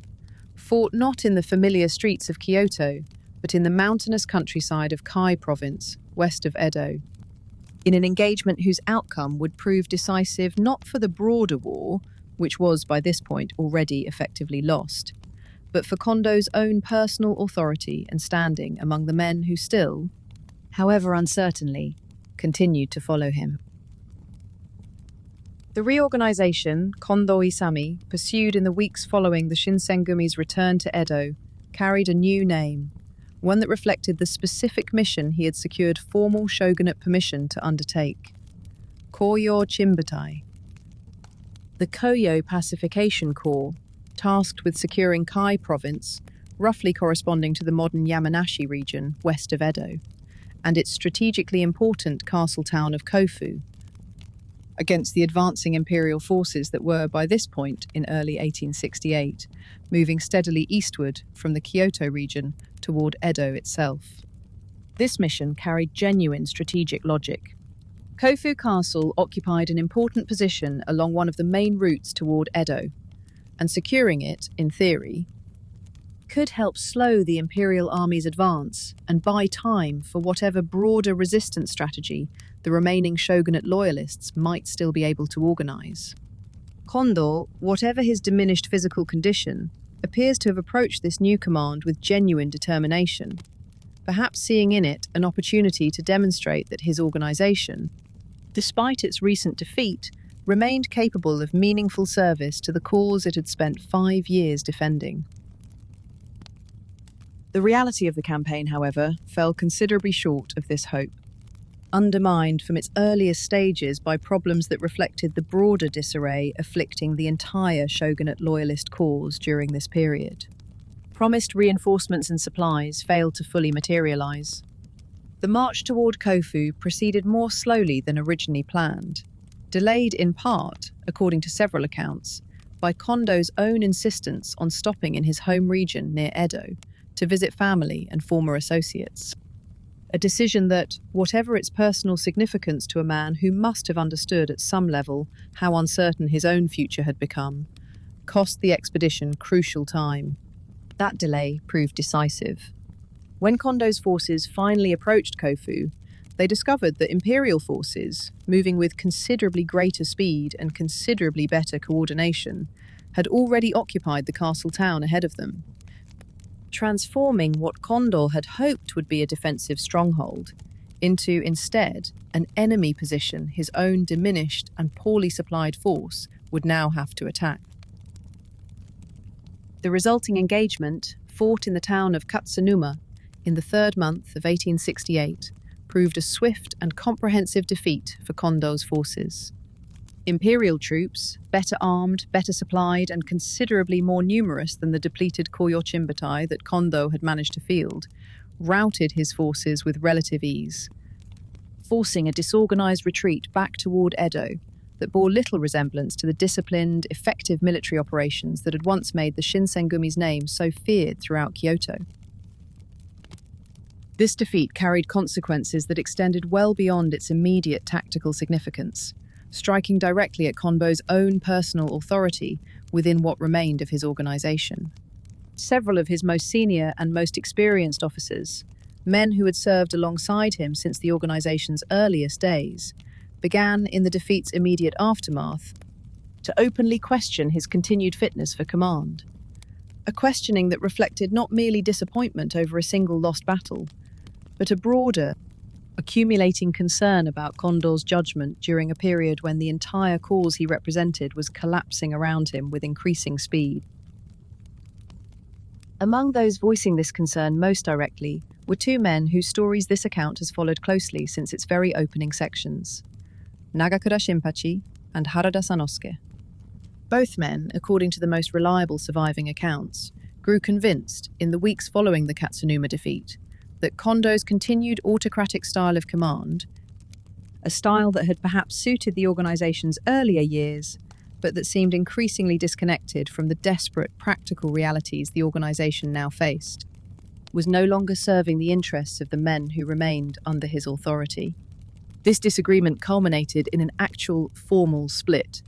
Nagakura and Harada departing Kondo's command to form their own separate unit, eventually organized under a name this account will introduce in its following sections, taking with them a number of other veteran Shinsengumi members who shared their assessment that continued service under Kondo's specific leadership no longer represented the best path forward for men still committed to the moment. Broader shogunate loyalist cause, even as they had lost confidence in the particular commander who had led them for the past 5 years. This account wants to sit, briefly, with the genuine poignancy of this moment.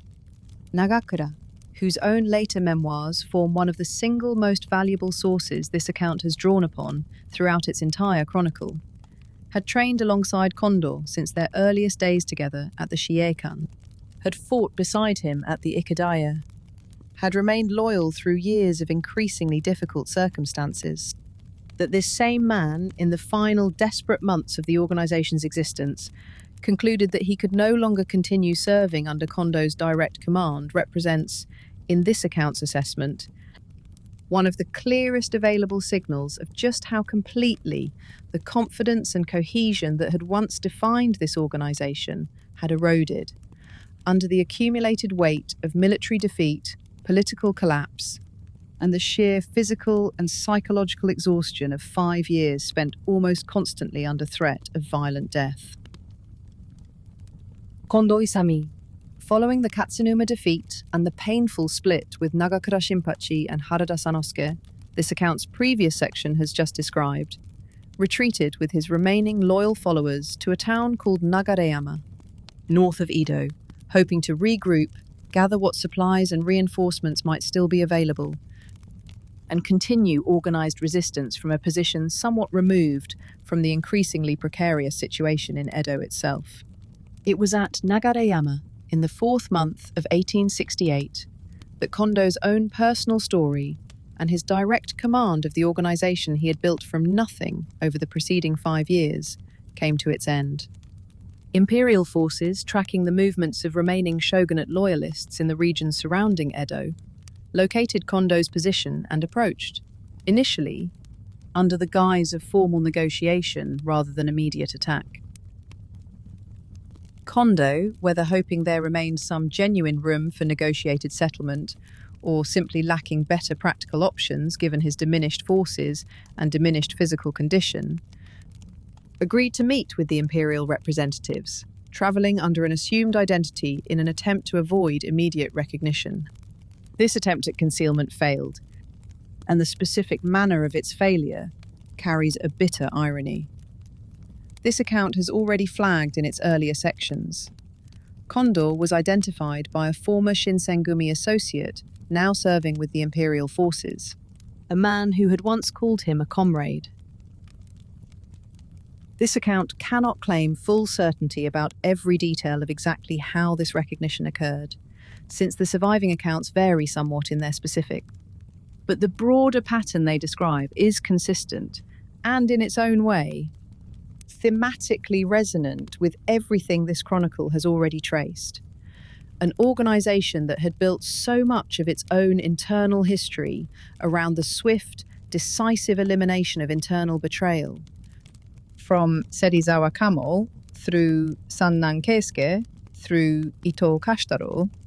found its own final undoing, arriving through precisely the kind of former comrade turned informant dynamic it had spent 5 years trying to prevent within its own ranks. Kondo was taken into custody. Hijikata Toshizo, who had been away from Nagareyama at the time, gathering additional reinforcements and supplies, returned to find his oldest friend and longtime commanding officer already gone,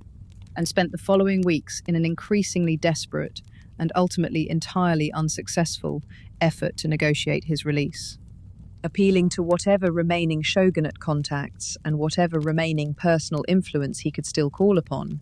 in a political landscape that had, by this point, moved almost entirely beyond the reach of such appeals. The imperial government, and Satsuma's leadership in particular, had their own clear and considered reasons for wanting Kondo dead rather than released, reasons that extended well beyond simple military necessity. He had become, over the preceding 5 years, one of the most immediately recognizable symbols of shogunate resistance in the entire country. The commander whose name was directly attached to the Ikedaya incident, to years of killings carried out against imperial loyalists in Kyoto's own streets. Killings that had claimed the lives of men whose own comrades and former associates now held genuine influence within the new government taking shape. His death would serve simultaneously as punishment, as practical elimination of a still symbolically dangerous figure, and as an unmistakable warning to any remaining shogunate loyalists still contemplating continued resistance. In a way, his continued imprisonment, however secure, could never quite achieve with the same finality. Kondo Isami was held for several weeks following his capture at Nagareyama, transferred eventually to Itabashi, on Edo's northern outskirts, where the imperial government maintained him under guard while the question of his ultimate fate was settled among the new government's leadership. The decision, when it came, denied Kondo the death that a man of his formal samurai status might, under different circumstances, have expected. Rather than seppuku, the ritual suicide this account has already described at length in its discussion of the Shinsengumi's own internal disciplinary practices, Kondo was sentenced to execution by beheading, a method traditionally reserved for common criminals rather than for warriors, a final, deliberate humiliation inflicted on a man who had spent the entire final chapter of his life working to prove that his own obscure, non-samurai origins did not disqualify him from being treated as a genuine member of the warrior class he had fought so hard to join. The execution was carried out on the 25th day of the 4th month, 1868, at Itabashi. Facing his death, by every surviving account of witnesses present, with the same composed dignity that this account has already described, Sannan displaying under similar circumstances 3 years earlier. Whether Kondo, in his final days, fully understood that the cause he had given absolutely everything to defend was already, by any realistic practical assessment, entirely lost, the surviving sources do not clearly indicate. What they do indicate, consistently, is that he did not attempt to flee, did not attempt to disguise the depth of his own commitment to the cause that had brought him to this end, and went to his death according to the same code of unwavering loyalty that had defined his entire adult life. A code that had, by 1868, become almost completely obsolete within the rapidly modernizing political world actually taking shape around him. His head, following the execution, was displayed publicly, first in Edo, and then, according to several accounts, transported to Kyoto for further public display, a practice with deep roots in Japanese warfare, intended to demonstrate, beyond any possible remaining doubt, that the shogunate's most feared and most effective enforcer in Kyoto's own streets was now, finally and unambiguously, dead. Kondo was 44 years old. He had grown up the adopted son of a small, entirely unfashionable rural dojo, had trained with a relentlessness that exceeded nearly everyone around him, precisely because relentless effort was the only genuine advantage available to a man of his humble origins, and had spent the final 5 years of his life rising through nothing but demonstrated skill, genuine leadership capacity, and an old-fashioned, ultimately unshakable commitment to loyalty as a value worth any cost, to a rank that placed him formally among the shogun's own closest retainers, before dying, in the end, the death legally reserved for common criminals, in service to a government that had, in every practical sense, already ceased to exist by the time his captors finally caught up with him. Okitasoji did not live to learn the specific details of Kondo Isami's execution, or he learned them, if he learned them at all, only in the final and most severely weakened days of his own life, confined by this point almost entirely to the sickbed, where the physicians sympathetic to the organization's cause had been caring for him since the retreat from Osaka. The tuberculosis that had, this account has already suggested, likely first announced itself during the Ikadaya fighting nearly 4 years earlier, had, by the spring of 1868, progressed to a stage that left little room for any remaining hope of recovery. He was, by this point, coughing blood regularly, too weak to leave his bed, entirely unable to participate in any of the military campaigns and political dramas this account's recent sections have described unfolding around him. From the Toba Fushimi defeat, through the Koshu Katsunuma campaign, through Kondo's own capture and execution. There is a story about Okuta's final weeks, repeated often enough across later accounts that it has become a genuinely persistent part of how he is remembered, though this account, in keeping with its established commitment to honesty about the limits of what can be fully verified, cannot claim complete certainty about its precise accuracy. That in his final period of illness, too weak for any more active engagement with the world around him, he would sit near a window and watch a black cat that regularly visited the small garden outside, taking quiet, simple pleasure in something as modest and as ordinary as an animal passing through in the afternoon light. Whether this specific detail is precisely accurate or not, it captures something that seems, from the broader pattern of surviving testimony about him, to have been genuinely characteristic. Even at the very end of his life, after years spent as one of the most feared and most lethally effective swordsmen in all of Kyoto, those who remembered him consistently described a person who retained, until the last, an unusual gentleness, a capacity for small, simple happiness that his violent occupation had never fully displaced. Okitasoji died in Edo in the 5th month of 1868, only weeks after Kondo's own execution at nearby Itabashi, in the same general season when the humid, early summer weather settling over the city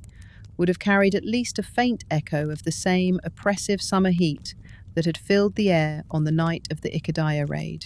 4 years earlier, when his own extraordinary skill had first announced itself so dramatically to the wider world. In the same fight that most historians now believe marked the first visible appearance of the illness that had, finally, ended his life. He was 25 years old, or perhaps 27, the precise year of his birth never having been recorded with full certainty. One among the many small uncertainties that surround even the most celebrated figures from this particular period.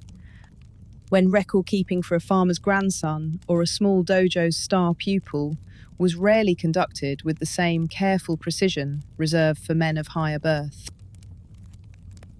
He did not live to see the final battles at Aizu, or the desperate winter campaign that would eventually carry Hijikata Toshizo to the northern island of Ezo, or Hijikata's own death at Goryokaku the following spring. He had already, by the time those events unfolded, been gone for nearly a year, remembered by the men still fighting on in his absence as the young swordsman whose extraordinary skill none of them had ever quite managed to match, and whose easy laughter, those who had known him longest still insisted, had been just as memorable, in its own quieter way, as anything he had ever done with a blade in his hand.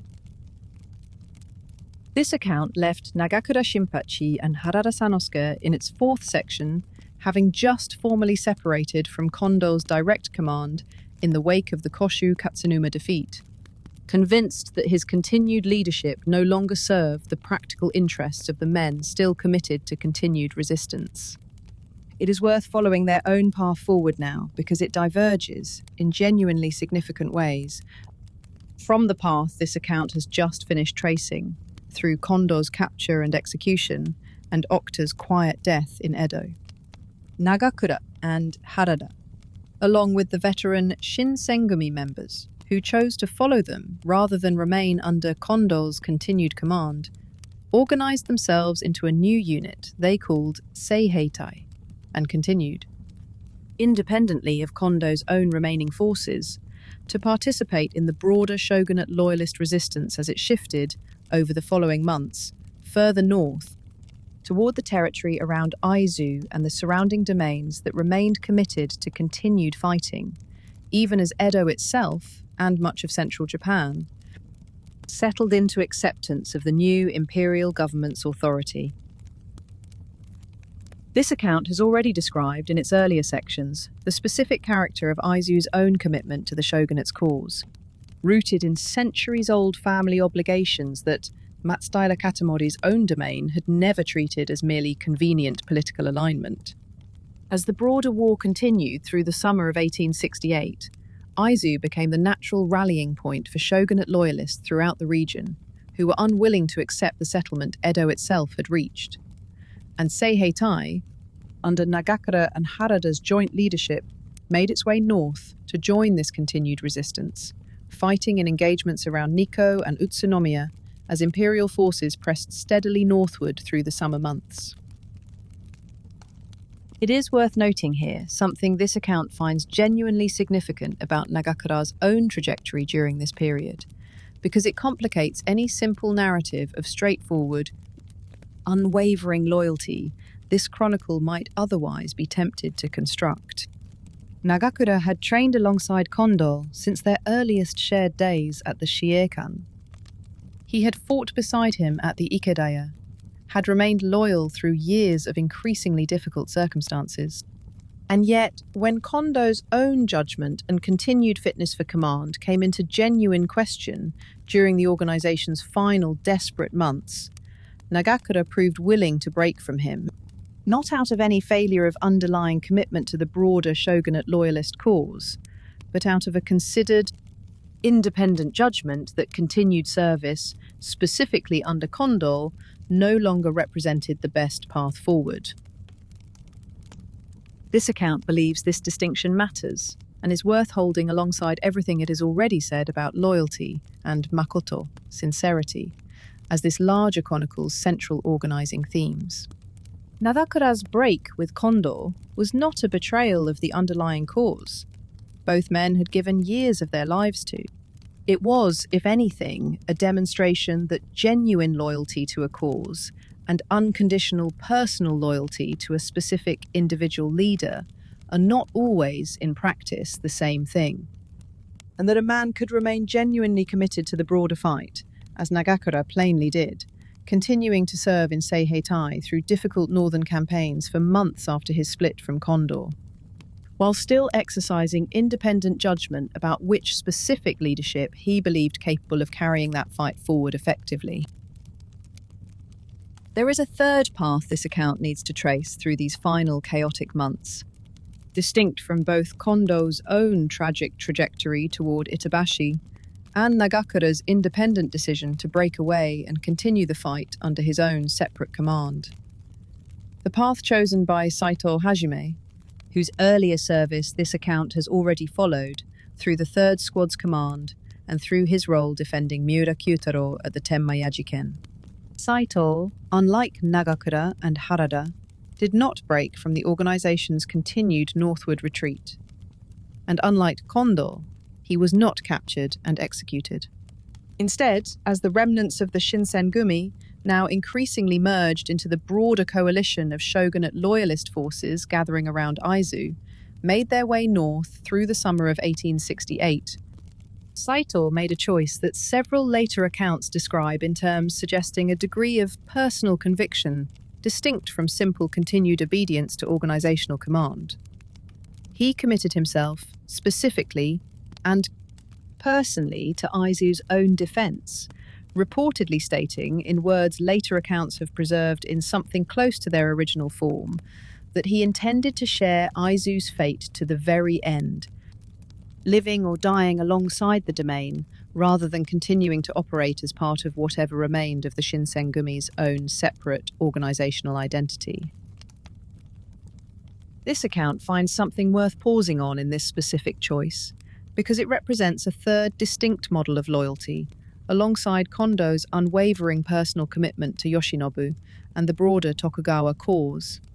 and Nagakura's more independent cause-focused commitment that proved willing to separate from a specific failing leader while remaining loyal to the broader fight. Saito's choice bound him not to a person, and not quite to an abstract cause either,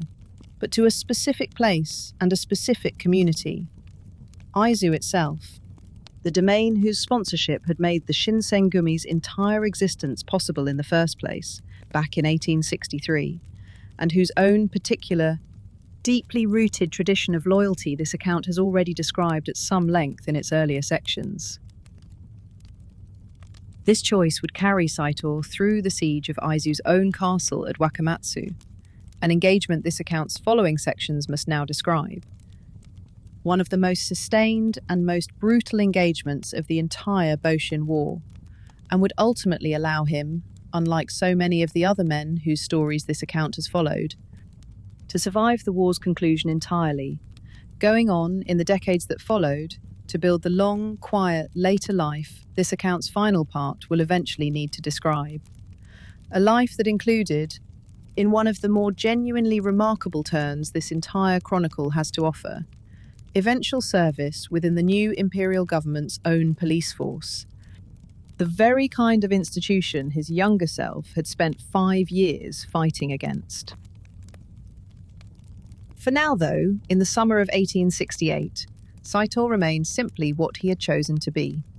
a swordsman who had decided, amid the general collapse of everything the Shinsengumi had once represented, that his own personal loyalty belonged to Aizu specifically, and who was prepared to see that particular commitment through to whatever end it demanded of him.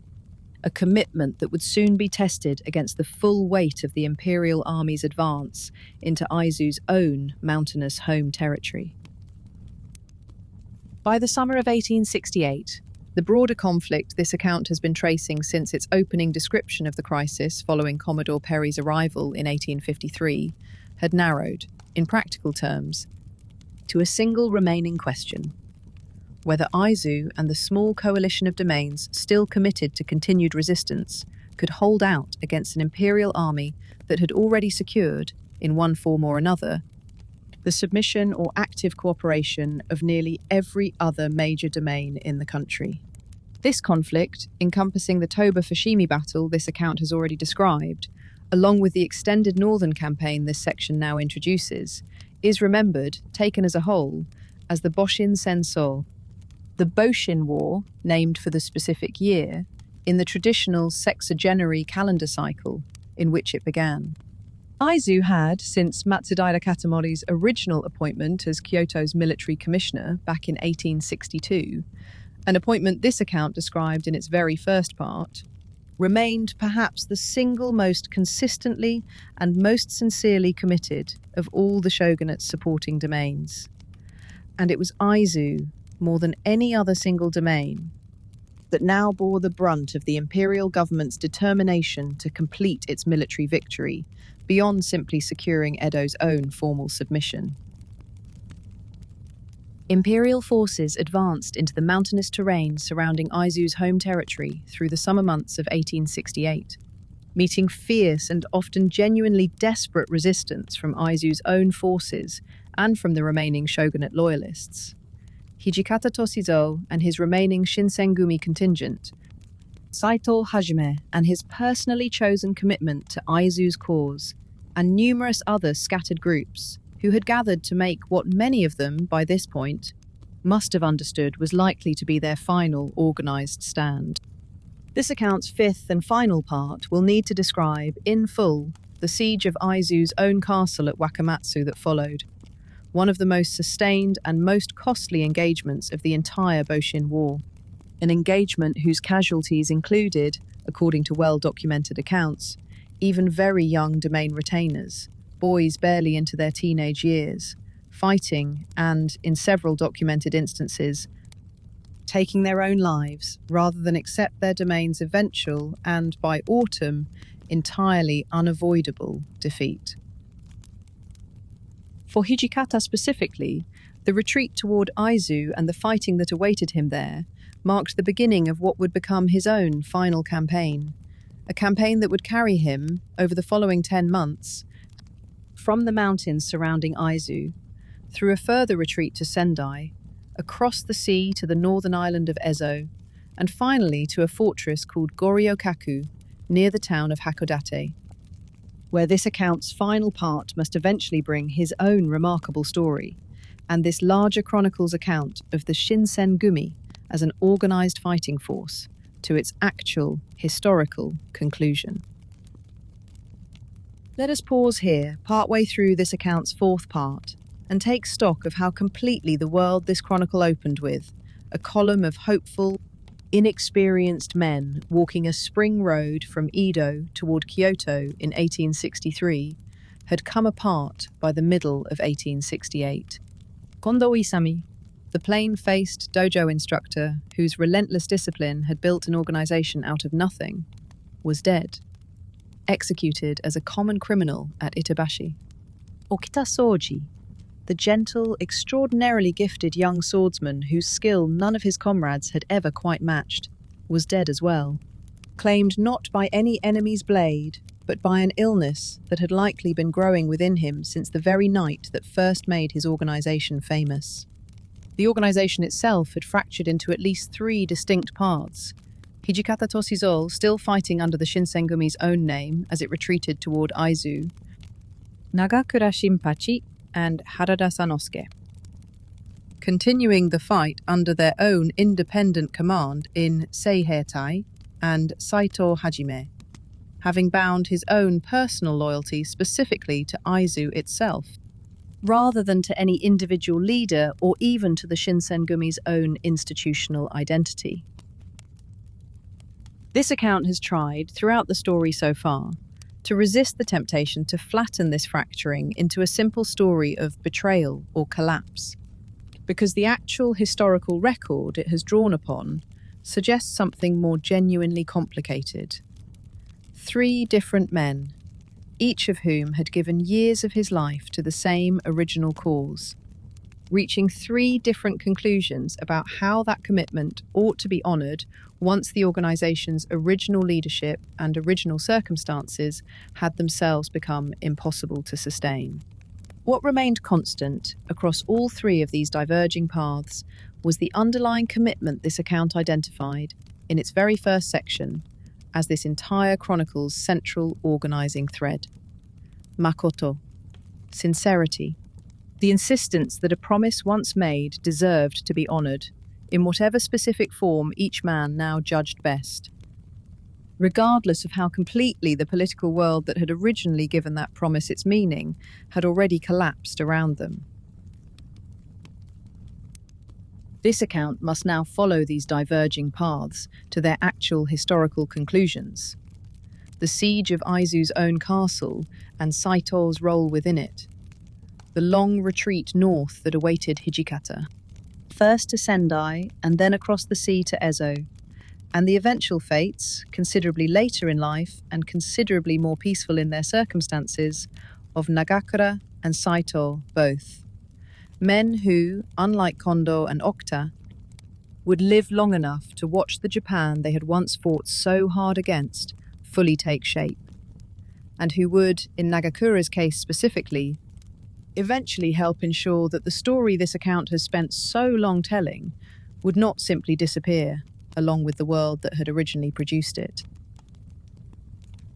The siege of Aizu's own castle at Wakamatsujo, sometimes called Tsurugajo, the Castle of the Cranes, began in earnest in the autumn of 1868. After months of fighting across the surrounding mountain passes and river valleys, had gradually worn down the coalition of domains, still resisting the imperial government's advance, leaving Aizu itself, by late summer, increasingly isolated and increasingly dependent on its own resources alone. This account has already noted the particular intensity and the particular human cost of this engagement, including the well-documented participation of very young domain retainers, boys organised into a unit remembered as the Byakutai, the White Tiger Corps, some as young as 13 or 14, who fought in the battles surrounding the castle and who, in one of the war's most sorrowful and most frequently retold episodes, mistakenly believed, watching smoke rising over the castle from a nearby hillside, that the fortress had already fallen, and chose, rather than accept what they understood as their domain's final defeat, to take their own lives together on that hillside, a mistaken belief, since the castle had not yet actually fallen, that gives this particular tragedy an additional and genuinely difficult layer of pathos that Japanese historical memory has carried forward ever since. Saito Hajime, whose personal commitment specifically to Aizu's own cause this account's previous part has already described, fought throughout this siege with the same disciplined effectiveness that had defined his entire Shinsengumi career, serving alongside Aizu's own retainers rather than as part of any separate outside contingent. A choice that reflected, this account believes, the genuine sincerity of the specific commitment he had made. The siege itself lasted approximately 1 month, Aizu's defenders holding out against Imperial artillery bombardment and repeated assaults, with the determination that even the Imperial forces themselves, by several surviving accounts, came to regard with genuine respect before the castle's ultimate surrender, negotiated by Aizu's own leadership, once further resistance had become clearly and unambiguously hopeless, brought the siege to its conclusion in the final weeks of 1868. Aizu's formal surrender did not mean the end of Saito's own personal war, though it did mean the end of the specific commitment to Aizu itself that had carried him through the siege. In the surrender's aftermath, he made his way, along with other scattered remnants of the shogunate loyalist coalition, further north, eventually reaching territory still under the nominal authority of the remaining resistance, continuing, in whatever capacity remained available to him, a fight that had, by this point, been reduced to its final narrowing theatre, the northern island of Ezo, where a coalition of former shogunate naval officers and remaining loyalists, under the leadership of a figure this account must now properly introduce, Enomoto Takeaki, had begun organising what would become the war's final chapter. Aizu's own fate following its surrender deserves a moment of this account's attention before moving on, because it illustrates the genuinely severe cost that this particular domain's unwavering loyalty ultimately exacted from its own people. The domain was formally dissolved, its territory confiscated by the new imperial government, and its surviving population subjected, in the years that followed, to a degree of continued punishment and continued hardship that distinguished Aizu's post-war treatment from the considerably gentler settlements many other former shogunate-aligned domains received.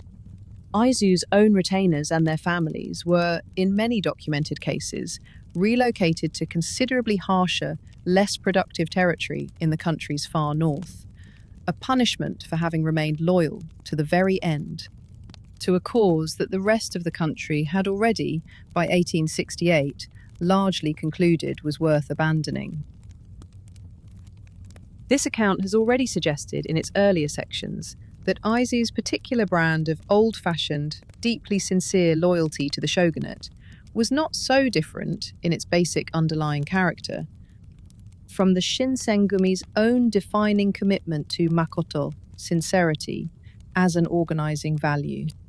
Aizu's post-war suffering, considerably more severe and considerably more prolonged than the fate of most other former shogunate loyalist domains, stands as a sobering reminder of what that particular kind of unwavering commitment could actually cost. Not merely the individual men who fought and died in its name, but an entire domain's population, for a full generation and more, after the fighting itself had finally ended. While Aizu's own siege was still underway, Hijikata Toshizo, recognizing that the domain's position had become increasingly untenable, made his way north to Sendai, another domain that had participated in the broader shogunate loyalist coalition, hoping to find there the resources and the continued organizational structure needed to keep the fight alive, even as Aizu's own resistance approached its inevitable end. It was at Sendai that Hijikata's path converged with that of Enomoto Takeaki, a former shogunate naval officer who had studied in the Netherlands and who commanded a genuinely significant portion of the former shogunate's own modern naval fleet, a fleet that Enomoto had refused to surrender to the new imperial government despite Edo's own formal capitulation earlier that year, sailing instead for the north with several thousand loyal officers, sailors and soldiers, determined to continue the fight from whatever territory remained beyond the imperial government's immediate reach. This convergence between Hijikata's own considerable experience commanding disciplined infantry forces and Enomoto's naval capability and access to modern weaponry and supplies produced, by the closing weeks of 1868, a coalition genuinely more formidable than the scattered, exhausted remnants either man might have commanded independently.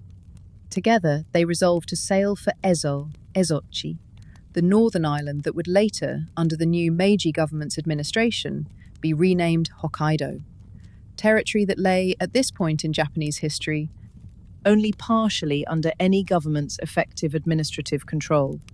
populated substantially by the indigenous Ainu people, alongside a comparatively modest number of Japanese settlers, and possessing, crucially, a genuinely defensible fortress that Enomoto's own faction had specifically identified as a viable base for continued resistance. That fortress was Goryokaku, a star-shaped fortification near the port town of Hakodate, built only a few years earlier under the shogunate's own direction. Using European-influenced military architectural principles specifically intended to provide superior defensive capability against the kind of modern artillery bombardment that traditional Japanese castle design,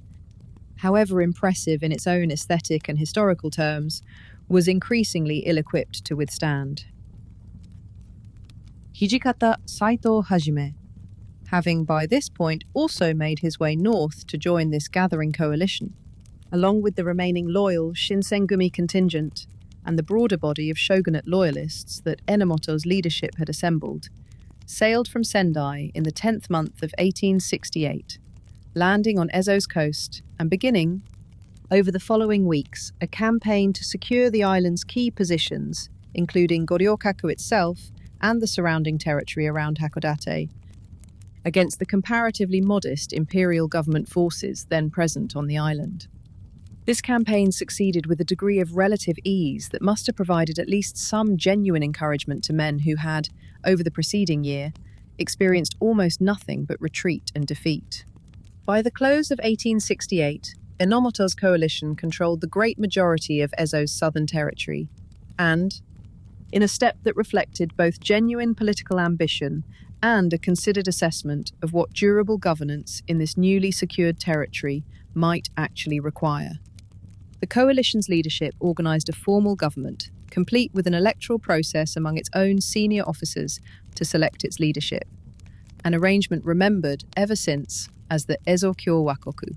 the Ezo Republic, sometimes described, with a degree of retrospective significance that its own founders likely could not have fully appreciated at the time,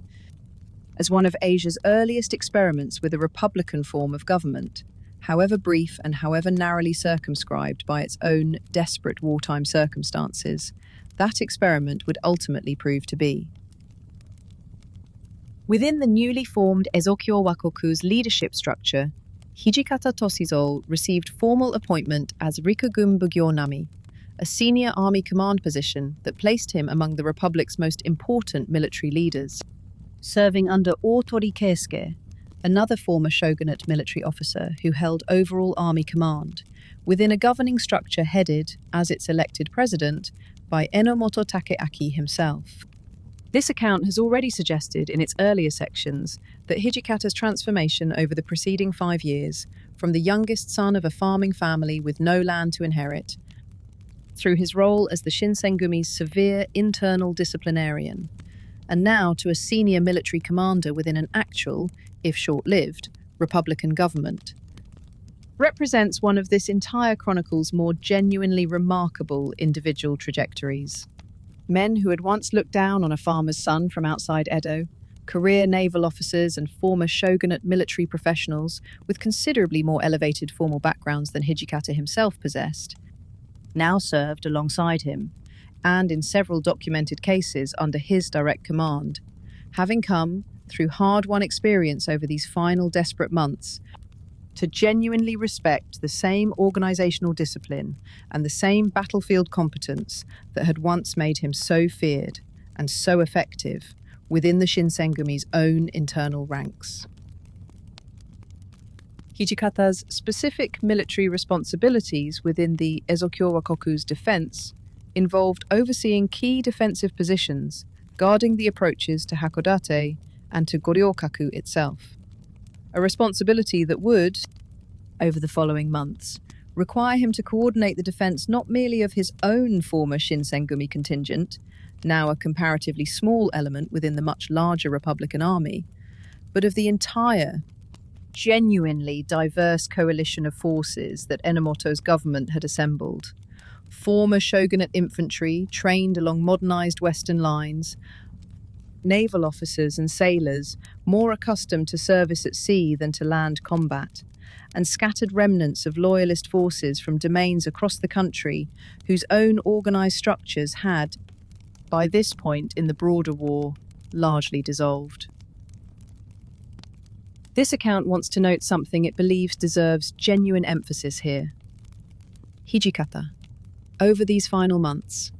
appears to have grown into a considerably more broadly capable military leader than the narrower role he had occupied within the Shinsengumi's own internal structure had ever previously required or revealed. The severe internal disciplinarian who had enforced the Kyokuchu Hatto's uncompromising standards against comrades and even against personal friends had become, by the winter of 1868 and into 1869, a commander whose judgment other genuinely experienced military professionals had come to trust and to follow. A transformation that several surviving accounts from officers who served alongside him during this final period describe in terms of genuine and evidently well-earned professional respect. The imperial government, meanwhile, watching the Ezo Kyowakoku's formation with considerable alarm, spent the winter months of 1868 into 1869 preparing a comprehensive military response intended to eliminate this final remaining pocket of organised resistance entirely, gathering naval and land forces that would, come spring, dwarf whatever defensive capability even a genuinely well-led coalition like Enomoto's republic could realistically hope to withstand. Hijikata and the men serving under him spent these same winter months strengthening their own defensive positions, training and preparing,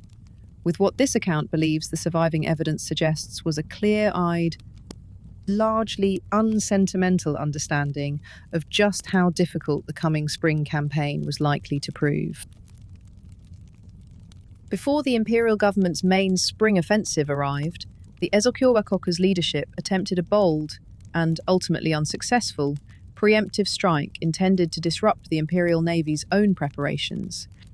An engagement worth describing in some detail, because it illustrates both the genuine tactical creativity this final phase of the war produced, and the increasingly steep technological disadvantage the Republic's forces faced. In the third month of 1869, as Imperial naval forces gathered at Miyako Bay, on the northeastern coast of the main island, preparing for their eventual assault on Ezo, Enomoto's naval command organised a daring raid intended to seize or disable the Imperial Navy's most modern warship, a vessel called the Cortets, which represented, at the time, one of the most advanced ironclad warships in East Asian waters, and whose potential deployment against the Republic's own comparatively modest naval forces represented a genuinely serious strategic threat. The raid, remembered as the Miyakowan Kaisen, the Battle of Miyako Bay, involved an attempt to board and seize the Cortets directly, using ships flying false flags to approach the Imperial fleet without immediately triggering alarm. A tactic that achieved initial surprise but ultimately failed once Imperial forces recognized the deception and responded with the Cortets' own considerable firepower. Alongside difficulties the attacking force encountered coordinating the actual boarding action once alongside their target. The raid's failure cost the Republic several of its own more experienced naval officers and further depleted its already limited naval resources, without achieving its intended objective of neutralizing the Imperial Navy's most dangerous single asset. This account mentions this engagement not because Hijikata himself played a direct personal role in the naval action, which fell primarily under Enomoto's own naval command rather than Hijikata's land-based responsibilities, but because it illustrates, with particular clarity, the broader technological gap this account has already discussed at some length in its earlier sections. A coalition built substantially around the same swordsmanship-centered martial tradition that had once made the Shinsengumi, so feared in Kyoto's own narrow streets, now attempting, with real courage and real tactical creativity, to compete against opponents whose modern ironclad warships represented a category of military technology that no amount of individual skill or individual bravery could realistically overcome through direct confrontation alone. The failed raid at Miyako Bay left the Imperial Navy's own preparations for its main spring offensive against Ezo essentially undisturbed, and by the fourth month of 1869, that offensive was ready to begin in earnest,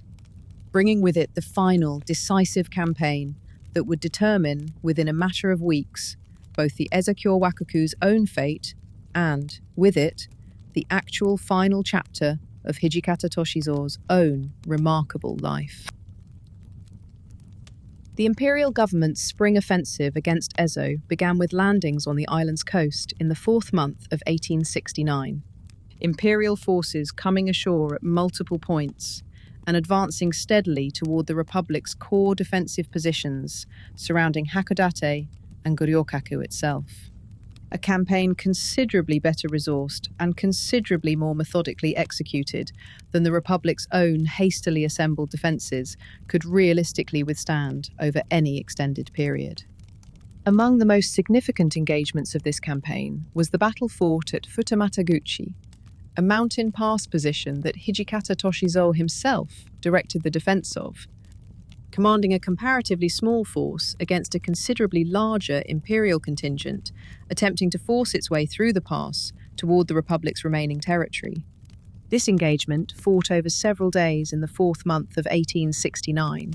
is remembered as one of Hijikata's own most genuinely impressive tactical achievements across his entire military career,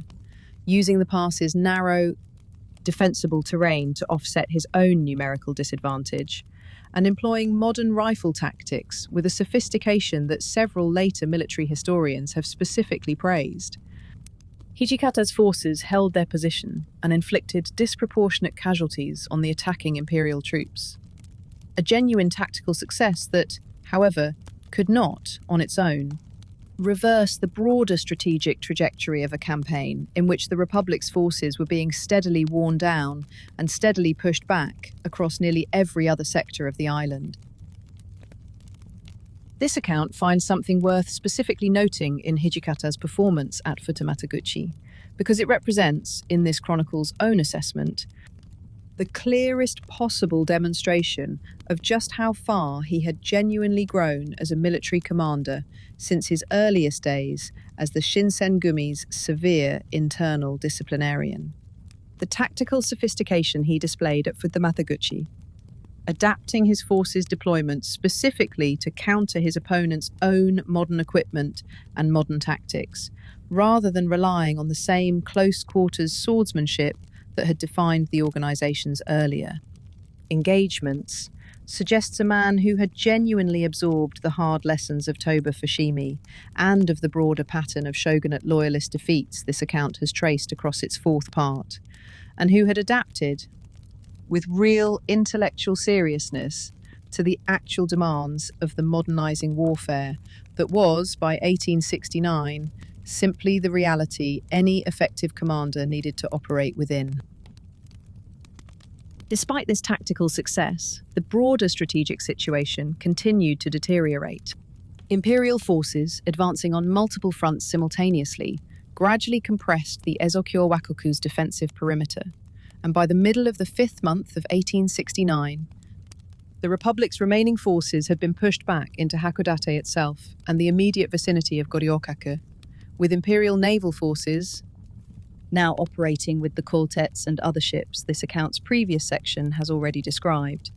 providing devastating supporting bombardment against the Republic's remaining coastal defensive positions. It was in this final, increasingly desperate phase of the campaign, with the Republic's defensive perimeter collapsing under sustained imperial pressure from land and sea alike, that Hijikata Toshizo, who had survived every major engagement of the Shinsengumi's entire 5-year existence, who had outlived Kondo Isami, Okita Soji, and so many of the other men whose stories this account has followed since its very first section, met his own end on a spring morning that this account's next section must now describe with the same careful, unflinching attention it has tried to bring to every death this long chronicle has already recorded. On the 11th day of the 5th month, 1869, with Imperial forces pressing their assault directly against Hakodate itself, Hijikata Toshizo led a counterattack intended to relieve pressure on a defensive position near the town's central district, riding at the front of his own men rather than directing the engagement from a position of greater personal safety. A choice consistent with everything this account has already established about his character across the preceding years of this chronicle. He was struck by gunfire during this counterattack, according to the most reliable surviving accounts, a bullet to the abdomen, and died, essentially immediately, on the battlefield. Still astride his horse by some accounts, or having fallen from it by others. The precise final physical details varying somewhat across the different contemporary and near-contemporary sources that have preserved this moment for history. He was 34 years old.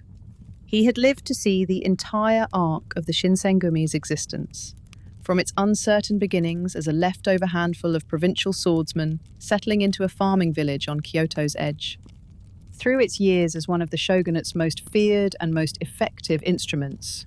through the organization's own internal violence against Serizawa Kamo, Sannan Keisuke, and Ito Kashitaro, through the collapse of everything the organization had been built to serve, and into a final, genuinely hopeless defense of a cause that had, by any realistic practical measure, already been lost for well over a year by the time he finally fell. He did not surrender, and he did not, in the end, take his own life through the ritual method his own organization's code had once prescribed with such uncompromising severity for so many others across the preceding 6 years. He died the way an increasing number of soldiers in this new, modernizing military age were coming to die, cut down by rifle fire in open combat, a death that belonged, in its specific physical mechanism, considerably more to the future than to the past, even as the cause he died defending belonged, by 1869, entirely and irretrievably to a past that had already, in every meaningful practical sense, ended. Whether Hijikata himself, in his final conscious moments, registered anything of this particular irony, this account has no way of knowing, and, in keeping with its established commitment throughout this entire chronicle, will not pretend otherwise. What the surviving record does allow this account to say, with genuine confidence, is this. A man who had begun his life as an unwanted youngest son with no land to inherit, who had built, through sheer organizational discipline and hard-won personal competence, one of the most feared and most effective military organizations of his entire era, held to the code he had spent his adult life constructing, and to the men who still followed him, until there was, quite literally, nothing left to hold on to but the ground beneath him when he finally fell. News of Hijikata's death spread quickly through the remaining Republic's defensive forces, and, by several accounts, contributed directly to a rapid collapse in morale among troops who had, whatever the broader strategic hopelessness of their position, continued fighting in no small part because of the specific confidence his own steady, experienced leadership had continued to inspire even through the campaign's most difficult final weeks. Within days of his death, resistance around Hakodate itself effectively collapsed, leaving only Goryokaku and its immediate surroundings still under the Republic's nominal control. A final holdout that would not, itself, last very much longer. With Hijikata Toshizo dead and Hakodate itself lost, the remaining Ezokyo Wakoku forces withdrew into Goryokaku itself, where Enomoto Takeaki and the Republic's remaining leadership faced the same essential question that shogunate loyalists across the country had already confronted, in one form or another, over the preceding 18 months. Whether to continue a resistance that had become, by any objective military assessment, entirely without realistic hope of success, or to accept the surrender terms the imperial government had, by this point in the broader war, become genuinely practiced at offering. The fortress endured several additional days of naval and artillery bombardment, imperial forces having by this point achieved essentially complete naval and land superiority across the entire island, before Enomoto, on the 18th day of the 5th month, 1869, formally surrendered, bringing the Ezokyo Wakaku's brief existence and, with it, the last organized shogunate loyalist resistance anywhere in Japan, to its official conclusion. This surrender marked, in the most direct and unambiguous sense available, the actual formal end of the Boshin Senso, the Boshin War, this account's fourth part first introduced. A conflict that had begun roughly 16 months earlier, with the opening exchange of gunfire on the roads near Toba and Fushimi, and that concluded at Goryokaku with the surrender of a hastily organised republican government whose own existence, brief and improbable as it ultimately proved, nonetheless represents, in the assessment of many historians who have studied this period, a genuinely significant, if largely unrealised,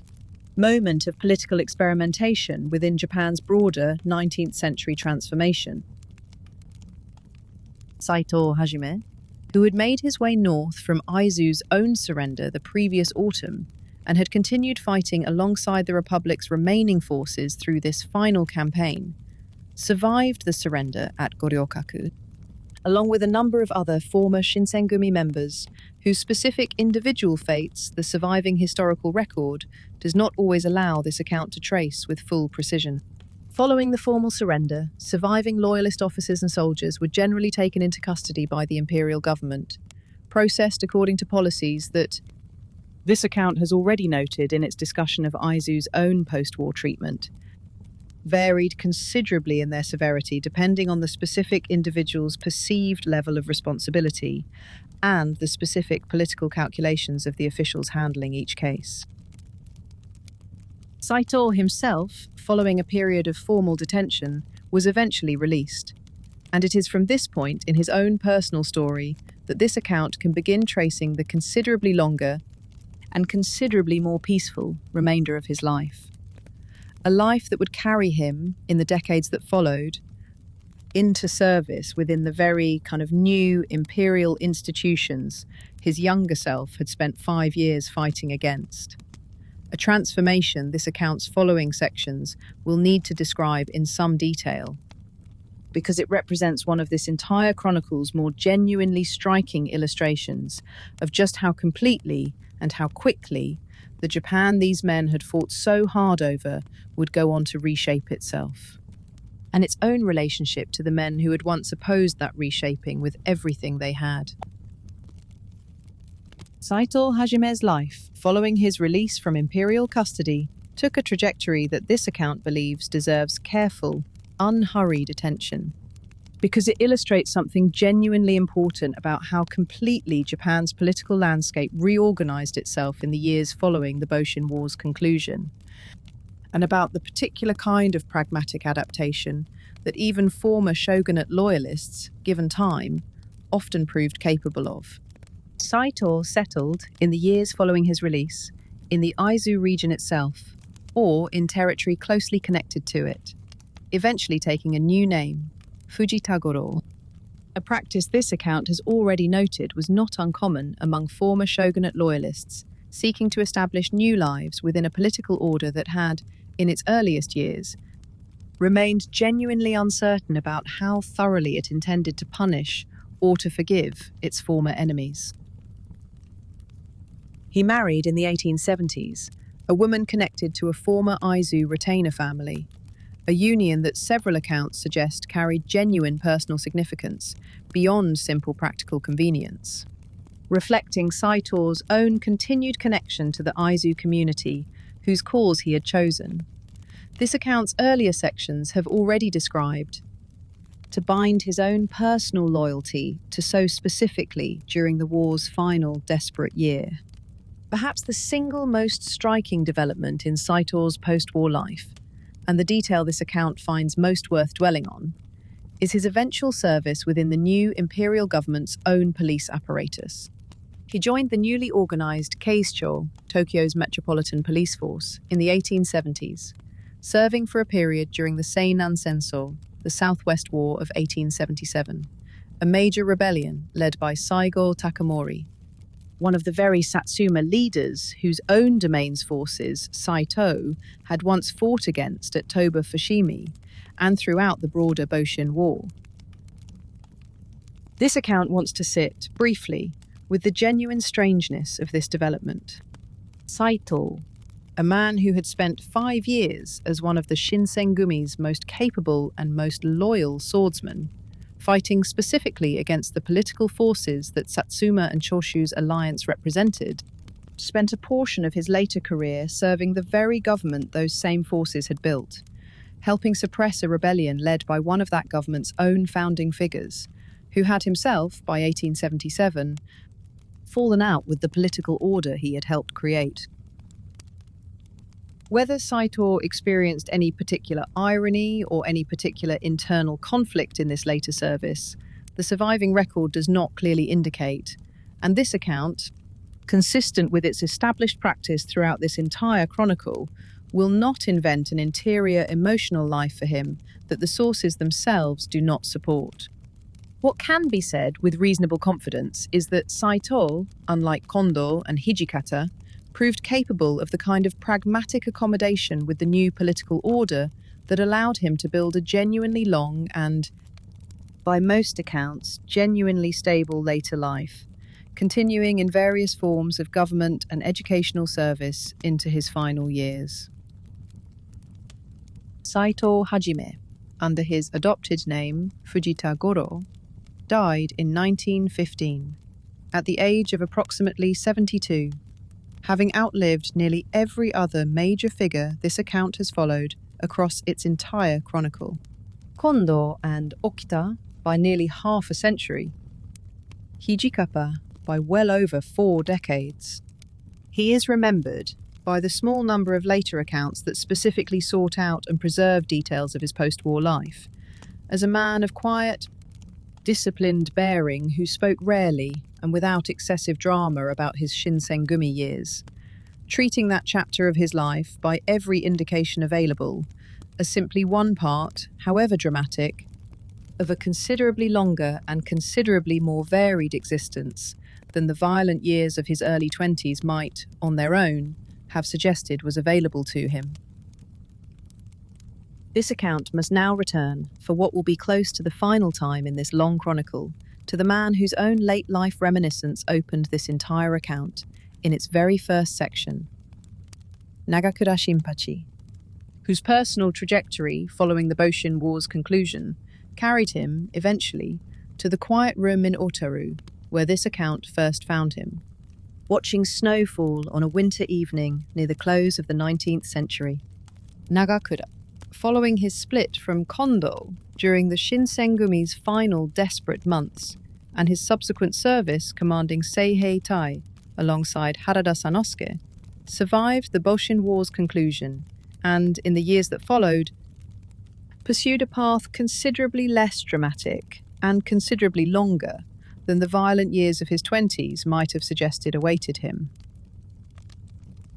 He continued for a period teaching swordsmanship, the discipline that had defined his entire adult life since his earliest days training alongside Kondo at the Shiekan,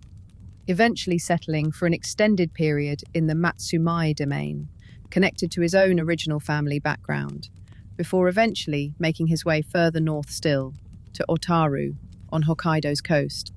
Not far in the broader geography of the island from the fortress at Goryokaku, where Hijikata Toshizo had fallen decades earlier. It was in these final decades of his life that Nagakura married into the Sugimura family, taking the name Sugimura Yoshie. This account's very first section has already introduced. And it was under this name, rather than under the Shinsengumi identity that had defined his most famous years, that he lived out the greater portion of his long later life. A life that, this account wants to note, spanned an almost unimaginable degree of transformation in the country around him, from the rigid, hereditary, sword-carrying world of his own youth to a rapidly industrializing nation building railways, adopting Western dress and Western political institutions, and preparing, by the early 20th century, to take its place among the major powers of the wider world. It was in his final years, well into his 60s, that Nagakura agreed to sit for a series of interviews, published serially in a local newspaper, the Otaru Shimbun,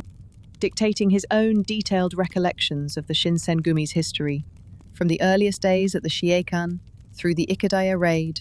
through the organization's internal purges and its final catastrophic collapse, providing, in the process, one of the single most unavailable surviving primary sources for understanding this entire story from the perspective of a man who had actually lived it, rather than reconstructed it from later, more distant documentary evidence. This account has drawn on Nagakura's own testimony, whether directly or through the broader body of historical scholarship that has itself drawn on his recollections, throughout nearly every section of this entire chronicle. And it wants to specifically acknowledge, here, near this account's own conclusion, the genuine debt this entire project owes to a man who chose, in his final years, to preserve a story that might otherwise have faded, along with the rest of his generation's own first-hand memory, into the considerably thinner and considerably less textured record that pure documentary evidence alone could have provided. Nagakura Shinpachi died in 1915, the same year as Saito Hajime, at the age of 77, having lived long enough to see the entire arc of Meiji Japan's transformation,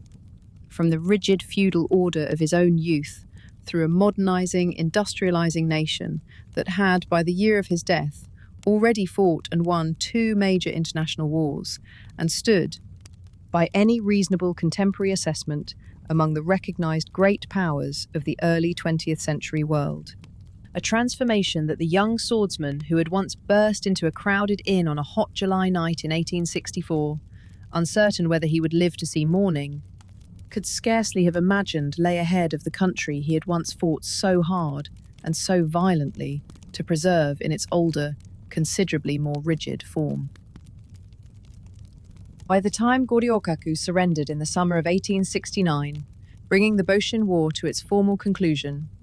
the new Meiji government had already begun the sweeping process of institutional transformation that would, within less than a decade, dismantle almost entirely the social and political order the Shinsengumi had spent 6 years fighting to preserve. The domains themselves, the semi-autonomous territories that had structured Japanese political geography for centuries, were formally abolished in 1871 and replaced with a system of centrally administered prefectures, ending in a single administrative stroke the specific territorial and political structure that had once given men like Matsudaira Katamori their own domain's independent authority to sponsor an organization like the Shinsengumi in the first place. The formal legal distinctions between samurai and commoner status, distinctions that Kondo Isami had spent his entire adult life working to cross, first through relentless swordsmanship training and eventually through actual formal appointment to Hatamoto rank, were gradually dissolved over the following several years, as the new government pursued a broader policy of legal and social equality intended to mobilize the country's full population, rather than merely its hereditary warrior class, in service of rapid national modernization. And in 1876, less than a decade after Hijikata Toshizo fell in the fighting near Hakodate, the government issued a formal edict banning the public wearing of swords entirely, the Haitore, ending, in a single stroke of policy, a visible tradition that had defined the samurai class and had defined so much of this entire chronicle's own violent narrative for centuries. It is worth sitting briefly with the sheer speed of this transformation. Kondo, who died in 1868, still believing, or at minimum still acting as though he believed, that he was defending a durable and fundamentally legitimate political order, had died only 8 years before that order's single most visible and most symbolically significant marker, the sword worn openly at a man's side, was simply outlawed by the very government that had replaced the one he had given his life defending. The Japan that emerged from this period of rapid transformation became, within a single generation, something that would have been genuinely difficult for Kondo or Hijikata to fully recognize. A rapidly modernizing nation, building railways and factories, adopting Western military organization and Western industrial techniques, sending students abroad for foreign study, and, by the first years of the 20th century, transforming itself from a closed, feudal society into an industrial and military power capable of defeating a major European empire in open warfare. A transformation that Nagakura Shinpachi, this account's previous section has already noted, lived to see, essentially, in full. None of this transformation happened because of the Shinsengumi, and much of it happened, in its broadest outlines, despite everything the organisation had fought to prevent. And yet it is worth asking, as this account approaches its own conclusion,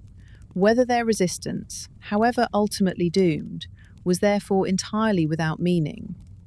And the most honest answer this account can offer, given without excessive sentiment, is probably not entirely no. The specific form Japan's modernisation ultimately took, the particular balance it eventually struck between wholesale adoption of foreign methods and continued preservation of its own distinct institutions and cultural identity, was shaped in some genuine part by the fact that this transition had been contested, had required real argument and real sacrifice on multiple sides of a genuinely difficult national question, rather than simply being imposed on a population offering no resistance whatsoever. The men who died at Toba Fushimi, at Aizu, and at Goryokaku did not, in any direct sense, prevent the new Japan from being built. But their resistance was itself part of the larger, genuinely contested process through which that new Japan came to understand, with real and hard-won clarity, exactly what it was choosing to become, and exactly what it was choosing to leave behind. This account opened, in its very first section, with an old man sitting by a window in Otaru, watching snow fall on a winter evening, thinking of comrades who had not lived to grow old alongside him. It is worth returning to that image now, at this chronicle's actual close, because everything this long account has described since that opening scene has, in some sense, simply been an answer to the question that old man's own quiet reflection first posed. What actually happened across those 5 extraordinary years to the friends he was remembering? Kondo Isami died at 44, executed as a common criminal for the specific crime of having kept his word past the point where keeping it made any remaining practical sense, in a political world that had already, by the time of his death, moved decisively beyond the older understanding of loyalty and legitimacy his entire life had been organised around. Hijikata Toshizo died at 34, shot from his horse in the fighting near Hakodate, at the very edge of the country he had spent his entire adult life trying, in his own particular and often severe way, to serve. Having carried a code he had largely built himself, all the way to a conclusion he must, by that final spring, have understood with genuine clarity was coming. Okita Soji died at perhaps 25, not from any sword or any bullet, but from an illness that had likely first announced itself during his single most famous night of fighting, watching, in his final weeks of life, a cat cross a quiet garden, taking whatever small, ordinary pleasure remained available to a body that had once been capable of the most extraordinary things. Saito Hajime and Nagakura Shinpachi lived on, each in his own way, into the 20th century, carrying the story forward. Saito through a life of quiet, disciplined public service that eventually placed him in one of this entire chronicle's more striking ironies, in the employ of the very government his younger self had fought against, and Nagakura through the patient, deliberate work of preserving, in his own words, for a newspaper audience in a small northern port town, the detailed memory of everything this account has spent 4 parts describing. They were, none of them, born to greatness in the way that word was traditionally understood within the rigid social order these men grew up inside. They were a farmer's adopted son, a farmer's unwanted youngest child. a low-ranking samurai family's frail young son, raised almost from infancy inside a rural dojo's practice hall, and a restless young man who left his own more comfortable samurai household to go looking, quite deliberately, for exactly the kind of demanding, uncertain life that eventually found him. They became, for a handful of genuinely extraordinary years, some of the most feared, most talked about, and most consequential men in the entire country. Not because history simply handed them that position, but because they built it themselves, out of nothing more than relentless discipline, real and hard-won skill, and an old-fashioned, increasingly unfashionable insistence that a promise, once given, was not a thing to be casually revisited simply because the surrounding political world had changed around it. The world did change, far more completely and far more quickly than any of them could have reasonably anticipated on that ordinary spring morning in 1863 when they first set out from Edo along the Tokaido Road. It left several of them behind, in the most final and most irreversible sense. The way history eventually leaves behind nearly everyone who commits everything they have to a particular, contested vision of how the future ought to look. But it did not erase them. If anything, the considerable passage of time since these events, now approaching 2 centuries, has done something closer to the opposite, gradually softening the sharper edges of what was,